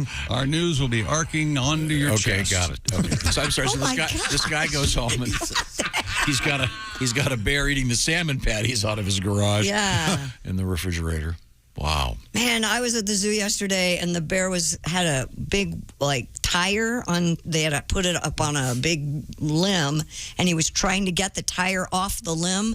I thought literally he was going to pull the tree over. It was terrifying. It's wow. You forget they look so cute. Why did they ask? And then What was the purpose of that? it's an enrichment exercise for the bears. They hid food in it. And, Let's ask the bear if he felt enriched. no, he loved it. He had a great time. He finally got it down. You could tell he loved it. He was said, smart. I wouldn't rather be in a forest. This is great. If you look really close, you see a tear in both eyes. Oh, come on. Josh? Yes. So this bear was in effect doing what you used to do Oh, yeah. when you were in high school. You called it garaging. Yeah. Yeah. Drive the neighborhood, look for an open garage door, and steal the beer. That's right. Mm-hmm. Boy, got arrested for it. Got nabbed. Yeah. Do you have a record? No. No, it was a juvenile. We were never actually charged. Yeah. So They were scared straight. You think we could we go sure were. Do you remember what kind of beer it was? All kinds. Because the one we got arrested for was a party. So not only did they have a fridge, there were 3 coolers in there. We hit pay dirt. I mean, it was just We awesome. should try that now. Did you steal the drive cooler? around. To tell the complete story, you and your buddies were driving around. Yeah. And see a garage, go in and take the beer in the fridge. Right. But now, did you get in this one case where you were, in fact, stopped? Yeah. How did they find you? We went to my buddy's work, which was a horse stable. He worked at this horse ranch. And we went to his work, and we accidentally set off a silent alarm. And the police that came to check that out had just left the house that we stole from because they reported it. And so... Did you steal an actual cooler or just... Yeah, we stole the coolers. And, Did you drink any of the actual beer? Oh, we were halfway buzzed when the police showed up. Yeah. Did your dad and mom have to pick you up at the police They station? did, and I had to call my dad. Yeah. Oh, remember And this? then years later, I found out. My dad goes, that night, your mother and I were mid-coitus. Not quite Not coitus. but mid-lingus. Oh, yeah. Is that a term? Is that what he told you? In other words, she Yeah, he answered told the me. phone. Isn't that a little too much information? He thought it was so funny that he was like, I mean, this was years later. Oh, God. God, jeez, Dad. And he said, we have to go pick up Josh from the police station. My mom apparently said, well, aren't you going to finish first? Oh, man. That's a lot of fun. Stop on the way and grab yourself some breath mints. Jeez, Dad, you been eating glazed donuts before? Oh, so there you go. Yeah. So that's not a bear in your garage. It's Josh and his friends. Did you have to make amends to these people? Did you have to pay them for the beer? No. We had to load the coolers and booze back into the woman's car. She came and got it. The husband was so furious, he thought he would beat us up if he came. So... Yeah. It was dangerous, you know. Okay. Oh, it was some of the most thrilling. It was as fun as anything I've ever done. I would do it today. That's what I mean. Except see today. Except today, A, you would be charged, and B, you would go to jail if you were shot. No, we're charming. People would know who we are. It would be an honor for them to be robbed by us. Have you ever crashed a party? Like just walked into a party or? Yes. I've thought about Have it a you million really? times. And I'm not proud of it because then when they asked us to leave, we tried to start a fight. Just total jerks. We were 19 or something, and just. I've crashed a wedding reception before. But we were kind of invited also. Yeah. See, we get invited to weddings all the time. I We've know. said this a million times. We should just show up one of these weekends. Yeah, we should. Just go. Pull up a chair at the we buffet are. and just sit and stuff. Oh, pull up the bride's dress. Just be menacing. No thank you. Yes. Right now. Stand up, your pants fall down. We have a lot to get to here. Right now, I want to remind you about the summer, the heat. How about some great food? That's where HelloFresh comes in. HelloFresh is, of course, famous for their farm fresh ingredients, and they've made lots of adjustments because it's the summertime. Over 55 items to choose from each week. What am I talking about? Well, they do the shopping. They do the measuring. Whatever kind of food you're into, whatever your food lifestyle may be, HelloFresh has something for you. That could be family friendly or extra lean, fit and wholesome, vegetarian, whatever you've got. HelloFresh has the answer for you. Once again, they do the shopping. They do the measuring. You put it together and have a great restaurant level quality meal at your house. So with the busy fall just around the corner, it's a good time to use HelloFresh to help you catch up with everything else you got to do right now. Quick and easy meals from HelloFresh. Details are, of course, found at HelloFresh.com. Now, it's also important that you add this code, HelloFresh.com/BTShow16. Why the code BTShow16? Well, it's for 16 free meals across 7 boxes plus 3 free gifts. Once again, the code BTShow16, like Bob Tom Show. BTShow16 for 16 free meals and 3 free gifts at HelloFresh.com/BTShow16. You'll need that code a couple times. That's HelloFresh.com/BTShow16. When we come back, it's time for the enlightening hour. That's right. We're going to teach you something else. Excellent. We've learned a lot today, Christy. What did we just learn? What did we just learn? I learned how a pawn shop worked. Learned that today. We just learned what else? Welcome. We learned about Mrs. Lingus. What else did we just? Yeah. That's where I get my We learned not to steal out of garages. Okay, well, she's forgotten. I bet she has a lingus all right, now. Let's rich. just move forward. This is the Bob and Tom Show. Thanks for listening to the Bob and Tom Show this morning. Even though we're not too much to look at, you can also watch the show on our YouTube channel.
Things you hear on the Bob and Tom Show. Now, this is exciting. Thank you very much for being here. You're on the Albert Brooks Show. And what is it you do for a living? I do radio, actually. Really? Yes. You do radio? Yes. That's incredible. So that's exciting. All right, we'll be right back. Come on! You do radio. This is a television show. Nobody cares. Help me out. You go back to your table. You have a life. My career's in the toilet. And then big smiles. Welcome back. We were kidding off the air. She's a killer, this one. So you were telling me before that you do radio. Yes. That's exciting. What do you do actually in radio? I do news. You do news? Yes. Really? I'm a newsreader. You are a newsreader? Yes. I didn't know. That's Yes. great. We'll be right back. Come on! You read the news.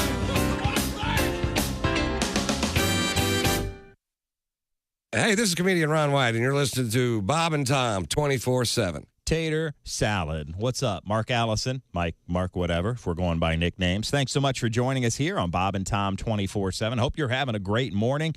I know I am. It's been a lot of fun, and you're probably listening to the show this morning on the Bob and Tom Show app right there on your phone, and you're like, wow, this is great. Have you told your friends about it, your family, your coworkers, everyone you meet in life? Well, it's available for free in the iTunes and Google Play Store. Once you download the app, let them know. They can listen to their local radio station right there through the app. It's true. They can tune into us here on Bob and Tom 24/7. That's what I'd recommend.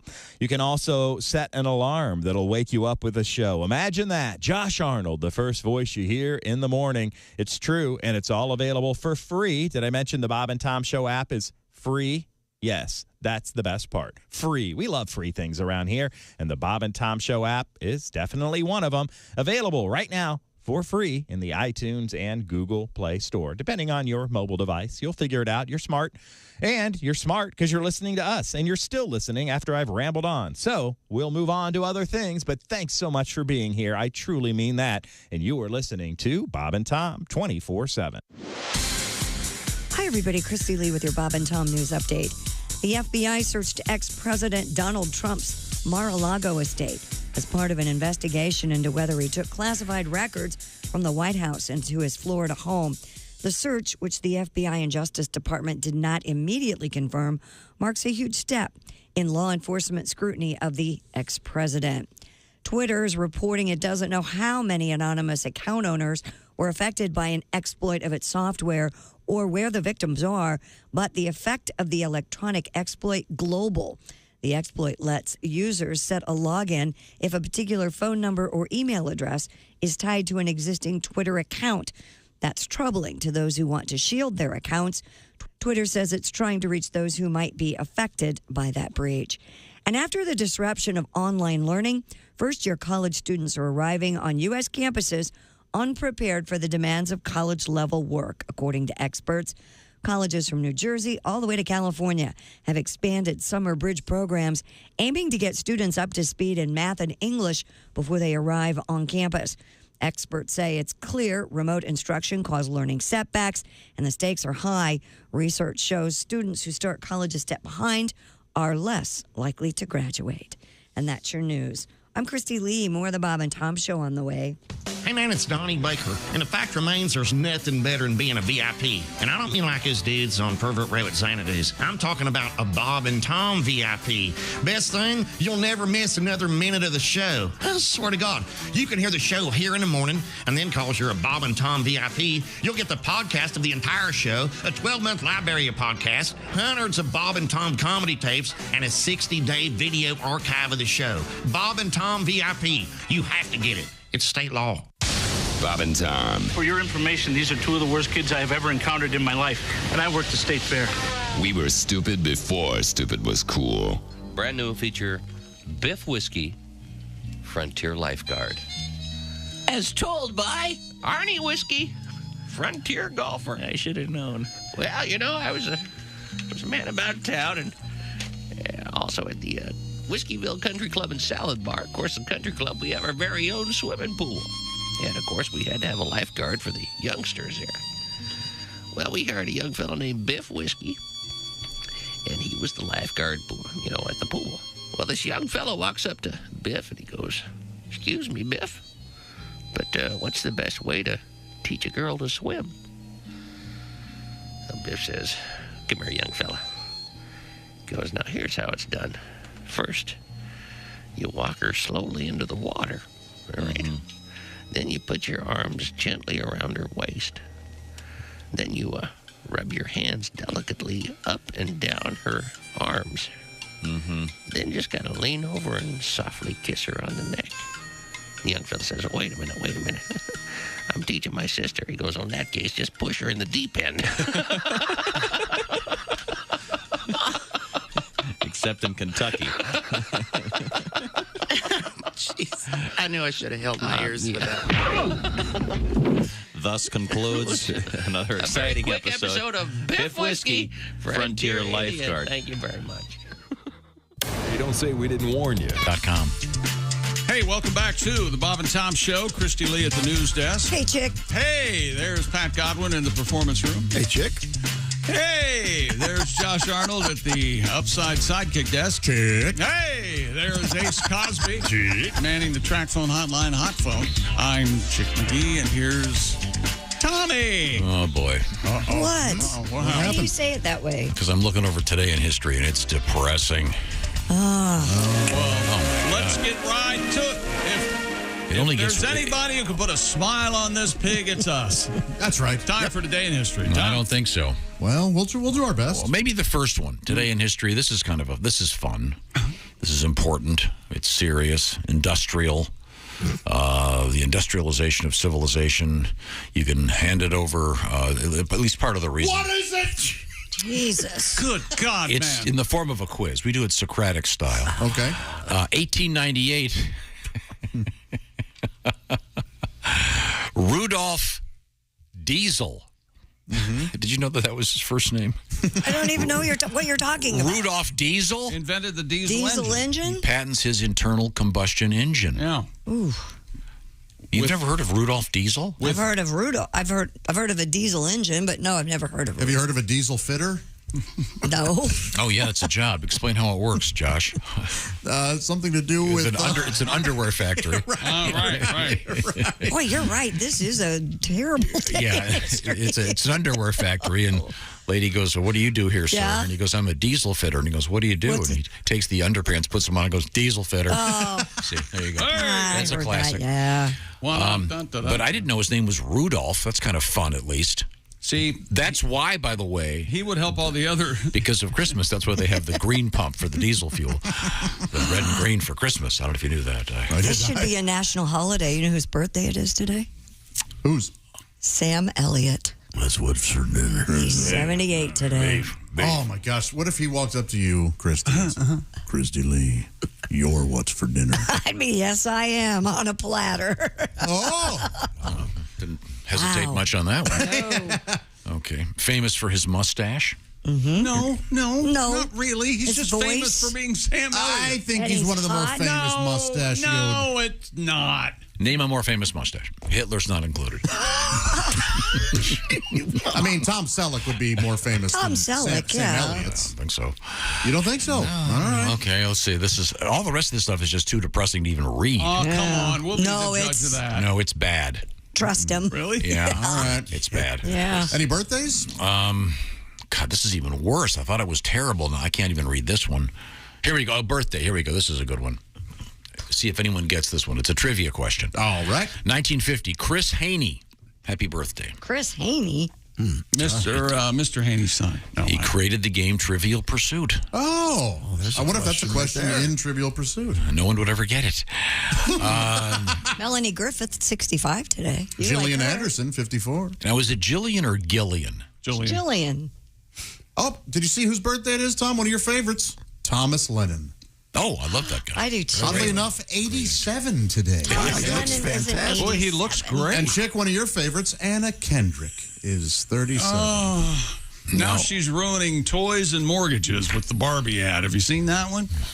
No, Dan Levy, the great Dan Levy. Oh, I love Dan. I bet he and his wife will go out to dinner tonight. Well, that's a... How about Hoda Kotb? Hoda? Yeah. Hoda. Oh, is that... Who loves Hoda? She's on... Who has a giant crush on Hoda? that over here. guy. You're over her? I like Hoda. She's Oh, nice. boy. She's got that combination corny, honey, kind of horny, corny vibe. Horny and corny. What are you saying? Yeah. What are you saying? Kind of a down-home... You know, the rumor is Sexy. that Hoda and Savannah do not get along right now. That's what I heard. They're fighting. I didn't know that. Because Hoda's real laid back and Savannah is a type A. And they How about this? Happy birthday, Eric Bana. Sure, he played the Hulk. And I think he was a stand-up. Yeah, stand-up comedian from Australia, right? Mm-hmm. Terrific in that Spielberg movie. Yes, about the assassin that... What the hell? Munich. Yeah, Munich, it's yes. great It in that was a movie. great Munich. Yeah, so I think we can cut it off there without reading some of the incredibly depressing anniversaries that are taking place today. Isn't today also National Book Readers Day or something like that? As opposed to book Burgers Day. National Book Lovers Day today. National Rice Pudding Day and National Veep Day. I love all three of those things. Make love to a book. The show Veep, rice pudding. I love rice pudding. Time now for Things We Learned, brought to you by Napa Auto Parts. Frog eye pudding, I call it. Tomorrow is S'mores Day, just for you. Nope, s'mores, not s'mores. Did 6,000 Napa Auto Parts. Did s'mores the other night. 17,000 Napa Auto Care Centers. Napa. Shouldn't you just do those in the fall? Fuel that helps drivers like you get up and go. When you've got a 6-year-old, look, can we make a fire, Daddy? Napa. Sure, it's only 104 degrees. Why not? Well, yeah. It's up to... Tom was ranked number 3 in the United States in Ms. Pac-Man. Isn't that amazing? Wow. But they're making a movie out of Ms. Pac-Man, a live-action movie. I believe just out of Pac-Man. We don't know. We don't know if there's going to be a Ms. Pac-Man. Well, the Ms. Pac-Man that movie was all done and ready to go, but they pulled it unexpectedly. And yeah, they did. Yeah. Michael Keaton was returning as one of the ghosts. Yeah, much like that girl. He's amused. Christy claims, and we don't believe her, but she claims she's never been with a sailor. I haven't. Not from you mean like United States Navy sailor? Yeah. Or United States Coast Guard? No, because I would have stolen his coat. They have nice jackets. Oh, the pea coats. Oh, the nice pea coat. You know where they got that, the pea, when you get drunk and piss yourself. False, so we apologize. It's spelled P-E-A. Thank God I held my pea coat on. Does Ms. Pac-Man have, a vagina? Is that what you want to know? Boobies? Didn't they sexualize? Wasn't it the green M&M? Oh God! Wasn't there some controversy about that? They wanted her to stop wearing heels or something. Yeah. Have they sexualized Ms. Pac-Man? Have you ever had one of those big giant M&Ms that looks like a dinner plate? What? I've never even seen them. No, they're about this big. Wow. Yeah. Would you like one of those? No. I enjoy M&Ms the way they are. I don't need them to be gigantic, like Ms. Pac-Man's. Josh is not affected at all by the baby formula shortage. Tom says Christy, at some point during the week, at least once or twice a week, she puts on a real show when she eats a hot dog. That's right. I don't even eat hot dogs. Watch this, fellas, she says, standing on her porch. And she'll give it one of these. Pat Godwin had promised a pole vault attempt. Of course, that was before he had back surgery. Yeah. Field of Dreams, it's the Reds and Cubs this year, but they are not playing on the Field of Dreams field. They're playing adjacent to Why didn't they get 2 professional baseball teams? Thank you very much. Well, their big dream once again is to crack 500 when the season's over. There is an electric monster truck, and Tom once again asserted his campaign for Elon Musk to get into the world of electric monster trucks. And I also want a Chick. We have to name Chick's fantasy football team. Yes. And, we'll take that up again tomorrow. And I really like Hey, we're the Art Monks in honor of one of your favorite players. But, I like the I Don't Kerrigans. Ryan Kerrigan, he just retired. Oh, it was like a Nancy Kerrigan, Tanya Harding. Okay, that one's out. This is the Bob and Tom Show. Everything about the show is at bobandtom.com. Check it out now. State law.